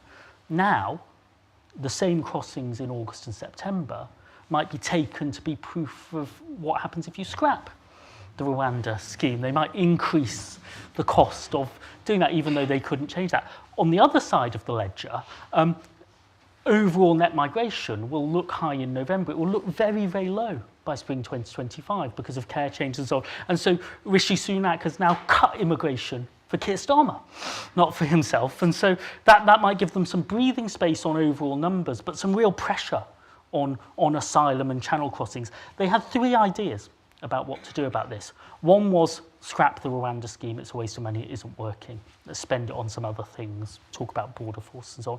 2 was we have to process the claims. And so a new government will be processing the claims willingly that the old government would have been processing unwillingly. And their 3rd idea, which they've now gone quiet about, was to talk about the kinds of deals you might do, either with France or with several countries or with the EU as a whole. And a new government would absolutely bite the hand off President Macron if they were able to say, if we took a number with permits, authorisations to travel of the UK, maybe the number that are coming anyway, would you take back the people that came? And they might not get that deal with France, but they would have loved it. When they tried to talk about that, the Conservatives said, EU quota, Mr. Starmer, rejoin, and so on. And so they've decided not to talk about the logical third point of their plan, which is what would the multilateral thing look like. But what we don't know is if President Macron doesn't say, what a nice idea, Mr. Starmer, of course we will do the deal that you want. What kinds of multilateral arrangements can you have? Because policing can do some things, but policing doesn't give you the question of whose claim should be heard where. And what effect, I don't know whether you know the answers, if with the French elections and if the right wing get in and Beldo becomes Prime Minister, I presume that will make it harder to do a deal with France. There's always domestic politics in other countries, and there's always domestic politics in France about what is fair and what is not fair. Therefore, any multilateral agreement that is deeper has to be sellable by the UK government to the UK public and by the French public as well. But that is, so that aspect of what could happen, what should happen, it is definitely a Starmer idea that because the piece of water is so narrow, that it's an international cooperation issue. But they're really nervous about the politics of how they say that before an election, and so we'll see whether they develop more of an agenda on it afterwards. If there was a Labour government and the Labour do manage to negotiate some sort of deal with the French, what effect do you think that would have on the Conservative supporting newspapers? Well, I mean, it would probably go down well as far as it goes. The great Starmer-Le Pen pact to deal with the to deal with the Channel crossings. Ultimately, however, I think that the question is, unless you can get the problem down to a point where those frictional things which cause it to keep appearing in the right-wing press stop, the endless stories about guy commits horrible crime, can't be deported, whatever, all of that kind of thing, then it will still be there because the incentive is still there to run it, and that's what keeps up the attritional stuff on. Most people don't object to an awful lot of the system, right? The Hong Kong system, everyone loves that. The Ukraine system, everyone loves that. You can sell most of it, but unless you tackle those bits that are driving the opposition, then eventually the right-wing press will be like, that's very nice, but now, where's the next deal? What else are you doing? But I think it would be interesting. In some ways, I think Starmer would feel it, Sunak would feel it as a bit of a vindication because the Rwanda scheme wasn't his proposal. The Albania deal was. And the Albania deal is like one of the most standout effective parts of the government's illegal immigration strategy. So I think he'd be sitting there quietly being like, I wish I'd been able to sell my party on doing that. But does it mean, the Albanian deal's always held up as the big success story, but does it in fact mean that people who otherwise would have got asylum are now being deprived of that opportunity? Asylum in the UK? I'm not entirely across the detail about it, but potentially. But I think ultimately one of the big fundamental philosophical disputes at the heart of this, and this touches on a lot of the debates about, whenever we have the debate about safe and legal routes, for example, why don't we allow in-country applications to British embassies all over the world, is that you need, at least if you're on the right and you take that view of the asylum system, you need some way of capping the number of people that you take. And currently, the decision that we've decided to use is to have a sort of biathlon with several thousand miles of Eurasian hiking in the Dardanelles. And that's the system we use to limit applications. And there are all kinds of downsides to that system, but if you wanted to move away from it, you would have to have other formal mechanisms of taking somebody with an eligible asylum claim and saying no. Because if you don't, you're never going to win consent for legal routes. You touched upon one of the questions that have come in, and I do urge you to use Slido, the QR codes on the screen behind me. There is a basic question. The premise that we have started from implicitly in this conversation is that we have a responsibility to take asylum seekers. There's a question here to say why. Why should we be taking any at all? What's the argument, Michaela? So I think that the argument is, it's one that even the Conservative government use themselves when they talk about the UK's world-leading track record on human rights and humanitarian issues. We're talking about people who generally are, not choosing to leave the places that they are, but forced to leave the places that they are because conditions there have meant that life is no longer livable for a variety of reasons, be that war and conflict, be it persecution on an individual level. And I think that generally the British public would want to be known for offering that sense of hospitality. Indeed, that's precisely the kind of logic that's guided the support for some of the other schemes. So when we looked at Homes for Ukraine and things like that. So I think there's a public appetite for that kind of humanitarian protection. Broadly speaking, I think about 3/4 of the public, for various reasons, think that a country like this one should be part of an international system like that, where people who need protection get it, and therefore we should do our bit. And then there might be some contingent points. We should, take a fair share, but, not take an unfair share, and so on. And then there would be a section of the public that would say, actually, no, count me out. I would scrap all of the conventions and so on. But that would be a difficult political thing. Now, in terms of then how you apply that in every era and so on. But, the reason we have the international systems is in the 1930s when there was great need, there wasn't an international system. So we've got 3/4 of a century almost now of saying there is an international system and therefore you're obliged to be under the rules of that. And each of those eras, certainly, the Ugandan Asians and other groups, it was contested politically. But there is, I think, a tradition of wanting this country to play its part, and then to do it in a way that is managed and, can, make it work domestically as well. We've been talking about Labour and the Conservatives, but what about Reform, the insurgent party? Where do they stand on this really very difficult issue?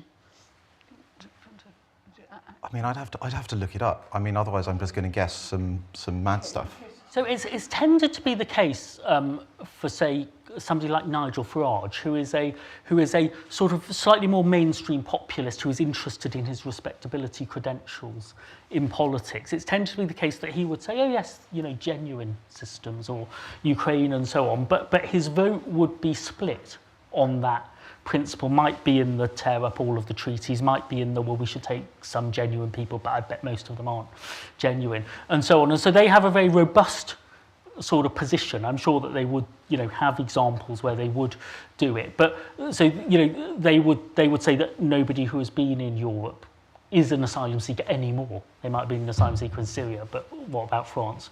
And so on. And so their actual policy, which has changed a bit at different times, but their policy is that we have a legal right to pick up boats in the Channel and take them back to France and just put them back in France. And if you say that's a very novel reading of international law, we don't, in fact, have that, or very few people think that. Their position is, well, we should do it anyway and see what happens. So it was a war with France might be the policy in the end, but it's not particularly the case that a populist party saying, you messed up, Mr. Sunak, necessarily needs to have a workable plan. I mean, the deputy leader, Ben Habib, he once said that if you got the boats in the Channel and took them directly to Rwanda, that would stop it. But he hadn't looked at a map of the landlocked countries. Their position now is that Rwanda was never going to work. It's just a gimmick. So in a sense, they agree with the left critics. But that Britain doesn't have to take any of these claims because you could just take them back to France and have a bit of a face-off,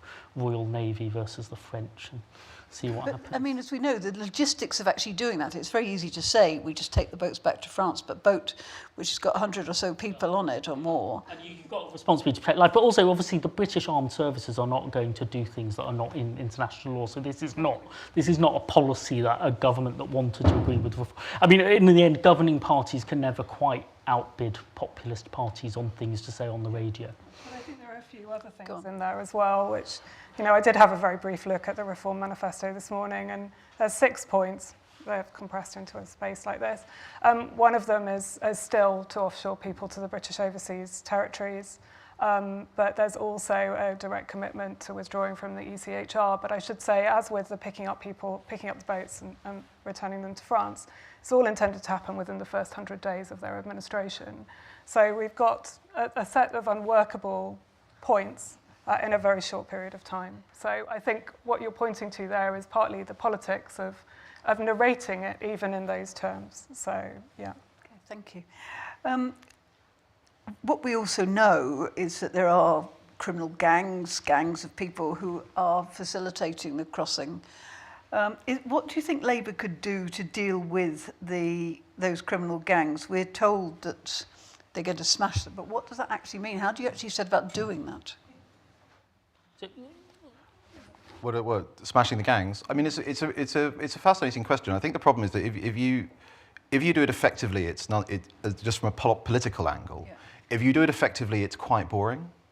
Because you're just sort of arresting people and they're usually being tried in other countries and you don't get any sort of spectacle or visuals.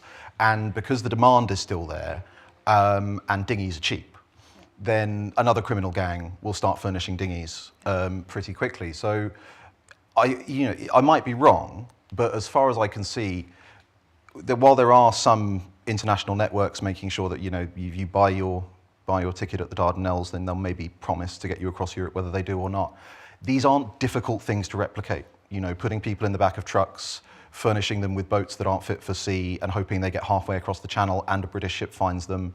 So maybe if you were to come up with a really dizzyingly, deterrent criminal regime, absolutely horrifying sanctions, public executions, and that kind of thing, then it might work. But as I see it, within the current law and order regime and the current temperaments of the government, then there will always be more criminals prepared to step up and do more smuggling. I think I have a kind of completely opposing position on this, which is why don't we try to decriminalise migration more generally and decriminalise asylum and open up ways of people arriving in this country safely. And then we wouldn't need to have this conversation on repeat about criminal gangs because it would be it would be controlled. It would be controlled by the government. But and I think that part of what you've said there plays into exactly that kind of sensationalization of, something that, again, people risking their lives, paying huge amounts of money to arrive in this country, to be told that they have to go somewhere else. If you have safe and legal routes, you need to cap numbers. If you don't have a way of capping numbers, then you'll never get political buy-in for safe and legal routes for a theoretically unlimited number of people. Come back on that, because the current safe and legal routes for Ukraine and for Hong Kongers are completely uncapped. Right, but they're nationally specific, right? So if you moved to having a universal asylum regime that was on that basis, you would never win that battle, right? The Ukrainians and the Hong Kongers, they are specific cases that have lots of public buy-in, and with the best will in the world, there's a limit to the number of people who could theoretically use them. You couldn't move the overall asylum system onto that basis. I think there is a really sharp political dilemma here, which is that because it is the visibility and the visibility of the lack of control, not the numbers. If you could regularise the flows you've got, you would massively reduce the political system. If you tried then to do that in a totally unlimited way and the numbers were very, very high, you would have a lot of political pressure about that. So an unlimited safe route would deal with the gangs, but would be a difficult political situation if you weren't in some situation where you could show that other countries were playing the same role you were. So if you were doing unilateral, uncapped safe routes, that would be different from sort of systems where, people were either taking a fair share or putting money into the pot, and so on. And so the safe route that tries to, in a way, undermine the market of the smugglers is a very good idea, but without either some policing or some other approach as to what happens to the people outside it. And if you split that up, if you had a quota of 50,000 a year and you said they were available monthly, and it's much, much better to wait for next month's quota because you get your decision taken in 3 months and you get into the system and so on. Whereas if you come, we will be compliant with international law, but you'll be at the back of the queue and there won't be decisions. So you could try to incentivise the safe route by making it available, making it there and still making it politically viable. But that is, I think, the dilemma politically. But doesn't it also take us back to that conversation before about whether the UK wants to be in a multilateral system or whether it wants to be unilateral? And if it was in a multilateral system, where there are agreements across a set of countries or across a bloc, for example, the European Union, you might be able to have a conversation like that. But at the moment, we are at that impasse. Which brings me to the question, it's sort of implicit in what you're saying. We were talking about how to stop the gangs, and the gangs can replicate themselves very quickly. Is there a different way of tackling this problem? One the audience has asked, should we be thinking about, in fact, increasing the international development budget to mean that fewer people are actually forced to leave their home countries, or is this for the birds? I mean, it's not for the birds. The government has done this. It's the justification for large parts of the current international development budget. The idea is that the money can go an awful lot further, helping people in their country of origin, and you also help avoid the drain of people from countries that could really use those people. It's one of the sort of under-discussed aspects of international migration is that often you are taking the best and brightest from some of those countries. So that was why we funded camps in Syria, for example. The idea was that the money would go a lot further. So it's not nothing. I think the problem is when you've got the sheer scale of the problem. Like, are you realistically going to spend enough to stop there being a flow of people crossing Europe to try and come to this country and creating demand for criminal smugglers? Like, I don't think you are. So spending international development in this way is good, and it's a good way of selling international development spending to migration skeptic voters, but it's not an either or. It's not an alternative to dealing with the problem of criminal organisations.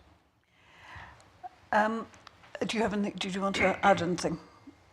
No, I think in a way, I mean, international development can mean lots of different things, and better living standards across the world. I think conflict resolution and support for countries, of arrival, countries of origin, etc. That is an important part of the policy. In the end, there is then going to be a large group of people coming to advanced Western countries, with valid claims for persecution under the law, and so you've got to either see where they end up or find some way to do sort of, management of where people go and who pays for that. All of this points to much greater cooperation with a very large neighbour, like, dare I say it, the EU, and where the numbers could be spread across a lot of member states rather than just talking in a binary way between the UK and France. Given that the Labour Party is not committed to rejoining the EU, let alone taking more dramatic steps, so I suppose, what effect will the EU Migration Pact have, even though we're not part of it?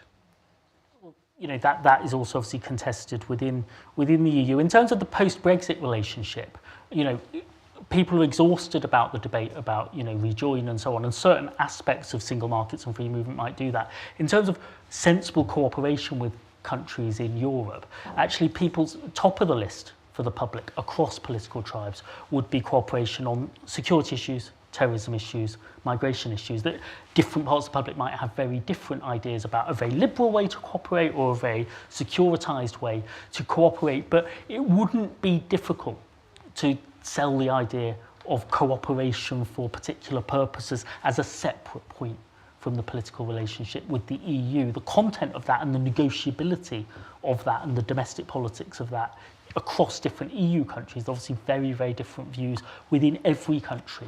Right now, Germany is an unusually polarised country. Hungary, Poland will be opted. Well, Poland's got a new liberal government. Hungary will be trying to veto and opt out of everything. So what is the thing that you would be cooperating with might take a long time to take shape. Do you agree?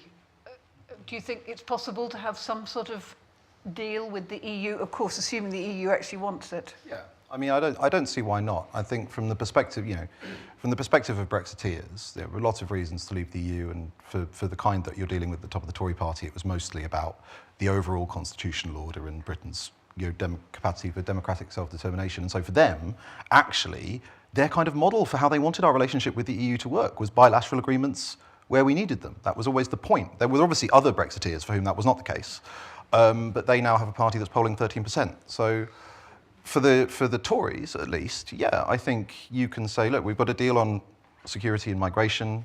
It's dealing with something that's concerning to the public. It's very defined. It's got very narrow terms. That is saleable. The separate question is whether or not it's negotiable and whether it's available. But I think if you could get a deal like that, then the Conservatives would support it. I'm keen to hear from the audience, for those of you who are not doing battle with Slido, but Slido remains open for anyone who does want to use it, and thank you to the various questions that have come in there. I will start. I have a question from the front, one at the back, and I'll come take this side as well. Yeah, just start. Just hold on one moment, just while we get a microphone so that those online can hear. I do have a question, but just the numbers, because it was brought up. 2023, Germany, 243,835 asylum applications. France, 456. Italy, almost 136,000. Little Austria, 109,000. And then the UK, just under 80,000. My question is to you, Henry Hill, and it's a bit of a historical one. Why did the Conservatives come up with a promise of reducing net migration to less than 10,000 and repeatedly doubled down on it? Net migration in the less than 100,000, right. in the tens of thousands, 10,000. Yeah, less than 100,000, so in the tens of thousands. Why did they come up with that promise when it would be abundantly obvious, looking at the statistics, that would be impossible to achieve?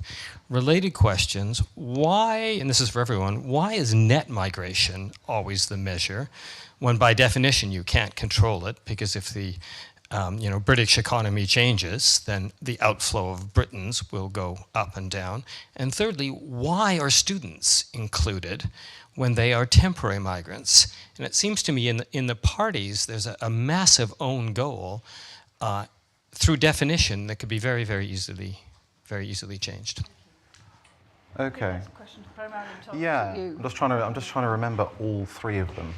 So students are included because while they're here, they do in areas with high student populations contribute to things like the housing shortages, pressure on housing and services and so on, and they have visas that allow them to stay here.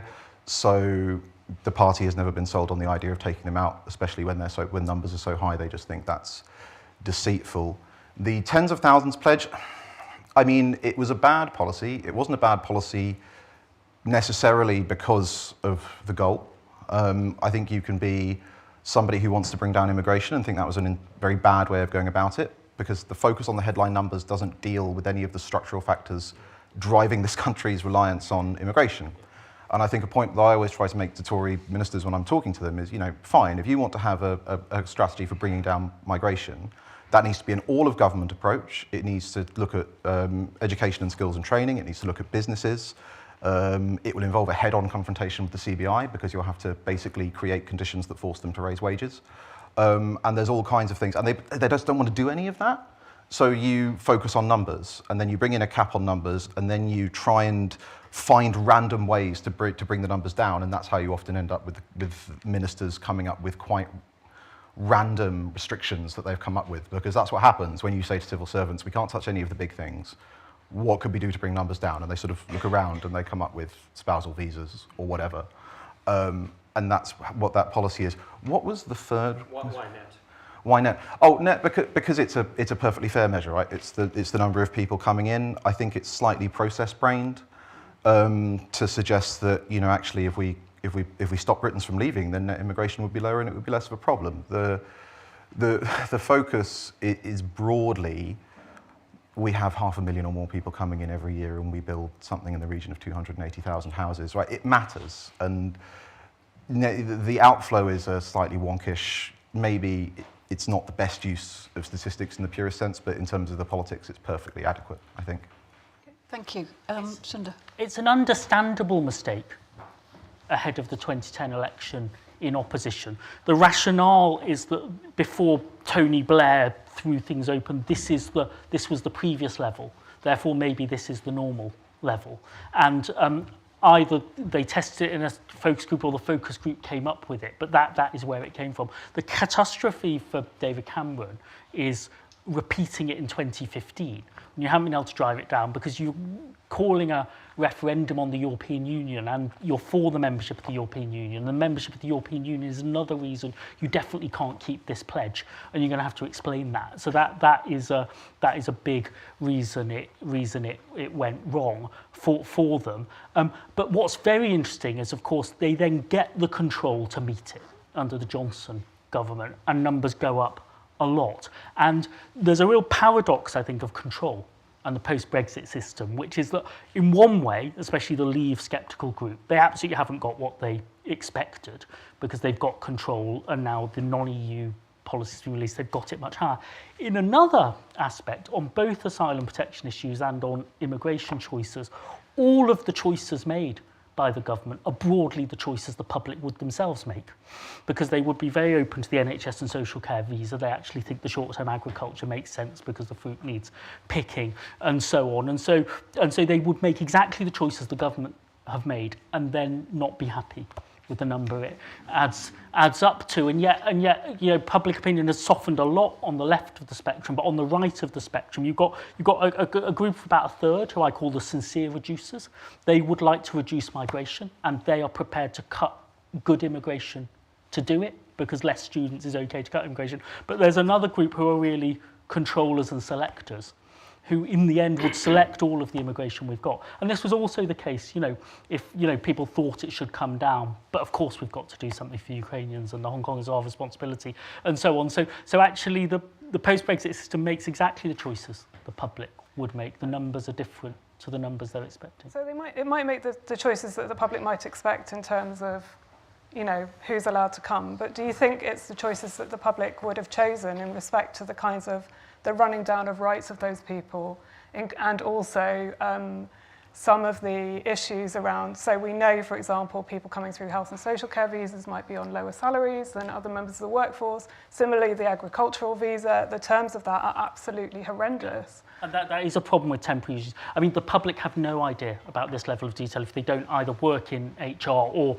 you know, people then have family experience of the family rules or something. But the public were very, very strong on the idea of protecting the rights of the people who were already here, and that the new rules would apply to new people, because it was, while that was a shock to the people who were here and what it might mean, I think it was a sincere point from the public that changing the future rules wasn't about changing the rights of the existing group. The government was then very, very slow to do that, but it wasn't for lack of public consent. I mean, the public support for that was literally the day after the referendum, it was 86% wanted immediate guarantees of the rights of the people already here. Thank you. The gentleman like, isn't one of the realities that you can't stop irregular migration, but yet no one has the political courage, maybe understandably, to say so. You can't sort of say, well, we're completely defenseless against this. But while you can have boutique deals with allied countries like Albania, unless you're going to start signing return agreements and normalizing the Assad regime, the Taliban, the Eritrean government, and so on, there's a significant portion of people that will never be able to go back home, as it were. And then neither will they be able to stay in transit countries, because just to finish, in 2015, when there was the European refugee crisis, a lot of those people that were on the move had already been displaced in other countries too.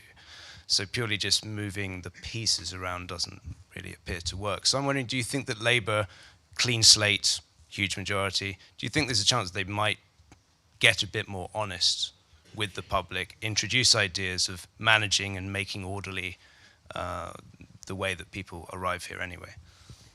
So you can't stop irregular migration, so you may as well deal with it, and the politicians have got to be brave and face up to telling the truth to the public. I think there is probably nothing that would do more to hasten the return of the Conservative Party as a viable party of government than Sir Keir Starmer having a mask-off moment on July 5th and going, actually, there's nothing we can do about illegal migration, guys. We're just going to let everyone in. Overnight, 10 points. So no, there's a reason that politicians don't do this, right? Which is that the way that you framed your question, you said there's nothing you can do about it, but actually there's nothing you can do about it unless you start chipping away at certain legal international agreements, certain sort of principle debate arguments, foundations that we've had for the asylum system, and politicians, especially the ones that deal with immigration policy a lot, they know, I think, or they suspect, I think correctly, that if ever you really started positing it as a choice between either we have to publicly admit that we can't control our borders or we have to reform the ECHR or the Refugee Convention, the public would go for option B, right? So no, there's a reason that politicians keep stringing along on this. There's a reason that they keep trying to do what they can. It's not perfect by any means, but we don't live in, you know, Plato's Republic or whatever. It's probably better than an alternative where a very brave government decided to try and sell the British people on the idea that you just couldn't stop people coming here and then see what happened. Yeah, but I was going to come in on that, but because we also know from the other side of this that just because an option is there for people to move somewhere doesn't mean that they can move somewhere. And we know that in a lot of cases when we're talking about people fleeing persecution or displaced, they're displaced internally within the countries that they live in or regionally because they do not have the resource in the first place to get to one of those richer countries. So in some ways, there is already a limit on who would come anyway. I don't think we'd suddenly start to see massively inflated numbers coming through that way. So it is, I mean, it does kind of suggest that, you know, you open the doors and suddenly all of those other obstacles to people moving are removed. I mean, as I said earlier, we use geographical distance as our current de facto filtering system, but you would have a theoretically unlimited cap, which would be a problem just politically anyway, like regardless of it. But also I think that part of the reason that we've got into these problems in all kinds of areas is that we've drawn up international agreements and domestic legislation that was very complacent about the status quo at the time when they were written and has proven ill-suited to adapting. So again, I don't think you'd be much less brave than the first version of Sir Keir Starmer if you were the Keir Starmer that ended that speech with, but most countries are quite far away, so, you know, it'll probably be fine.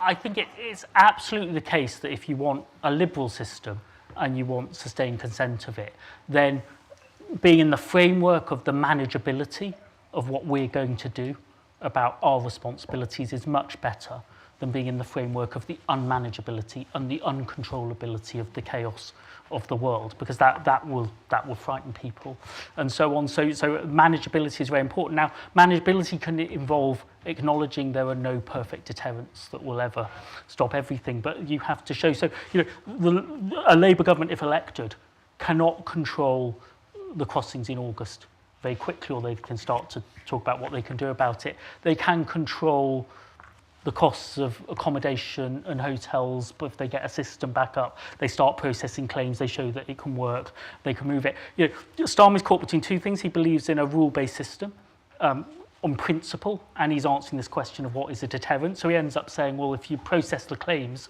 you can also return some people whose claims fail. So, for example, 7% of claims from India are accepted, but if we don't process any of those alongside the 99% of claims from Afghanistan that will be accepted, then we don't do the acceptances of the 99%, but we don't do any of the returns either.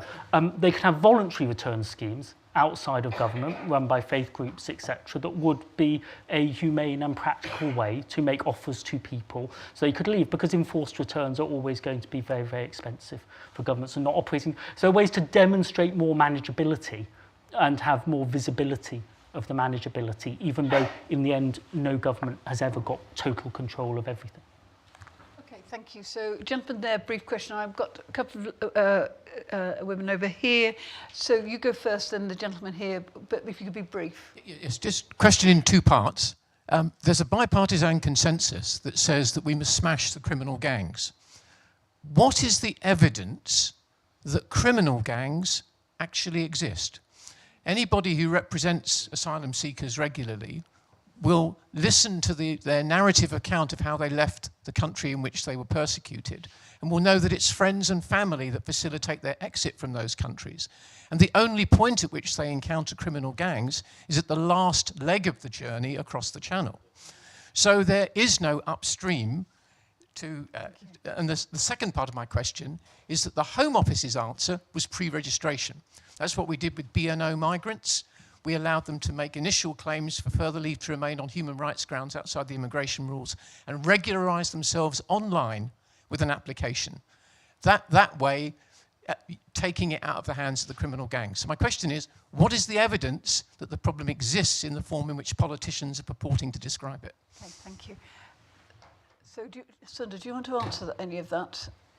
Well, I mean, as you say, the gangs do exist on the visible bit of the last leg of the journey, which is the bit that people are worried about, and that might not, you know, without the gangs, lots of people might be making journeys. I think if you can, as with my manageability point, if you can find regularised flows that take away the market in ways that have political consent in a democracy, you will take away the gangs market in a different way from smashing them. But you know, there's no doubt at all that in the end, people are making payments to traffickers at the end point, and therefore, you know, it's not surprising. I mean, in a way, there's a subtlety, I suppose, in what the Labour Party is trying to do, is they're trying to put more emphasis on criminalising the gangs, not the asylum seekers, but that's obviously quite a fuzzy line, but it's slightly helpful, you know, thing to try and think through.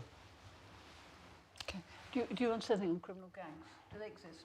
Well, I mean, they clearly do at one end of the process, right? Like, I'm not an expert on that detailed side of the policy, but I already think that dealing with the gangs is probably not going to be a solution. So, thank you.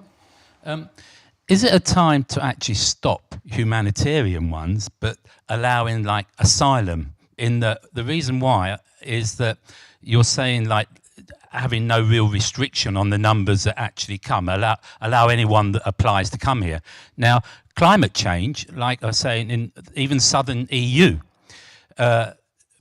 people with even wealthy money might want to come to the UK because they speak English as a second language, and if for the climate change, even across the EU, stopping EU citizens coming to the UK, I mean, climate change is a humanitarian need, isn't it, to move? So I'm worried that Keir Starmer, in his agreement with the EU over what is asylum and humanitarian reasons allowing people to come to the UK, he could accidentally include in that the ability for those escaping within the EU from the southern Europe to come to the UK.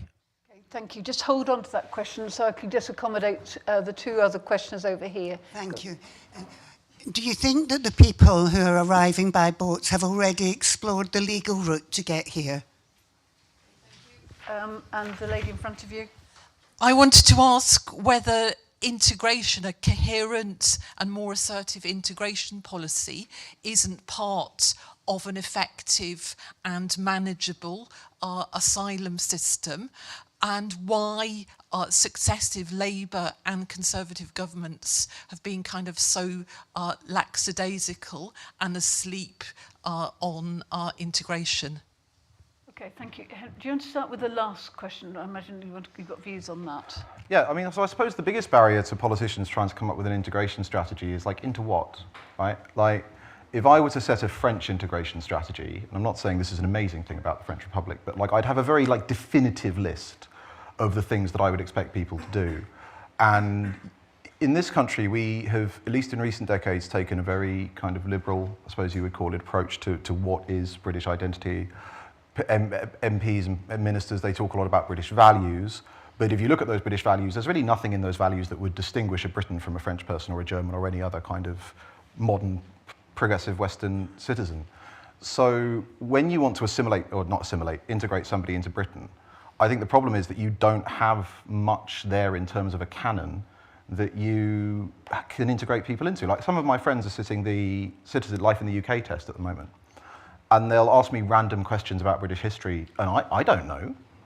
And I know quite a lot about British history, so I like the subject, but they're being asked stuff that I don't know. If there was a canon that we learned at school where everyone knew X poets, X history, whatever, then you could make other people learn that, and that would create a point of common connection. But we simply don't have the points there that you could build an integration system around at the moment. There's just some very nebulous stuff about like being a nice person and speaking English, which isn't enough. Thank you. Nice person? My contribution to the chapter is about why integration matters, and in the end, how people become us, its possibility and its practicality is what fundamentally gives you confidence in immigration beyond all the practical things. And my book, How to Be a Patriot, actually tries to answer Henry's questions. You can get that, but there's a common sense view in this country, and we're not France with their flags on the town halls and their terrible record on integration, but we are Britain with our better record on integration despite all the fuzziness. People think, almost everybody thinks, that a shared language is really, really important. If you don't have that, you'll never have the passport to economic opportunity, civic contact, etc. People think that mixed schools are better than segregated schools, and it'd be better to mix them up, have contact between them, and so on. There's a view that we should disagree well when we disagree with each other, but that's hard to do. And it matters, I think, on refugee integration in particular, which is if you can catalyse early the contact of refugees with the communities they join, involve more people in that. It might be there are formal English language classes, which would be good, and there are conversation clubs as well. And so people who want to be on that side of the argument get to do things. It's good for the life chances of refugees, and it's really good for the confidence of the communities they join. So you can do that. Citizenship ceremonies, I mean, we brought together naturalised Britons and British-born citizens, and the British-born citizens were really glad the naturalised citizens were there to answer all the history questions because they'd read the book. But they were also persuaded by the migrant citizens that actually people wanted to know what it was you were meant to know. It'd be better if they did ask, sensible questions, not mad questions, and that there was a point to the process of doing it. Did you want to say anything about climate? No, I think it's complicated, and humanitarian protection is its particular thing. On the whole, historically, flows of migration between countries of similar economic levels have tended not to be that politically contentious because they might be a bit balanced over time, etc. And then there is political contention when there are large one-way flows, and you can make cases in different ways as to how to make that work. It's pretty unlikely. It's pretty unlikely that 20 million Spanish people are going to live in Britain. Quickly, like on the structural design point. For that is really you just want to make sure that the terms of the agreement are agreed between governments and aren't subject to court judgments, because I think that if you had a set text that was then locked in, a lot of the problems that have arisen in the system is we've got legislation that was written in the 50s, and over time courts have said, actually, this solemn binding treaty means this now. And you want to, I think, just as a matter of democratic hygiene, maintain strong, active intergovernmental negotiation for the boundaries of treaties. Yeah, speaks a non-lawyer. Precisely. But a democratic citizen who will not be take second fiddle. Before we go down that highway, Michaela, what would you... I just want to come in off the back of your points around integration and Jill's question there. Because, of course, one of the big challenges around all of this is the fact that we've had degrading infrastructure to even welcome people into this country in the first place. And that's everything from language provision through to like getting children into school, showing them how to use the services that are available here. And that there has been disinvestment over a long period of time, which presents a significant barrier then for people who are arriving here. And the contrast when we look at and I know that British Future have written a report about this too, about the Welcoming Committee for Hong Kongers, is that it was a model in some ways of what could happen if you actually put adequate resource into supporting people when they arrive in this country.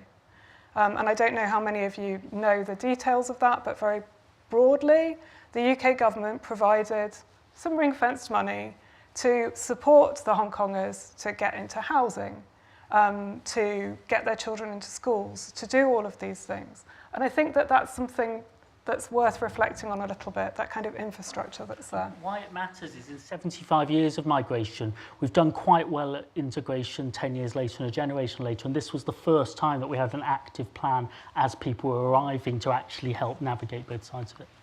We haven't just dealt with the lady's question over there about legal routes. Does anyone know whether... Most people won't have a legal route. And so there is no legal route to explore if you're not one of the groups that are there. So I think this becomes the question, what should the legal route be? But if you're not a Ukrainian or a Hong Konger then, and you haven't already got here, then you can't apply without permission to come and apply to get here. So you could, if you're an Afghan national who aren't in that very narrow group, there's no legal way of getting to the UK unless you're highly skilled. And it might be that if you're a student, you're here and you had an asylum claim, then you can make an asylum claim. But most people with a persecution claim who aren't here don't have a legal route to come. I'm conscious that our time is up. I'm right. I want to say a huge thanks to my excellent panel. Thank you for the wonderful questions, and thank you to people online.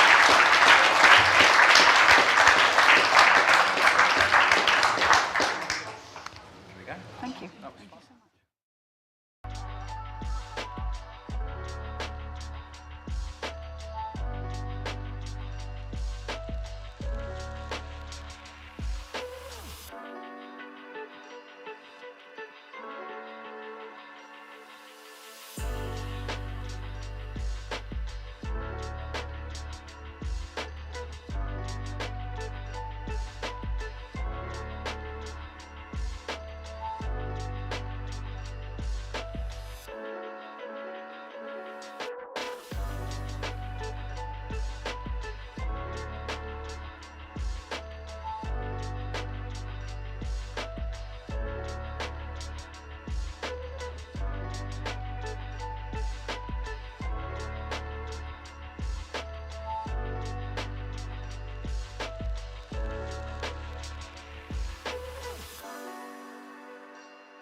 started.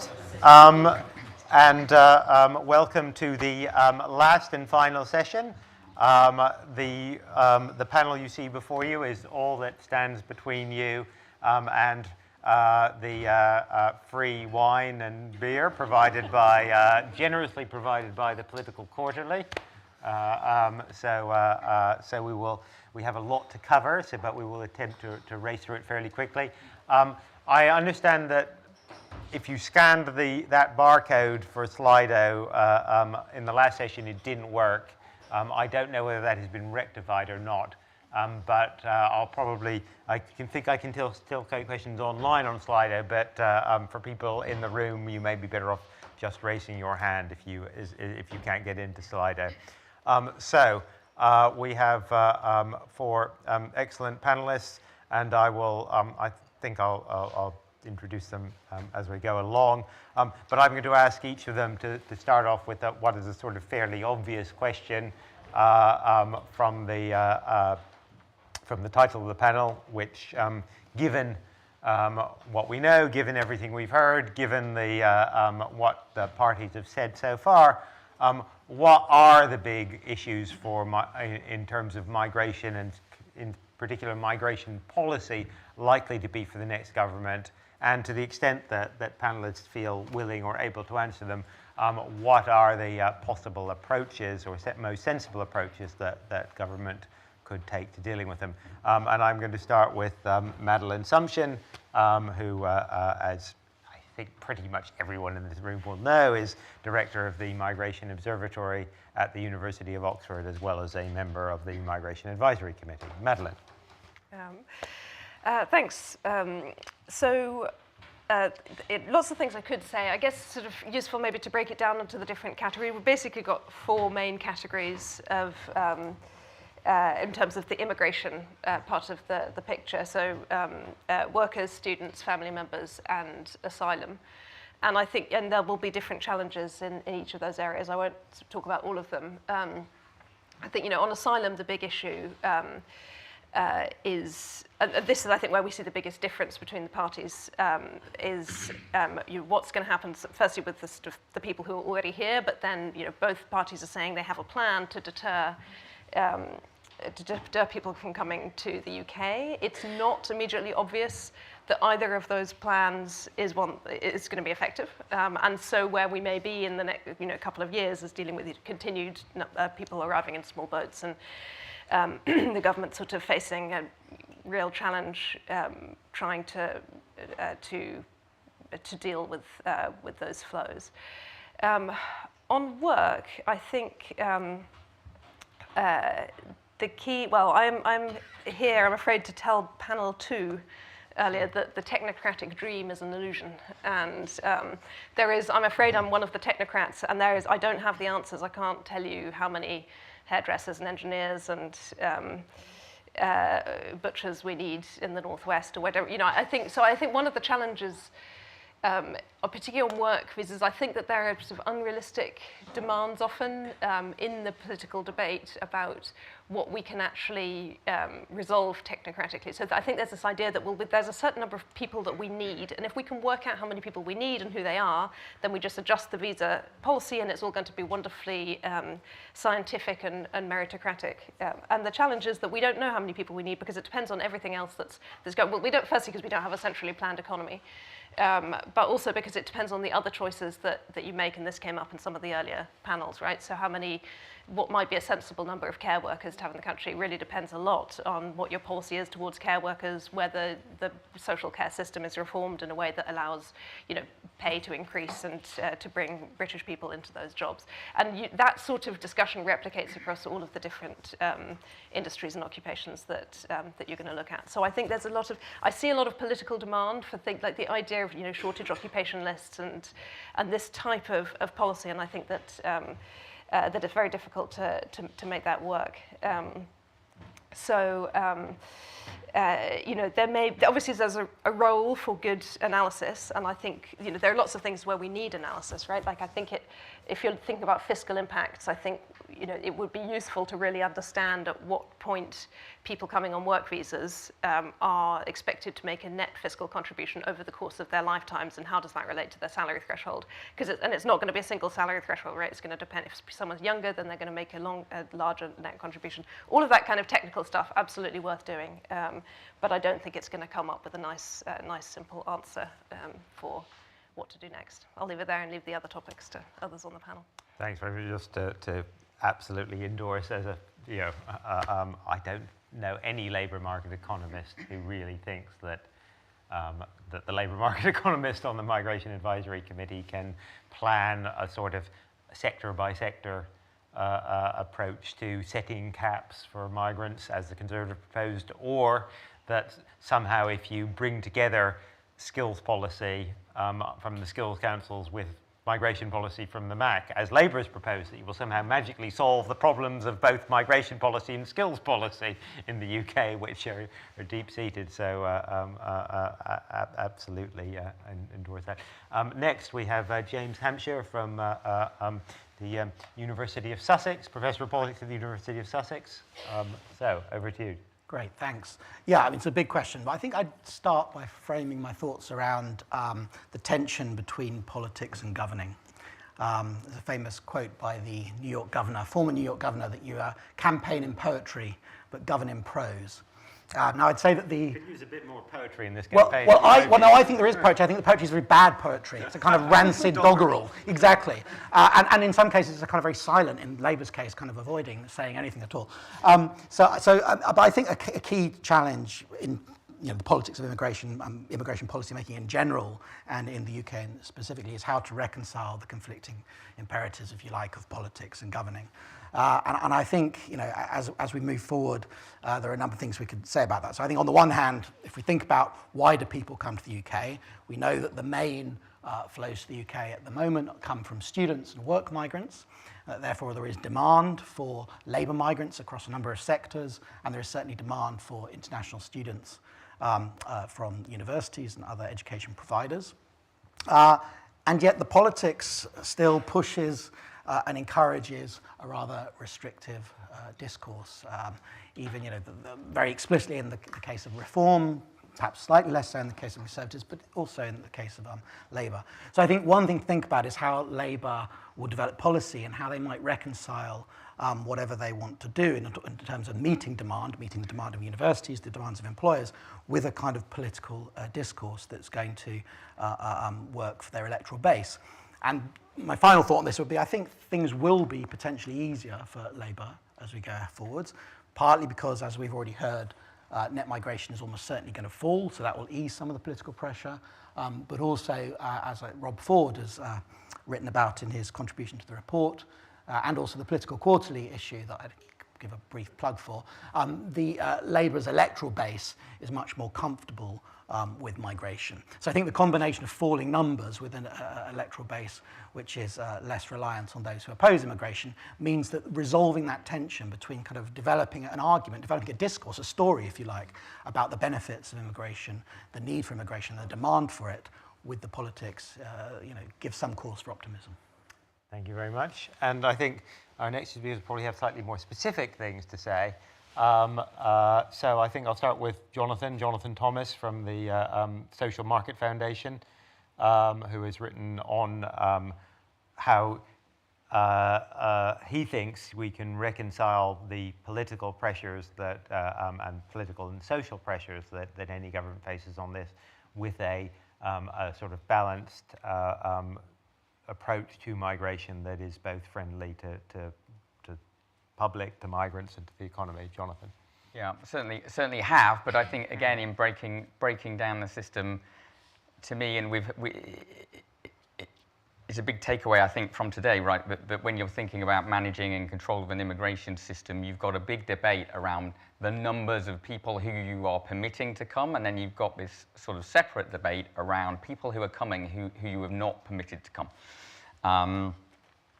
And indeed, I would say people, and we haven't talked about this at all today, but this was a big feature in the last election when I was on a panel with James about people who are here and are not permitted to be here. The hostile environment was a big thing. You don't hear that anymore because everybody's focused on the border and the channel. But just coming on to the numbers and the kind of permitted part of the system first, obviously both parties have said they want to reduce those numbers. The way I framed it in a piece that I put out this week is that basically the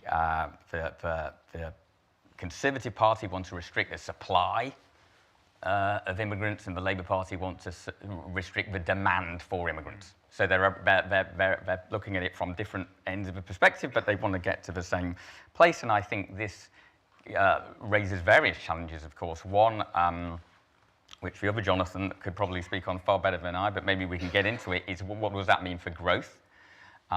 Something we haven't really heard much about today is what might it mean for cost of living, because a lot of immigration does have impacts on that.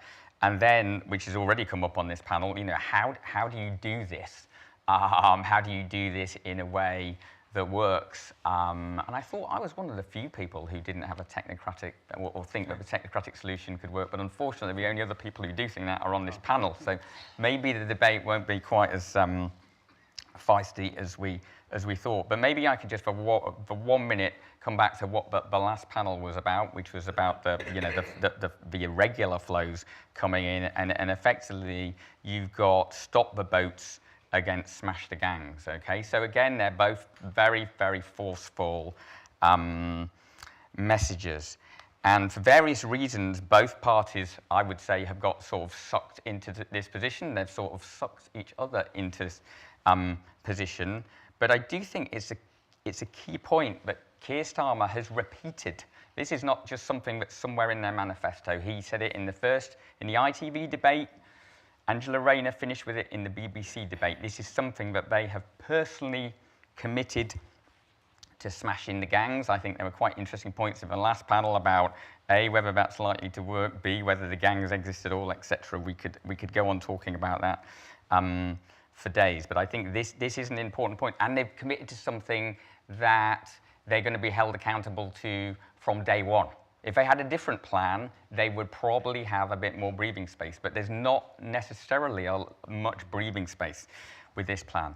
A point that Sunder made, which I would like to make, which I don't think has really been made here today. In fact, the opposite has been made. I think a lot of people who are pro-migration are still talking about this bigoted demonization. I do think the debate has moved on. There is a reason they're talking about smashing the gangs and not smashing the migrants.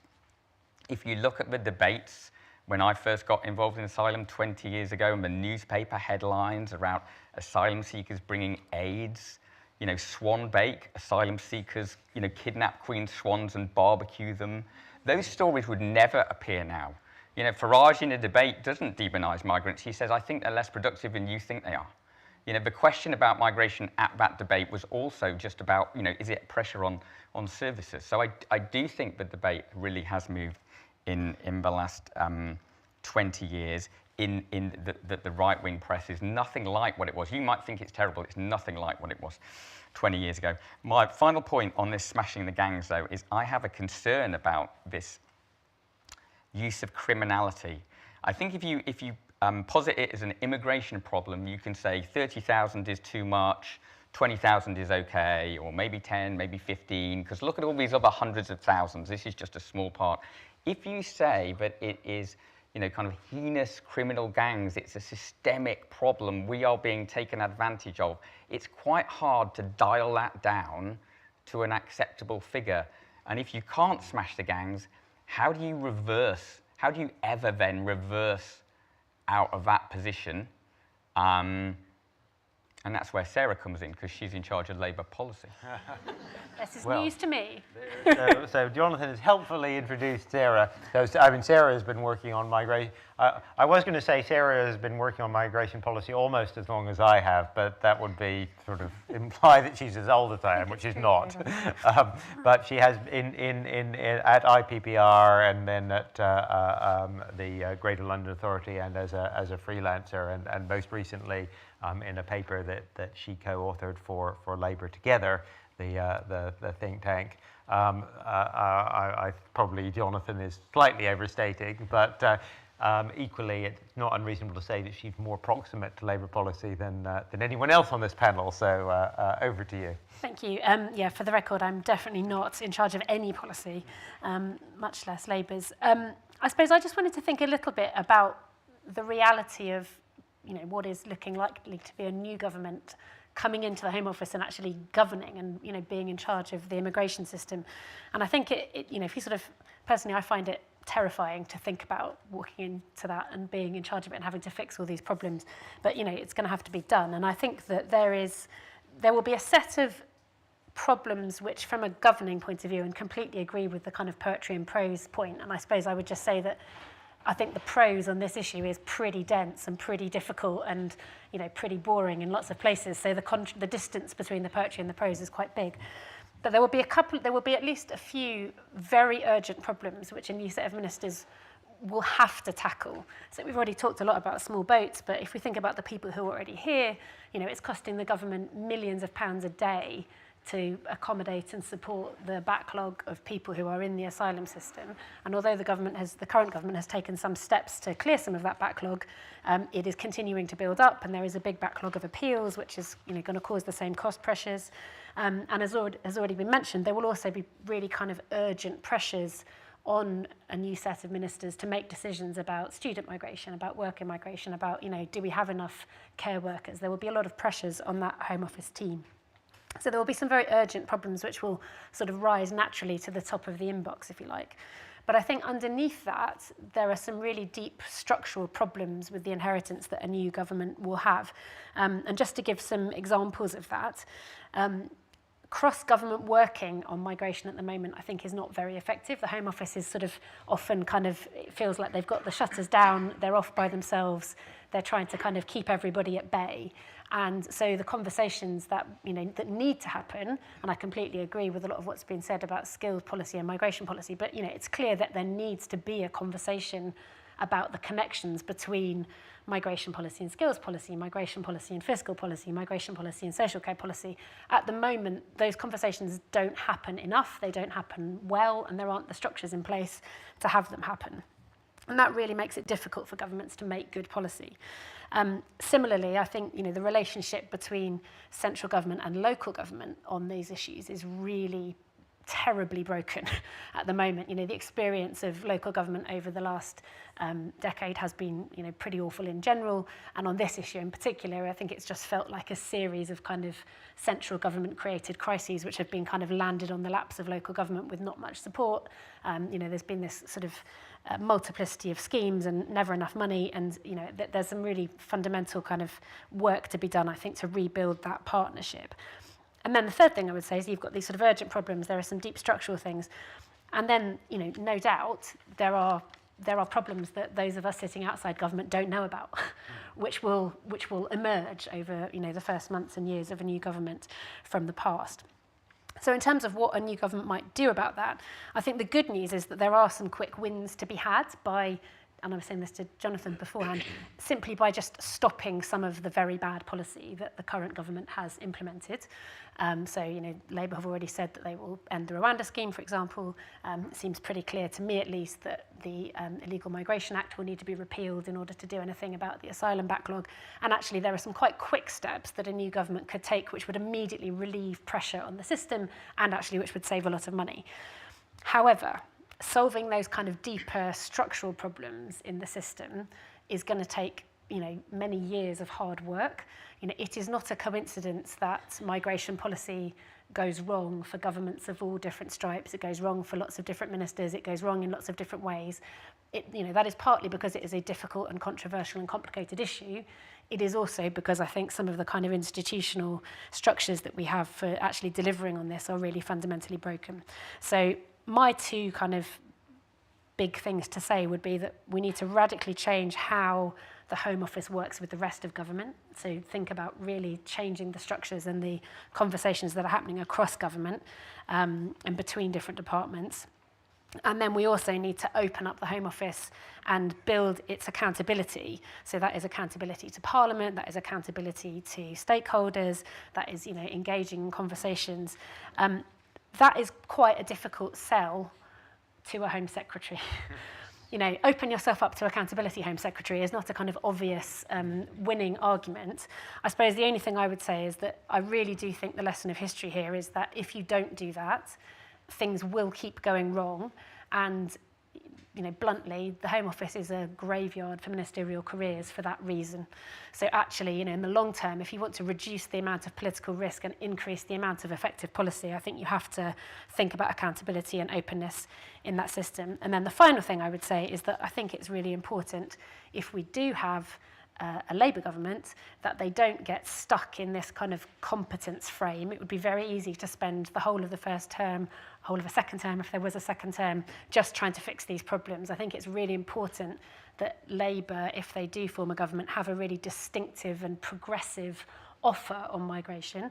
And my personal pitch for that would be a focus on citizenship, which is always has been rather, I think, kind of under-discussed in the British debate in recent years, and where I think actually there's a huge amount of really good policy that could be implemented, but I will leave it there. Thank you very much. Maybe ask James if you want to react to some of that, because that's very much in your area, and sort of have Yeah, I would, just particularly what Sarah was saying there. I think that really good point there about the connections between policy areas and government departments. I think if you had to think about where is demand for migration coming from in the UK, and give two examples: students, the largest single visa category, and care workers, the largest work visa category. Both are shaped by demand for both. Is shaped by, in the university's case, the funding model for higher education, and in the work visa case, the structures for social care and the underfunding of social care. So I think, if you don't join up those things, you're not going to be able to solve the problems. Immigration policy acts as a filter between demand and supply. But unless you're, as the Home Office, looking at what is generating demand and talking to people who make policies on higher education, etc., then you're always going to be fighting a losing battle. So I think that connection is really important. Could I just do one other quick thing? So what Jonathan was saying about smash the gangs. I just wondered whether, in your view, that could become the next stop the boats. Whether there's a risk here that Labour actually, in terms of protecting its flank, the so-called Red Wall in particular, it has started to make some commitments and use some language which might come back to haunt it. That was I suppose that was the point I was making. I don't think you can find many people who think you can smash the gangs, and yet not only did he say smash the gangs, but he said, I used to be Director of Public Prosecution, so I refuse to believe that you can't smash the gangs. And I think a number of points have been made around that already, but one of the things I would say, you can smash the gangs, right? The guy in El Salvador did it, the guy in the Philippines did it. Those gangs were gangs, and they were in his country, and they were discernible things. All of these things, do they exist, do they not exist? If they do exist, they exist transnationally. It just seems like a massive... I understand why they're doing it. They had to do something. They did have other options. I understand why they did this. But I think if I was in charge of recommending, what he should do, I would have recommended that somebody else recommend that to him.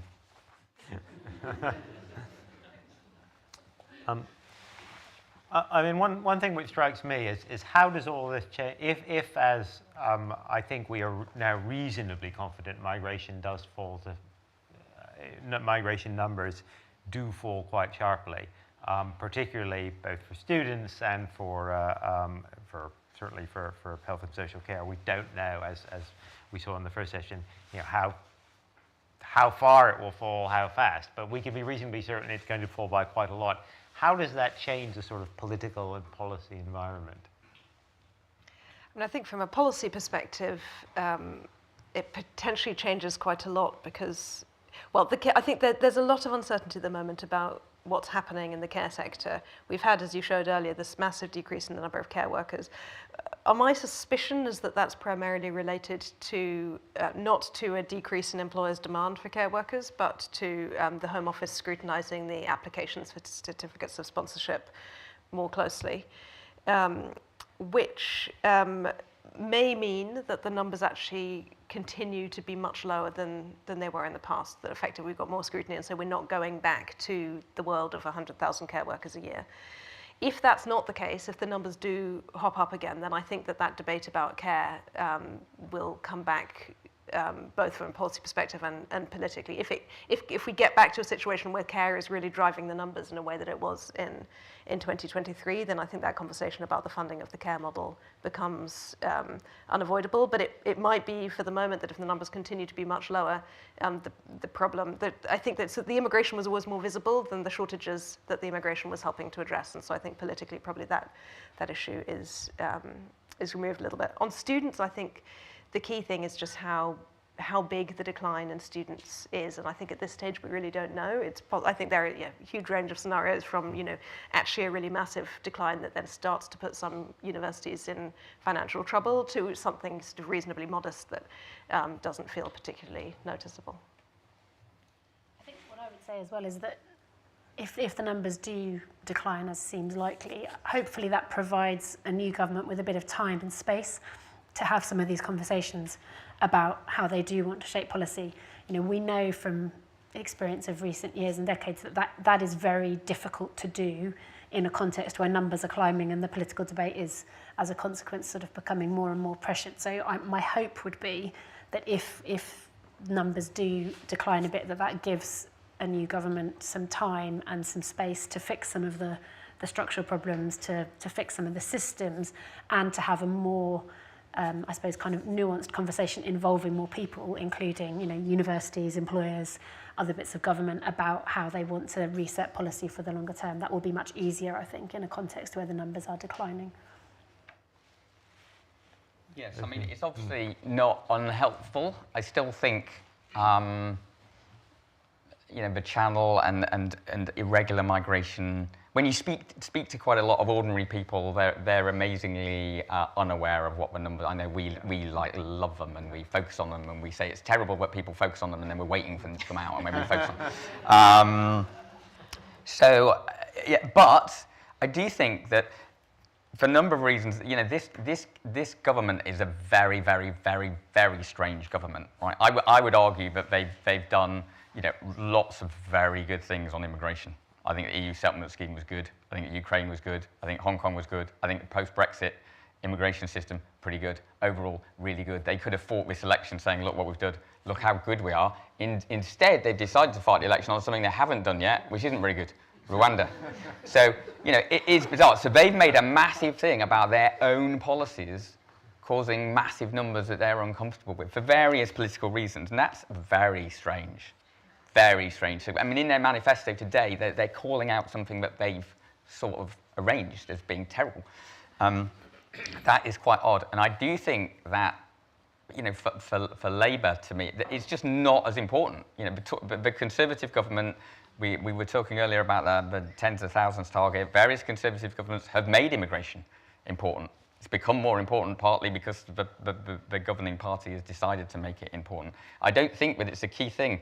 I think the aim, I don't know, maybe Sarah will tell you, the aim if I was Labour would be to make sure nobody knows the name of the immigration minister, and to deal with energy and climate and housing and all these things that you should be wanting to do. You can't completely control that. The Daily Mail is still going to write about terrible things that are happening or that they think are terrible that are happening. But you can de-emphasize it. You can't change the play, but you can put something stage left rather than in a massive spotlight in the middle where I'm currently sitting. I have to say that sounds like absolutely excellent advice. It's very difficult to say to a new minister, say, actually, what you should do is not very much, if possible. And you absolutely shouldn't rebel against your government over immigration policy when you're the immigration minister. Yeah. It's a very, very low bar. Let's go for that to start off with. Anything to add? I think avoiding focus on the numbers as much as possible. We don't want government by quarterly net migration statistics, which we've had, where the statistics come out and policies changed completely and radically, as has happened in the last instance. But I think, and I'd agree here with what Jonathan was saying, is that numbers are part of it, and they can become a big issue if you draw attention to it with the target or what have you. But it's not just about numbers, but it's about stories, it's about images, and relatively small numbers of people in the scheme of things can become the big story, as the debates show. I would say one thing that around the numbers is that one of the reasons that the channel is an issue is that there are weekly numbers released daily, which are, yeah, exactly, daily numbers. There are not those numbers released on people coming in small planes or big lorries or overstaying, right? So there's one way of getting into this country which has this amazing data, and I would say accountability, which in lots of ways is extremely unhelpful. I'm not sure whether you can, this sounds a bit odd for a researcher to say this, switch off some data, or say, look, it's just not helpful to have it weekly. Maybe even move it to quarterly. Because that is part of the problem. Yeah, it's reported because the numbers are there. Can I ask? I've got quite a few questions about online about universities and higher education more generally, and of course there are a lot of people in the room with a vested interest in this one way or the other. I mean, how should, from a policy point of view, a new government think about this whole mess, right? Of a university's funding crisis has been driven by, on the one hand, the political imperative to hold down fees for domestic students, leading first to a huge expansion in the number of overseas students paying more and hence subsidizing everything else the university do, and then that running into a political sort of headwind, which has left us with, as Madeline says, we don't know whether this is a manageable decline or a running off a cliff scenario, or probably somewhere in between, I guess. But that means, at least for some universities, it's going to be very bad. And certainly for the new education minister, it's going to be a big headache. How should government think about making policy in this? Anyone want to? This is a very difficult question to which I do not know the answer, which is why I'm asking it. I mean, it's about the underlying problems, right? And I think the challenge, I see why we've ended up in a situation where where effectively immigration is papering over the problems created elsewhere in the system, because the immigration option is often free, whereas fixing the underlying problem can be very expensive. And I think that's the sort of political dynamic that's led to a situation where those problems have not been fixed, because it's more controversial, can be more controversial, to say, for example, students are going to pay a lot more for their undergraduate education than to, allow immigration to creep up a little bit. Yeah, I think the existential risk to the sector. So I'm going to stick up for the people who are a bit more, maybe things are a bit too toppy in international students, which is a bit different place from where the other journalist is. But I think the fact that it's become such an existential position from the sector means that the sector feels it can give no ground. So it takes massively aggressive positions against any suggestion that there should be any, review or that we should restrict in any way. And we've come out with at the moment anyway, restricting dependents, but not the post-study work routes, which I think maybe people sitting towards the middle of the debate, which is where I put myself, think isn't a bad place. So we might have a sort of broken system and a strange way of getting to the answer. But along with a few of the other things I mentioned earlier, I'm not always sure we get to the worst answers. Rwanda was a bad answer, but most of the other answers we come to, I think, and I think I wouldn't disagree with Sarah about the accountability, but I'm quite surprised in this country when I look at some other countries, how much accountability there is. You might say there should be a lot more, but we have a chief inspector of borders. You might say, well, he was sacked, but he can still go in every newspaper in the land and say whatever he wants to, go on whatever television program he wants to. We have a migration advisory committee who say, God, the government's doing a terrible job on social care. We have, if you just dial into any Home Affairs Committee, Public Affairs Committee, they have a Home Secretary and the Permanent Secretary sitting in front of them. They can ask them anything. So I do think we do, maybe a bit of a better job than we give ourselves credit for. And I don't normally say that, but just because everybody today has said the opposite, I thought I would get that in.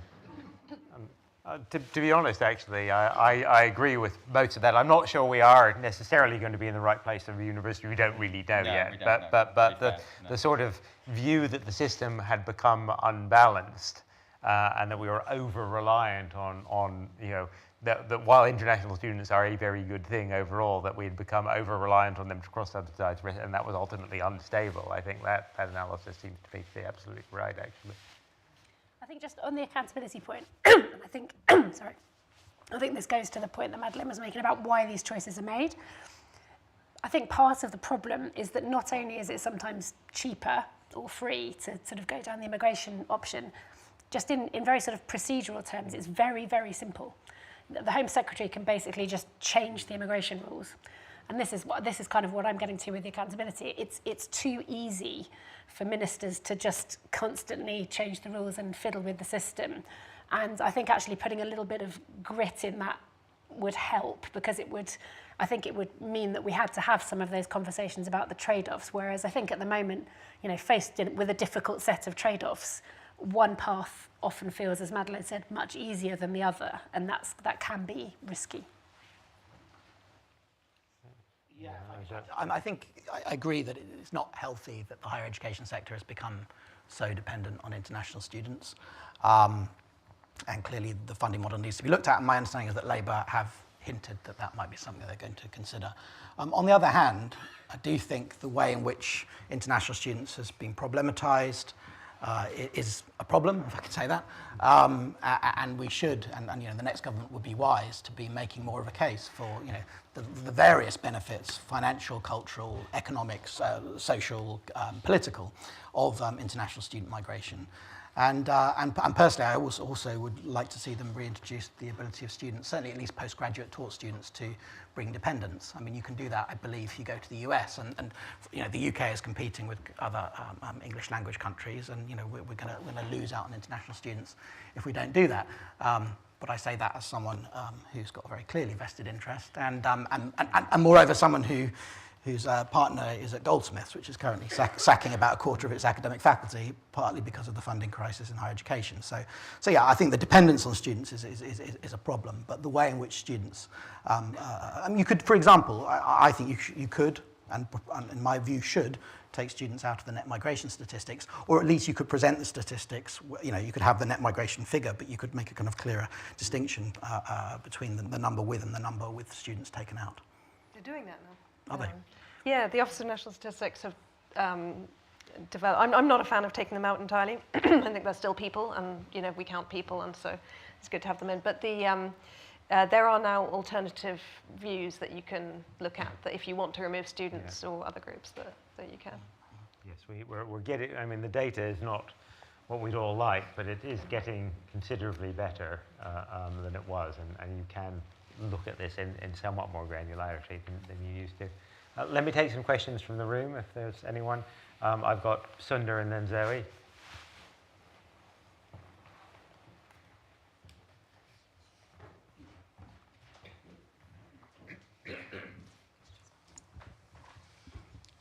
Question is just to slightly challenge the idea that kind of avoiding the subject if possible and hoping people don't notice and it goes away is going to be the effective way to manage immigration. To ask about another approach you could take. For example, we had very high increases of net migration. When the figures came out, we had very restrictive policies the next week on dependents and so on, but we don't have a process of immigration like we have with a budget a couple of times a year and so on. So would it be better to lean in to having more of a process about trade-offs when decisions will be made and so on? And if there might be a breathing space if net migration halves, if the next government doesn't want to be judged on is the level of net migration lower every quarter or every 6 months, what could it say it wants to be judged on? That's a good question, which obviously relates to your long-standing proposal of a migration budget. I think, like Jill, I don't know if Jill's still here, I'm slightly sceptical that the UK budget process, where the Chancellor stands up and delivers all sorts of mad, cooked-up policies that somehow miraculously meet the OBR's targets, and then are nodded through by the House of Commons in a debate no one listens to, is a model. But that said, your general point about should there be a more structured and open process, I think does resonate with some of the people. So anyone want to sort of... Could I just suggest a different way of framing this rather than it being about sort of keeping quiet on it? I think there's something about just normalising migration policy, as part of public policy. There's lots of complicated and difficult decisions that government have to make in all kinds of areas, and I think if we could get to a point where migration felt like a normal part of the public discourse. So, you know, we can talk about it in public, but it can be discussed in the same way that lots of other complicated and difficult areas of public policy are. That would be great progress.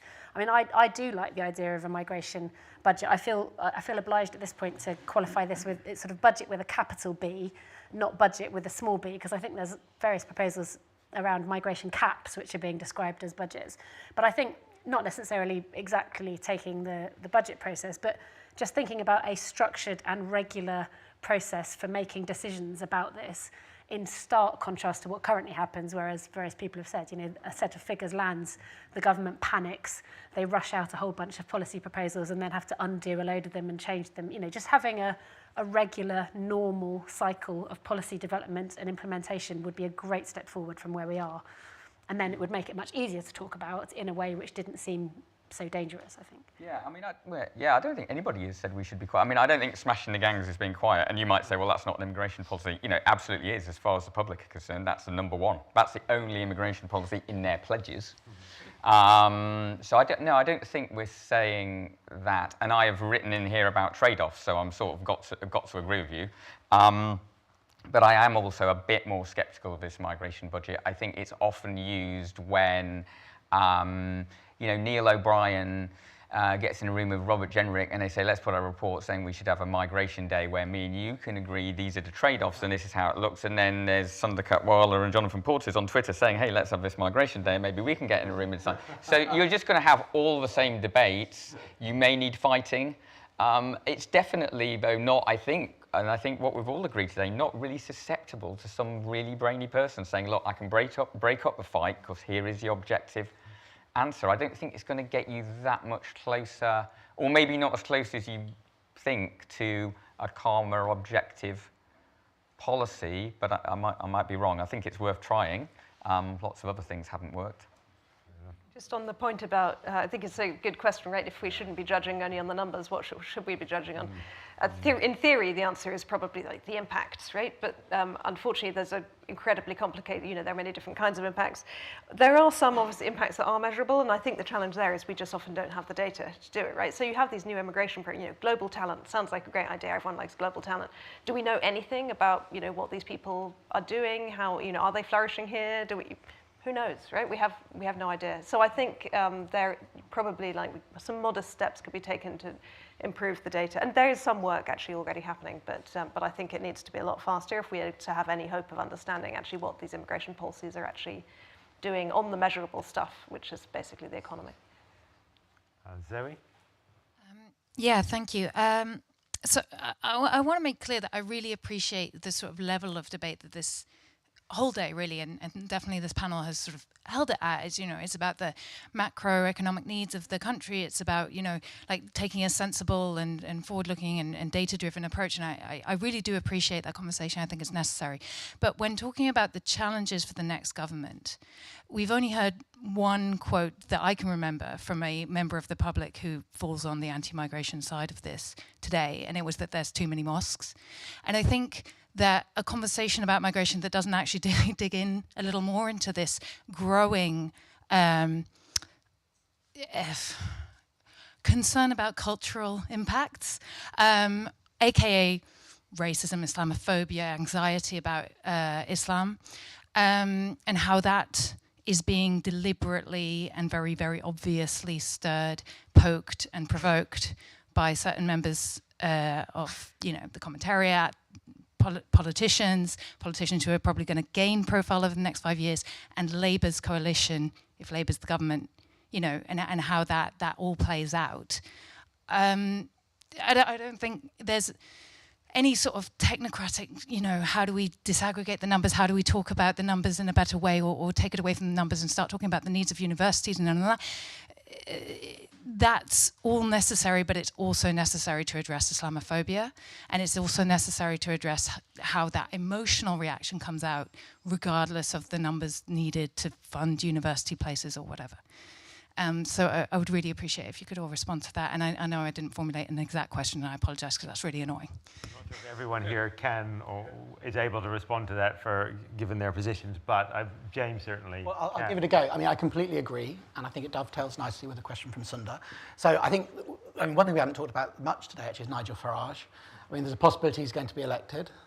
There's a possibility he might take over the Conservative Party. I think there's a likelihood that a major line of attack from the right over the next Parliament to what will certainly be a Labour government with a large majority will be on immigration, and I think those attack lines will land in certain audiences.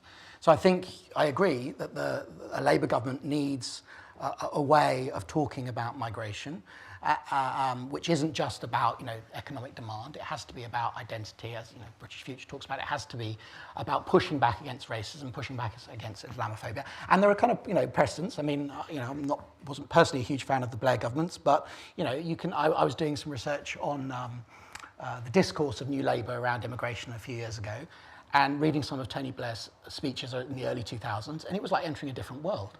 I mean, Tony Blair, the way he talked about migration, he celebrated Britain as being a cosmopolitan hub, I think was a phrase that was used.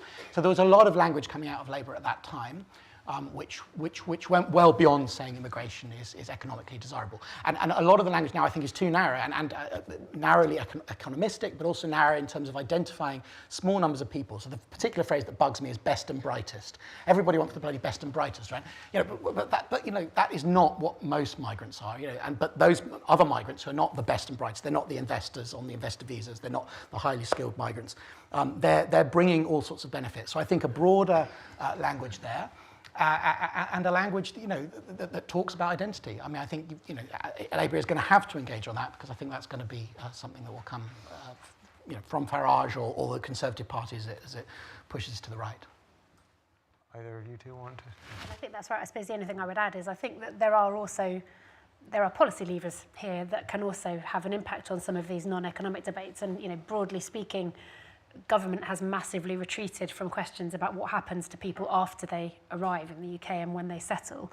And it's why I mentioned citizenship in my remarks at the beginning. I do think that citizenship in its broadest sense, thinking about people's routes to settle in the UK, the ways they become connected with communities, the ways that they, that their identities change with migration, and that is again a sort of a normal and natural part of that process. I do think there are steps that government can make to smooth those journeys, and it won't solve all the problems that you've described, but I think at the margins it can have a difference, and it can help provide a bit of an anchor for exactly the sorts of conversations that we've just been hearing about. Nothing to add from my side. One follow up on that. I mean, it does worry me that the Labour Party's branding at the moment has become very nationalistic. The Labour Party campaign posters that I see, there aren't many where I live, are Union Jack. Now, we can have a debate about how that's interpreted and how that relates to patriotism and so on. But I think the Labour Party has gone too far in trying to address, this is my personal opinion now, address some of the concerns from immigration skeptics or anti-immigrant voters. And that's going to be a difficulty when it's going to come under attack when it's in government. It hasn't sort of laid the groundwork in the way that I think, the economic conditions of the parlor state of the country perhaps partly explains that, but I think it's kind of been reaching a little bit too much for a kind of nationalistic discourse, which is going to make it hard to push back if that line of attack comes in the future. Sorry. Thanks. Just behind Cinder. Hi, quick question for Jonathan. You had a report about the immigration skills charge. I just wanted to ask, is that money still available? Is it money that Labour can use if they potentially get into government, or has the money disappeared down the drain? Good question. You've been reading things I wrote. Wow. Okay, see me afterwards for a drink. So, no, almost certainly no. What we've written about that is, and Madeline would say, well, it doesn't really matter because it's not very big. So it doesn't matter if it's fallen down the back of a sofa somewhere. But the point, and I think this is a point more generally around, and I defer to the skills people that this way of managing demand by saying we're going to invest more in local people, might not work for a decade. I remember people abusing Nick Clegg to say, why didn't he do this a decade ago? Well, then he said it won't work for a decade, so he didn't do it. So, people are always putting off this stuff. I think you've got to try it. But there is, more so than any other policy area, I think, a huge performative element to immigration, which says, look, we're trying. You say that we're not employing local people. We're trying to invest in local stuff. We're trying, and this is my whole point of what I wrote about the immigration skills charge. If employers are paying a charge, which they're being charged for hiring immigrant labor, and that charge is meant to be able to be used, is meant to be used for local skills and training, then it should be used for local skills and training. If it's only 2 billion and it will only last 3 days, well, it doesn't matter so much. It's the fact that you are at least publicising that there is at least some joined up thinking and some, cross benefits. It's not all going, and this is, what I've said to employers as well, is if employers are getting a kicking for just using immigrant labour, why don't they say, hey, we've paid 2 billion for local skills training. If you're going to pay it, get some credit for it. Now, like all of these other things, it just goes into a black hole, and it's, probably being used to fund Bobbies on the Beat or something else. Nobody knows. That's the whole point. Nobody knows. But I think it would be better if you could, put these things up and say, hey, look, we're trying. Here's what we're doing here. Here's what we're doing there. Yes, I completely accept the experts who say that's not going to change immigration for some while, but you have to start somewhere. I think, as Sarah says, otherwise you'd never do anything, right? You'd just be in a trough of despair. Here, third row back. Yeah. Okay, more and more questions now.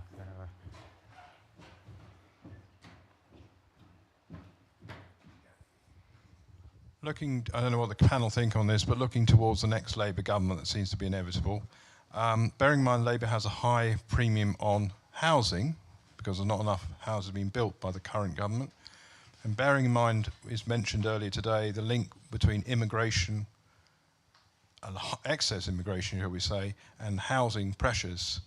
As long as there's housing shortage, in my view, Labour's going to be in trouble over immigration. They want to reduce the pressure on the issue of immigration being a problem. They're going to have to make massive housing to house everybody who's here, including the immigrants who've come in already. If there's no housing problem, no one's going to get upset about immigration. That, I think, is what they should be aiming at. I don't know what your thoughts are on that. Anyone want to pick up on that quickly? Because there's several more people, and I would say that housing is big. We didn't mention it. In international students, it is the main thing. When you talk to people, or when you go into the locales, it's the main problem. Can we accommodate all of these people? And it's been, as has come up a number of times today, the problems in other countries. Canada and Australia have capped their numbers around this housing, and there is this timing issue that, as Jonathan's greatest foe, Neil O'Brien, would say, you can't build a house overnight. So even if you know what's coming, you can't deal with it. But this is an area where hopefully the reduction of the numbers will ease things. But absolutely, I think most people would say when you get into the weeds of a lot of these issues, housing is a key issue in some of these debates. And frankly, if we had a debate in this country around international students and housing, it would be a lot more sensible than having a sort of immigration debate about it. Thanks. I think that that sounds very sensible to me. But Sarah at the back, and then second row, and then I think we'll have to call a halt. Hi. Thank you. It's been really helpful to kind of hear a little bit about the various opportunities that may emerge for changing some of this. But one thing I would really welcome some more comment or reflection on, and I think Sarah has mentioned the relationship between central and local government, but also between the relationship between government and the devolved administrations, how that will change, both in terms of opportunities for better engagement, which has been sorely lacking, but also new opportunities for learning. And I was thinking some of the conversation between Zoe and James's comments. There are things that have happened in Scotland around like the emergence of a rhetoric around New Scots in relation to refugee integration, where there are breeding grounds both in Scotland and Wales, in my view, where governments have been trying to tackle some of these things differently. They have had the benefit of a slightly different electoral calculus, giving them the space to do that. But I wonder whether there's things that one might either learn or adopt, or I don't know. I would welcome comments on that and how that might change, and whether there is scope for some of that to be more positive. I completely agree, and I think that there's loads of really interesting practice happening around the country in different places and in different communities, and there's definitely more that can be done, I think, to learn from that and spread some of those ideas around. I also think that a lot of and it comes back to the point about the kind of the non-economic impacts of migration, a lot of these issues can only be tackled at the local level, actually.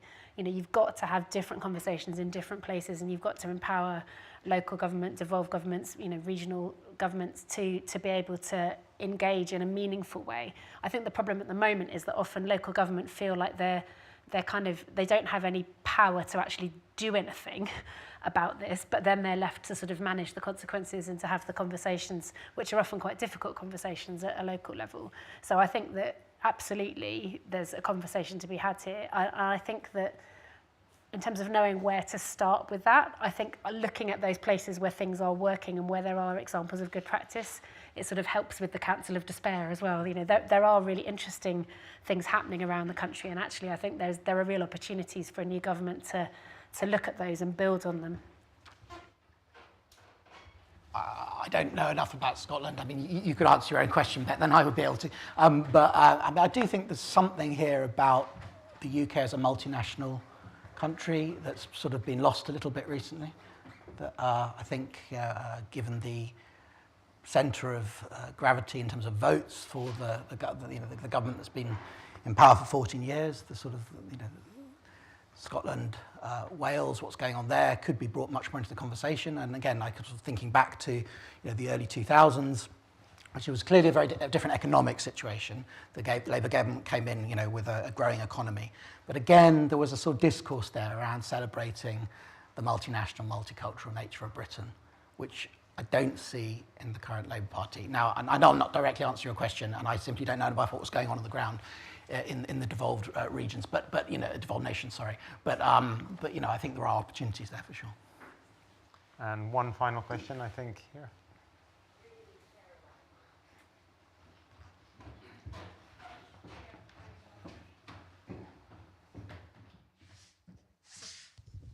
Hi, something that's just been going through my head all day pretty much is about population growth and the fact that the latest population projections show annual net migration settling at around 300,000 people per year, without which the change from natural change effectively would see the population shrinking. And we've got a situation where whichever government comes into power, they've both committed to lowering net migration, potentially to below that level. Just wanted to ask what effect you think it might have on the economy if that's achieved, or do you think it's just something that no one needs to worry about because it's not realistic that it would go significantly below that level? Who would like to pick up on that? You might want to start because that's your expert topic. Well, I think I did mention this in the first session, which is that, first of all, these projections, of course, are as we've seen over the last 3 years. Nobody projected, I certainly didn't, and nobody did, I know this, what's happened to migration over the last 5 years.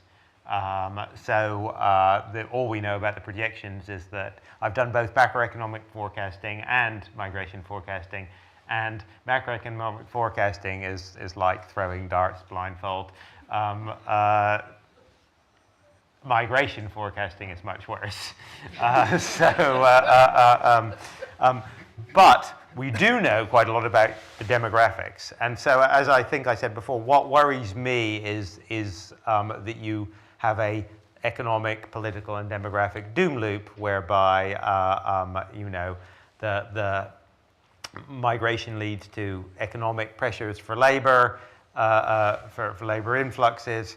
At the same time, that in turn leads to irregular migration, which poisons the political atmosphere, which leads to restrictions on migration.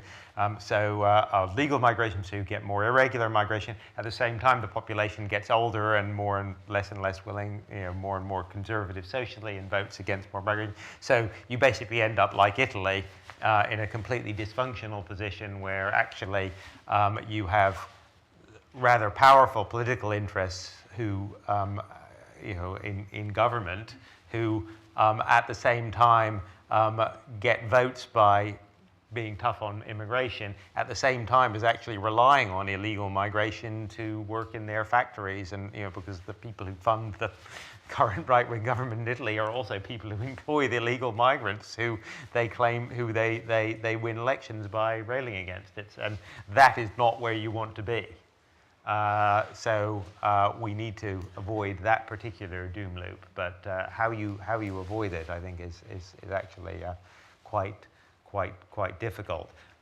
You need to have a sort of a policy, and I think this is something we're all in agreement, where you manage both the politics and the economics in a sort of smooth and stable way. Not, and I agree with Sandra here, not by sort of brushing these things under the carpet, but by recognizing the trade-offs and having some degree of stability, both in policy and in politics and how you talk about these things. Yeah, I mean, in demographics, I would say that just looking at the massive macro level, the UK is uniquely exposed to the two countries in the world that are still creating people, Nigeria and India. So we're faced to a massive sort of supply. What are we going to do with that? Well, we'll see. In terms of like real micro, I suppose, yeah, does restricting affect growth, or maybe to flip it round, can you still grow while keeping your numbers lower? There are ways that you can rely more on routes where people come and go, and therefore your numbers are not higher. So, for instance, we've hardly talked about business at all today. They're going to have a sea change whatever happens here. Either Labour are going to be meddling in their training, or the Tories are going to be meddling by capping them. But they're always saying they don't really want migration; they just need mobility. And it's been very hard for them to even bring people in for short terms. So you can look at things, much more sort of mobility, youth mobility scheme, graduate scheme. If people come and go, you can still get lots of value from them, and they don't necessarily put the net numbers up. The highly skilled routes have really withered under the Tories, which is a bit ironic given they're best and brightest. So again, you could focus on that. But then I suppose the one caveat to that is it's easy to think that you're cutting people and it's not impacting growth because you don't know what they're doing. And the key thing about that at the moment, I think, is we're cutting dependents. And because there's no record about the economic contribution of those dependents, we're saying, well, that's free. We're just cutting them and we're not losing any growth. But as Jonathan has pointed out, they're doing a hell of a lot. I mean, in fact, a recent Home Office survey, again, suggested most of them indeed are working. So you can sort of kid yourself that you're not impacting growth just because you're not collecting data on what the people you're cutting are doing. It's 5:04, so I'm going to bring that to yeah. But if any of you want to say 2 sentences before we close on summing up what you think the priority should be or what we should do. Can I'll just use my 2 sentences. Yeah. I think it was Haynes who said demography is destiny. Yeah. One of the few laws of migration is that young countries tend to be countries of emigration, and aging countries tend to be countries of immigration. The UK and most of Europe is aging. Africa, large parts of Asia are young. I'll leave it there. Sarah? I suppose maybe just to go back to the point which Cinder, I think, raised in his question, which is that a new government needs to, this is going to sound like the most modest proposal ever, but set some objectives for migration policy and be clear about what it is you're trying to achieve. In any other area of policy, that would be like the most basic thing you could ever say. It hasn't been done in the UK on migration policy for a long time. Yeah, I think, so okay, I missed the panel after lunch, so I might be wrong about this, but I think one interesting thing is that the area of policy where the UK is arguably most unusual by international standards has not been discussed today, which is the family unification. So that the UK is uniquely restrictive in that area, and I think the fact that it hasn't really come into the discussion at all sort of illustrates something about the politics of that area, which is that it's so low profile and sort of flies under the radar that it gets lost in all the discussion about the much bigger routes that the UK has. Yeah, I mean, I'm a very glass half full person, and I feel I've been way too glass half empty during this panel. So I'm going to say, yeah, there are loads of challenges, but there are also opportunities. And as I said, despite the fact that nobody wants to claim any credit for them, there are things that are working okay. To use a Portisism, I think you said not broke, don't fix on a large amount of the labour immigration system. That doesn't mean we shouldn't, improve it, but I think we shouldn't lose sight. And I think because inevitably there's going to be so much to do, Labour are going to have to pick what they want to do. But, lots of things are working well enough to be able to leverage them to work even better without needing to rip them up. Because the one thing public do not like, if they're trying to find trust in politicians, is people changing the whole system every year or so, because they realise that even the politicians have no faith in the system. So why would they? Well, on that rare, but very welcome optimistic note, which I thoroughly endorse, thank you to all the panelists. Thank you all to the audience. I noticed that as on the last migration conference we had here, and in contrast to some other conferences we have, or indeed that I've been to, most people have stayed for the full day, which I think is a resounding vote of confidence in all the panelists. Thank you to the organisers, to the UK and Changing Europe team, you've all seen standing around at the back and made everything run so smoothly. And I suppose I have to say thanks to Anand as well, because, whatever, he's sitting there in the background staring at me. As I said before, I'm very pleased to say that thanks to Political Quarterly and James, you're all most welcome to join us for a drink. Thank you.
Woo!